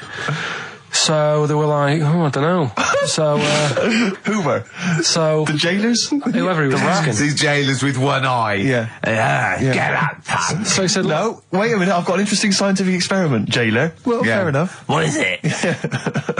So, he said, what I want to do, right, he said, surely it's my last right. I'm going to be dead tomorrow. Sure. So let's do a test. He didn't draw it out this long, did he? Yeah, he said let's test this out. He said do us a favour. He said it's my last day. What I want you to do is you're going to cut my head off. Let's put a white line on the floor. Right. And see if because there's no point asking how far he can sort of walk without an head if there isn't a line, because you don't know what to count. Do you know what I mean? If he loses his head and he's running around all over the place, you can't really count That's that. not impressive enough. Yeah. So they said, let's make a white line. Sure. Yeah. Who said this? He did or they did? I think they started to join in with him and saying, well, let's make this a... Sure. You get it. Go on. So... they got Norris McWhirter down. The Guinness people. Oh. Yeah. So they said, let's get this white line. Yeah. And dedication's all you need. We'll do this tomorrow. And he said, all right, then I'll see you in the morning. Yeah. I'll see you in the morning. Night, sleep tight. Bye. I love the fact that Karl knows exactly what was said. Yeah. Oh, that's beautiful. Yeah. He doesn't know the story or what order it is in or when it was. Knows exactly what was said. But he knows the all right then, see you in the morning. Bye. Oh, kissy. Oh, I'm not like that. Oh, you joker. Don't let the bed bugs bite. Yeah. Anyway. So he gets up. Do you want a paper tomorrow? No, I'm all right. Go on. He gets up and they say, right, today's the day and that. And he said, well, I've got used to the idea. So here's a white line for you. Got used to the idea. Go on. So they go, right, you ready then? And he said, I go on. And they cut his head off. And the body walked 32 steps without a head. Wow. 32 steps. Incredible. And that's the lesson, really. Did it get as far as it walked along the white line, did it? Yeah, it stayed along the white line, did 32 steps, and then started to stumble a bit, and it just fell over. Yeah. But, it was a test that your body can still keep alive for a little bit. Yeah. When you've lost your head. Absolute twaddle. Absolute twaddle. What do you reckon you can do then without an head? How many steps? Nothing. There'd be muscular spasm, right? Yeah. It would twitch a bit. You could not distinctly take 32 steps. The body don't... Yeah. Is the doctor still on the line? Yeah. The fella that bought 6 parrots.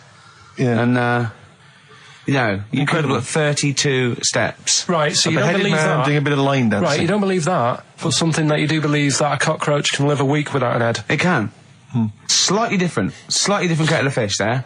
Why? Wow, insect to human is what I'm thinking. Yeah, that difference. There's not that much difference in some insects. Do you know that a snake has a heart and lungs and kidneys and stuff? Go on. No, well, I'm just saying. So? You're making out as if like they're a totally different species. I am making that up. I mean, call me old-fashioned. Do you know what you're talking about? I don't want you embarrassing yourself, Rick. Yeah, I am suggesting they're totally different beings. Yeah, that is. Yeah. Now, Karl, the cockroach is a very different thing. The interesting there is that it lives without its head, because a lot of it's on. There's some of them are phototropic, chemotropic. Some of them just literally have irritation and muscle memory. I mean, they do have a central nervous system, but it's very different. So if you lose the head, it bypasses a lot of that anyway. All this is running around. The reason it dies is because it can't take on water. But it's very different to a man, right, having consciousness and then losing that, and the body's still going, I think I remember what I was going to do here. Yeah, so I'm going to carefully walk 32 steps along this white line. Imagine you just looking down going, missed a bit. Yeah. Maybe the head was in the corner going, left, left, left. Oh, he's now... Well, let's just put it out. I mean, if anyone listening has maybe had a relative beheaded, maybe in a horrendous car accident, but they got up, maybe they went for a walk, they had a little chat before they passed on. Karl. Get in touch. Karl, you are my favourite being. You are my favourite species. Now, you, Karl, may not be particularly different genetically from a cockroach. You are. Why can cockroaches do that? Why whoever made them went... Let's play a record. Do you know what, when I told him this fact, I send him little facts on text messages just to inflame his, interest. I just sent him a cockroach can live 9 days without its head. He texted back, what's the point of that? Yeah. What's the point of They're that? not doing experiments, these cockroaches. It's a boring last week to have.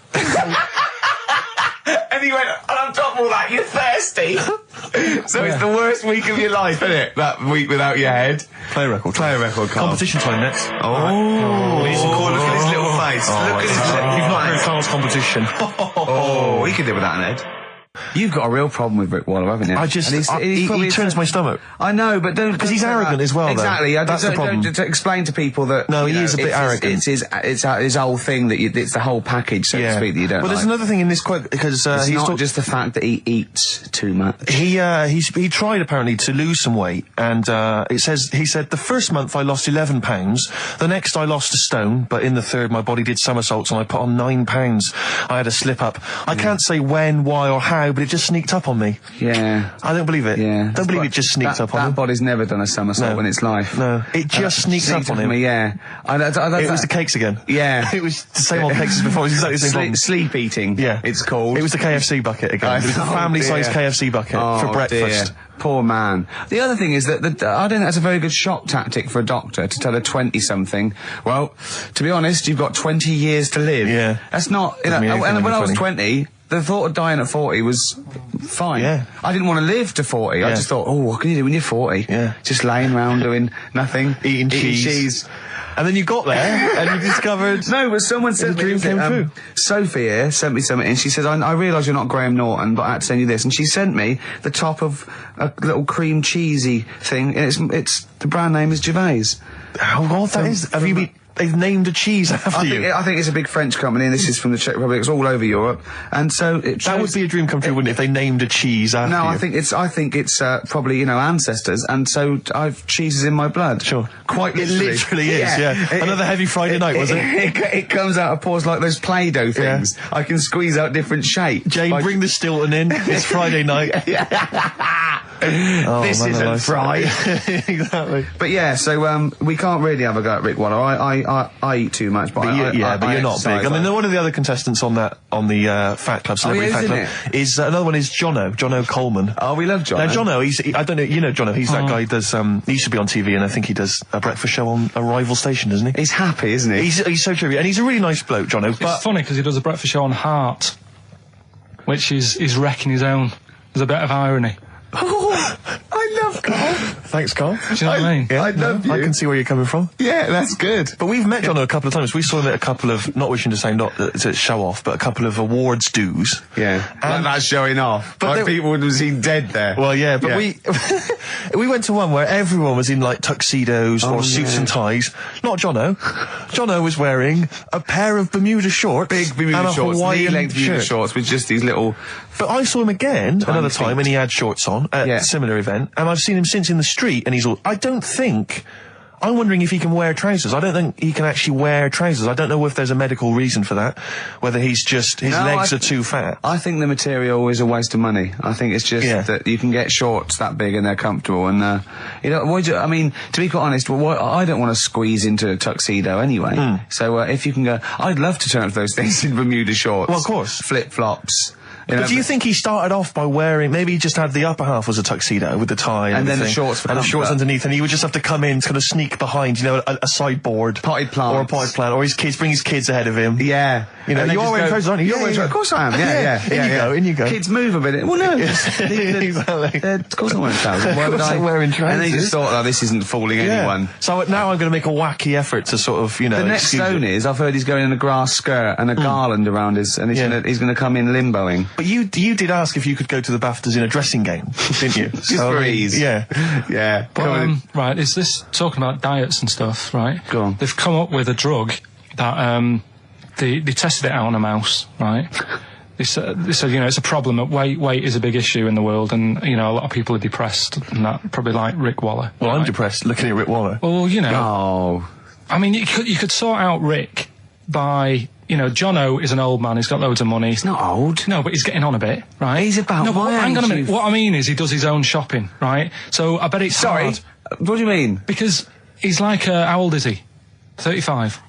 Right, he's got loads of money, he does his own shopping, so when he goes to the supermarket and he passes, you know, the sponge cake section, it must be tough when you've got loads of money to burn that you go, oh, just one more. Yeah. One more. Look, so we are getting close to libel here, I think. No, but I'm saying how it is, because Right. I've tried, like, losing a little bit of weight. Have you? And it is difficult when you know, you're in Waitrose and you see a little chocolate muffin and you think, well, one more and I'll do without... Do you like a little chocolate muffin now and again? Yeah, right. Is that your favourite thing? So the thing is... Let him finish his point. So the thing is, right, now with Rick, he lives at home with his mum, so why doesn't his mum just say, I'm going to buy less this week, and if you eat it all, you're not getting any more? Yeah. That's sort that Does out. he live A with his short, mum? sharp shot. I bet he does. So you don't actually know if this is true or not? No, but anyway, right, so this drug they've come up with... They've tested this on mice, haven't they? I'm worried if they haven't tested it on mice. Thank God for that. It's definitely been tested on mice. Definitely. They fed a mouse a load of cake. Yeah. Right? And it went a little bit chubby, and they said, right, stop a minute. And then they gave it this drug that makes you lose weight. Yeah. And its weight went down, but the only bad side effect was its eyes were popping out. Well, that seems to be fine then. Let's give it to Jono. There doesn't seem to be any problem. Oh, let's Rick should get some of that. Yeah, Struth, Doc, look at these. Oh, Jesus, Jono, your eyes are popping out. That happened to the mice. Sorry? That happened to the mice. But what do you mean? That's the option. What do you mean that's the option? So I love the fact that your choice is either be like a fat, happy man who has the odd sponge cake, or a stick man with eyes on stalks. I mean, Steve's chosen that. All right, calm down. I thought we were slagging off Rick Waller and fat people. Sorry, Let's mate. have a go at the fat people before we start on me, really. Yeah, no, I didn't. I You know what I mean? It's like... Yeah. Because I've got some issues and body issues. I know. But Rick Waller's grotesque, you know. Yeah, sorry about I'm that. just a little bit weird. I mean, do you know what I mean? Yeah, should we play a song and... Well, I'm just a little bit offended. That's upsetting. I woke up this morning, yeah. Feeling fine. It's not a blues song. And I turned my phone on, and it was from Karl, and it went, forget it, I've made my mind up. And I thought, wow, what is that? And I forget phoned it, I've made my mind. Yeah, I went, Karl, what is it? He went, oh no, it's about the text I sent you last night. I went, well, what was it? I just got this text. He went, I was just wondering, I was thinking last night. He said, supposing you had to have your hands removed. Sure. Right? And the doctor said, well, you can either have them stay like that with stumps, or I can sew feet there. What would you have? And I was bleary-eyed, and I went, the stumps? He went, yeah. I went, all right? He went, yeah. And then what was his follow-up text to that? And then I got the text, it was obviously before it, and it went, and it was like quite serious. What would you do if surgery not doing your hands? Would you have stumps or the feet? Right? Now the way, when I said he's made his mind up, and I went the stumps, he went, yeah. I think secretly he decided on the feet, but was too embarrassed to tell me. There's a little bit of what would you do? Because But why did you think of this? Why did you think of this? Girlfriend's away, right? Yeah, no, that's not why you start thinking bizarre I'll tell you now, devices. right? I'll let you into my little mind, right? Last night, I had some beans on toast, right? She was away. It's good already. She was away, she had some beans on toast, she went wild. Yeah. Right? Now, I was stood up, I live on on a high street, right? So I'm washing up, I'm looking out the window. First thing that had my attention is, I can look into other people's flats, right? Yeah. And it was weird how all these different lives were going on, I was watching them, and everybody had the telly on and was watching Volcano, right? Which was on last night. Right. And I thought, oh, that's weird, right? I can see them all watching it. And it was like a little Chinese lad who was dancing around in some underpants. Yeah. And then there's a little old woman who lives downstairs who was reading a book, and she's always reading a book every night. And it's like, I have a better life than her. And then there's like some sort of bouncer who's always getting ready to go out late at night with all the black on. He looks like a bouncer. So I was watching all this life going on. I thought, did you witness a murder while you were doing this? Yeah. It was like that sort of Sliver film where that bloke had loads of tellies watching people's lives. So that was going on in my mind. And then I was washing up and I picked up the plate and I thought, it's amazing, isn't it? The human body. The way you can just sort of, you know, I want to pick that up, and you do. Yeah. And the way your hands work, right? You've got 5 little digits, but it's just the right amount to do to do what you've got to do, right? So I'm cleaning the plate. Sorry, Carl, stop. It's just the right amount. Might be one of the most genius things I've ever heard said. I would love David Attenborough to phone you up and say, Carl, how do I word this about the evolution of the mammalian front limb? Just go, we'll just say it's the right amount. But it is. One Of course extra would get in the way. Yeah. And one less would just make it that little bit more tricky when picking up a bit of a slippery dish. Sure, or buying gloves. Yeah. A slippery dish. So then I was thinking, imagine like going to the doctors and he's saying, yeah, everything's all right, your heart's good and everything, but... Your art's good? What, your Larry's, or...? Yeah, your heart, you're in good form and whatever, yeah. It's good news, you know, I had Jono in earlier, he's not looking good. Yeah. I had Fat Waller. But you're all right, but your hands need to come off. Right. Blimey. But that's bad. Like, I'd get a second opinion initially. But a better good news, I've got a nice pair of feet I can sort you out with. Yeah. And he puts them on, and then I was thinking, right, first of all, washing up, what would that be like? I thought, Steve, that'd be tricky. Yeah. And then the second thing was, it'd probably ruin the sort of the shape of your jumper. Because you have to keep putting the feet through there. Yeah. And then I thought, but I could still cycle in. Okay. To work. You could run in. Well, that's the thing. You'd be really fast. Well, that's what I was thinking. I thought I could still cycle because I could balance, and then I thought, but the only thing is I probably couldn't pull the brakes. Because of the little short things. Yeah. And then, like you, I thought, but then again, you'd run in half the time. So that's what was going on in last night.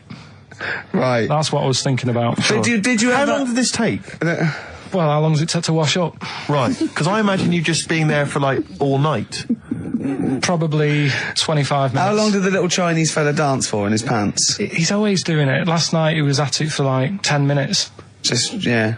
And his girlfriend never sits in the same room as him. She's always sat in the bedroom. She's going, you dance in pants again, I go in next door. Well, she was in the bedroom. She's always in the bedroom, sat on the floor, on the mobile phone. Right. All the time, yeah. It's weird how people's lives are just like, it's like that Groundhog Day thing. It's like, you know, he's jumping about in his underpants. The old woman's sat there reading a book. Yeah. And that's what got me thinking about my life. Do you think she ever goes... Are you sure she's not dead?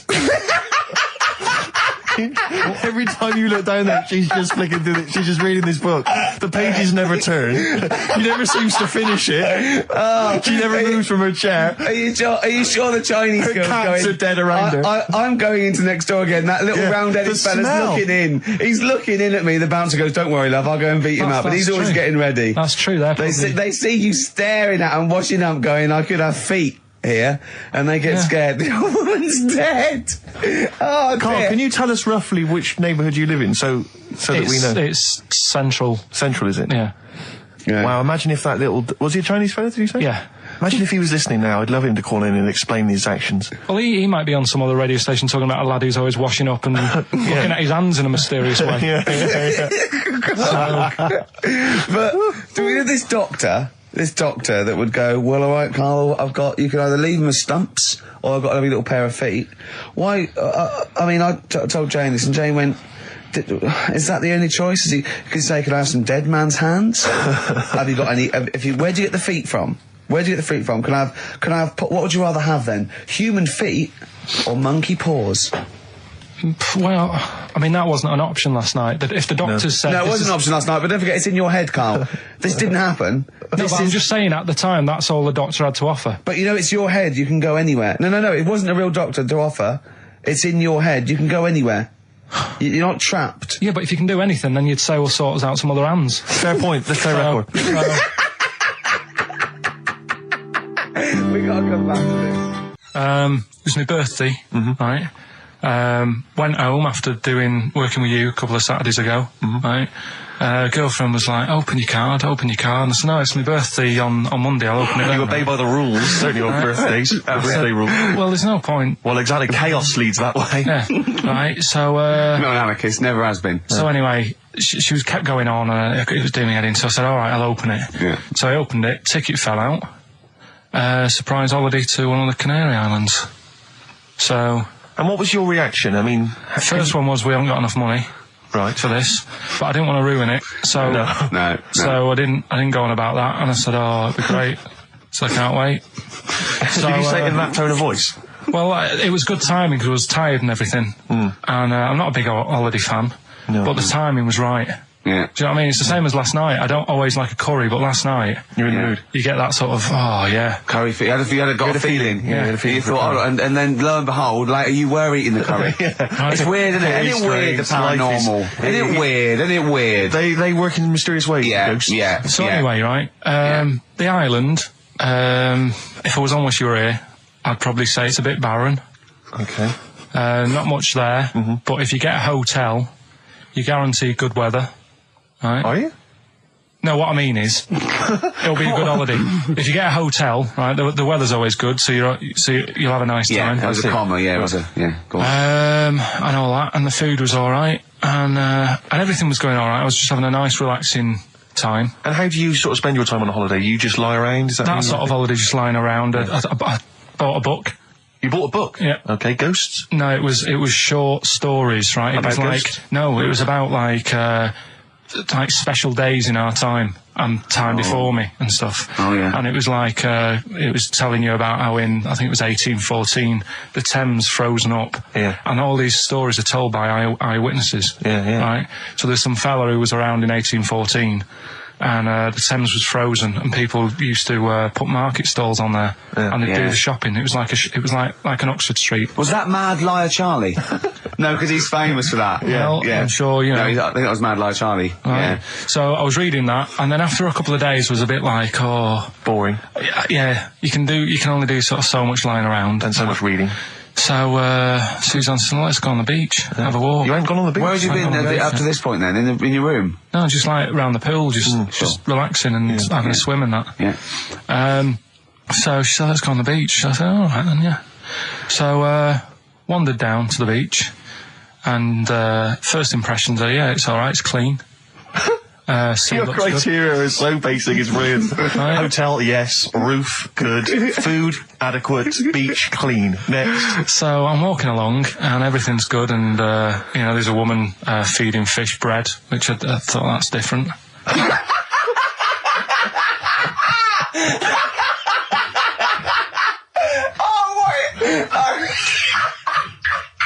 I love that. He likes originality. He loves a bit of originality. Feeding fish bread? This woman was there, like, up to her knees in water. Yeah. And she was stood there. Was that a sea? Chucking, All right, good. chucking this bread, and I thought, what's she doing? And I stood there and watched for a minute, and there was little fish coming up, having the bread. I thought, So we carried on walking, and everything's going well, and then this fella comes towards me. Everything's going well. That's I haven't fallen over. Clean feeding bread. 2 points for originality. Fella comes walking towards me. Oi. He's only got no pants on. Oh. So I said, Suzanne, what's going on? Why did he turn to her? Like she knows more than him. So she said, oh, yeah, it's, she said, yeah, it's a nudity. Is this going to be a long story? Could you pour that coffee? Can you give me that coffee over? Sorry, this is really bad. Yeah, because he's poured... Thank you. Just amuse yourselves while we sort the coffee. Thank you very much. Steve, do you want I'll have a cup of coffee, Karl. Thanks, yeah, cheers. Cold. Right, good. Okay. So... Great. Thank you. So she said, yeah, it's a nudist beach. So I said, well, why, what? I said, we're all it's all mixed up. Normally on a nudist beach, it's a nudist beach and you don't go wandering on there when you get your clothes on and that. So it annoyed me a bit, because there wasn't any signs. So this fella's getting closer. Well, the knob out was a sign. Yeah. Right, so he's getting closer. And he walked past me. It was an old fella. And he walked past and he had a hat on and a little pipe. And a big rucksack on his back. Right, so he got me thinking... Not strictly naked. I'm walking along and I'm thinking... right, why do people want to do this? So straight away, I wasn't on holiday anymore, because most of the time when I'm on holiday, I don't think about anything. Right? Your mind's a blank. I just switch off. Right? But all of a sudden, this has got in my head now, and I turn around to look at him, and... Check out his arse. And this bag, right, I swear, it was massive, right? What? You had a massive bag? The bag. His rucksack? His rucksack. Oh, right, okay. When he said there was an old couple coming towards me, I said, what was lower, the bloke's bollocks or the woman's tits? And he said, well, that was another point. She might as well have worn knickers. Because so you can see it. That's what he said to me. So you saw the bag? So it annoyed me, yeah, because the whole idea in it, this is what I think, I mean, I might be wrong, right? Might be wrong. Chances are you never have been. You never have been before. Being nudist, right? What's it all about? So I'll tell you, on that point, Karl, let's play a tune, let's come back and we'll discuss... What are you going to play? We'll discuss that very issue. We've got some ideas, we did chat about this last week, Karl, in your absence. Alright, well, we'll play the choral. Okay. It's a good one, this. Yeah. Coral, Dreaming of You, on XFM 104.9. I'm Ricky Gervais, with me Steve Merchant and Karl Pilkington. If you just joined us, Karl is walking down the beach, and a man has just passed him with his knob out. Yeah, his testicles out and his huge bag, apparently. Right. Now, we'll sum this up, you know, quick, because we did talk about it last week. You know, you did call me and tell me some of these things, and we sort of mentioned it last week, but you just want to say just give us your thoughts on nudity. Well, what I don't understand is, right, nudity, I thought it was all about, you know, sort of being free. Yeah. Natural, letting the breeze, you know, blow around you, and that's all I can think is of like the bonus of doing it. But you can get that by just having a pair of shorts on, right? Because I'm not one for getting my kit off. It's just something a bit weird about it, isn't it? Normally, if I go for a walk on the beach, I'll put a shirt on. Sure. But leave it unbuttoned. Yeah. Oh, right, yeah, tease the ladies, sure. Do you know what I mean? Yeah. But it just feels a bit weird. So it's best to cover your back anyway, because the sun... Yeah. And all good that. advice, yeah. But when I saw him, and I thought, well, right, is he doing it to sort of be free and be comfy and all that? And then I thought, but he's carrying a big bag, right? I've got a pair of shorts on, and I'm not looking at him thinking, I bet he's really comfy. Do you know what I mean? I wasn't going, I can't wait to get home and get my shorts off. They're really annoying me, these. So... and that's just it. I don't get what it's all about. Yeah. Sure. Well, okay. Well, my advice to you is don't go to nudist beaches again. Well, I didn't go again. Got some new ideas for you. Go on. Well, they've all been blinders in the past. Go on. Did you do any competitions when I was away? Did we? I think we did, didn't we? Did we give away a DVD? Did we? Yeah, we did. Yeah, go on. Yeah, go on. Anyway. Well, I've thought of some... This isn't like radio, is it, as we know it? This is just people talking. If the mic's on, it's luck. Yeah. If anyone's listening, I've no idea what they think of this show. It's not a show. Not in the traditional sense. No. Okay, then you're going to change with that, Karl. Because a show suggests a certain form of presentation. Yeah. A certain pride. And when we do present it... dare I say it, some planning. Yeah, and when we do, it's ruined by pressing the wrong button. Yeah, but I've got some planning here. Go on, then. Quizzes. What I did was, when I was on holiday, right, you said, you know, come up with a new idea, right? So the best way of coming up with ideas is sort of... thinking. Sort of nicking a TV show name and then twisting it a bit. Yeah. So... Or just rip off Simon Mayo's idea completely. That's good advice for anyone out there. I didn't know. Yeah. If you're interested in ideas. See, Karl is presently running a course writing for TV. Yeah. And that's the lesson one, isn't it? Just rip something else off. Just do it and change the title slightly. Yeah. Well, go on. This one I haven't really got I don't know what to do on the game, but I'm thinking Strike It Ricky. That's all you've got? That's what you've come up with. How long did that take? What is that? I just thought it sounded a bit like Lucky. Forget that one then.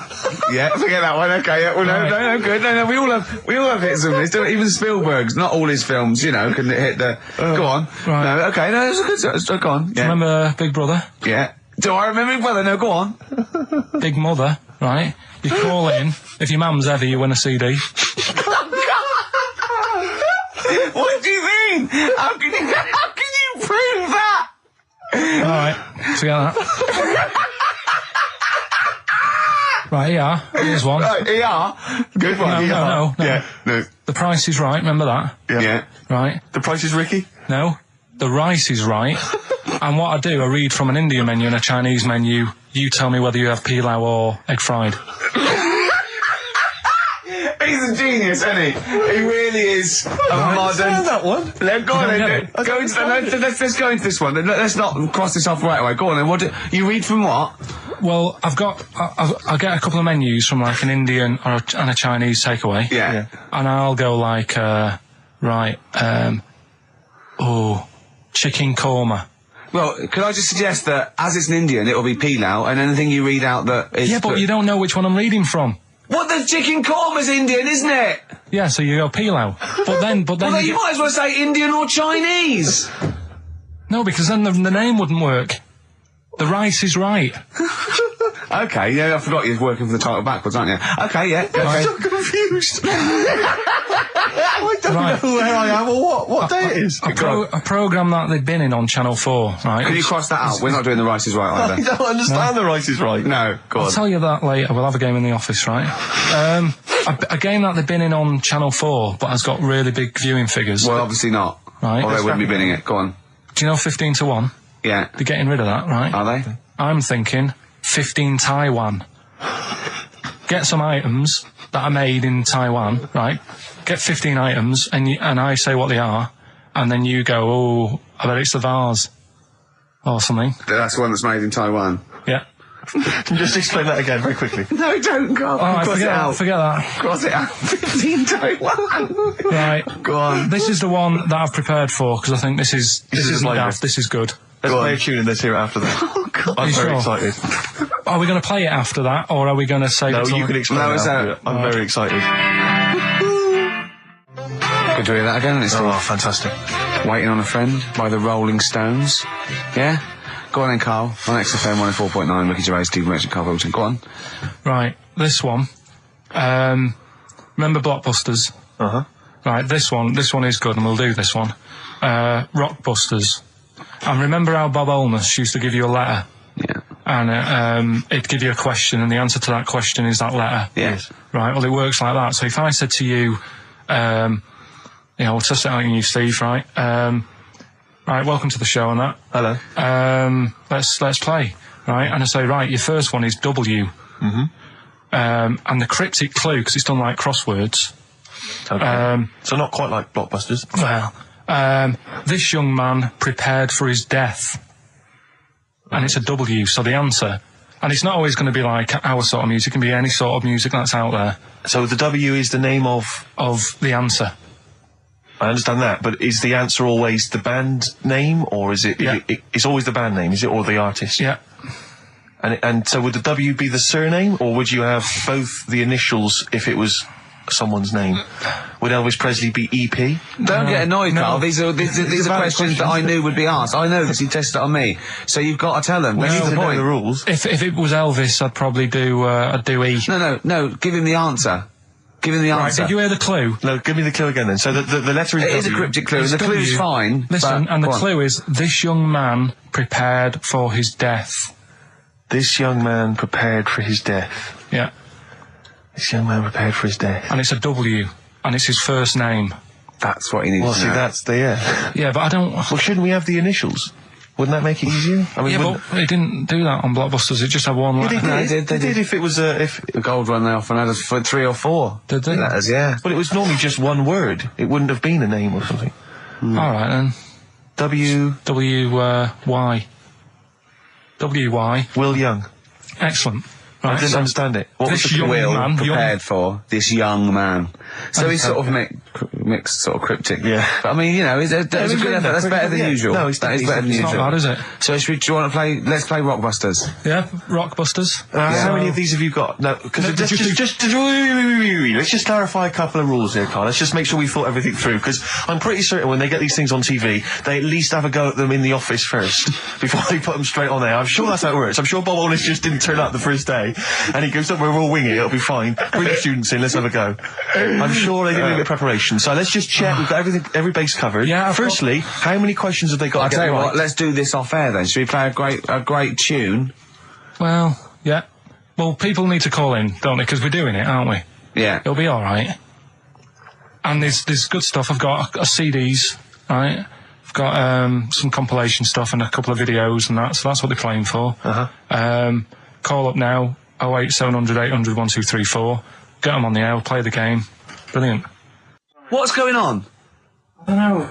The adverts aren't working today, and I'll have to get an engineer in as well. Right, don't play the adverts. I don't want to play them anyway. Don't play them. It's not our fault if it doesn't work. It's... Why? Do you realise if we were, like, live, we'd be heckled off the stage? Right, don't play the adverts. We wouldn't survive in the real world. I'll sort that out.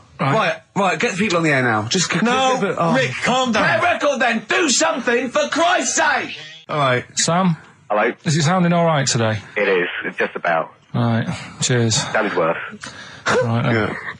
Well, and so we've got Sam on the line. Who else have we got there? So we've got Tim as well, haven't we? Hi there. All right, Tim. Tim and Sam. Right, You sound quite similar, lads. Could one of you affect an accent or something? Which one's Tim? Yeah, it's me. Okay, which one's Sam? It's Sam. That's slightly deeper, Sam. Yeah. And they're not against the clock anyway, are they? So it doesn't really matter. I suppose not. So I think Steve just wanted a bit of variety. You okay. You understand the rule, lads? Could you explain them to us? Right, play it. Okay. Hang on, wait. Well, let me explain, because I mean, life is too short. Now, Karl's going to read out, say 3 clues, yeah, and just shout your own name and answer it, or shout the answer. Shout your own name, then the answer if you know it. And it's the person who gets the most right. Okay. Is that all right? Yeah. So, here we go then. Okay then. So shouldn't it be the first to 3? Well, yeah, but then he hasn't got. I've got enough. It's fine. He's got enough clues for that. Right then, here we go. Welcome to the show. Oh God. Right. The first initials ST. Right. Is that right? Well, I don't know. Oh, we don't know, do we? How do we know? Here we go. ST, and the cryptic clue is better than the average homeless person. Okay? Sorry, I think... Is that a band? Yeah. Is it an old band? Yeah. I think that's one word. All right, then S. It's an old 70s band. Better than the average homeless person. Tim? Go on. Supertramp. Supertramp it is. Yeah. Well done. 1 point to you. I have no idea why that's right, by the way. You don't know. You don't understand why it's right. He's a super tramp. Oh, right. Better than the average homeless person. Yeah. Cryptic. Yeah.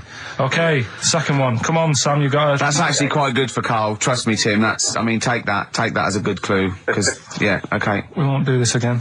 Wait, 1-0 to Tim. Here we go. Right. F. The letter is F. That's the next one we're moving on to. And the cryptic clue is, the little girl is hungry. What shall we do?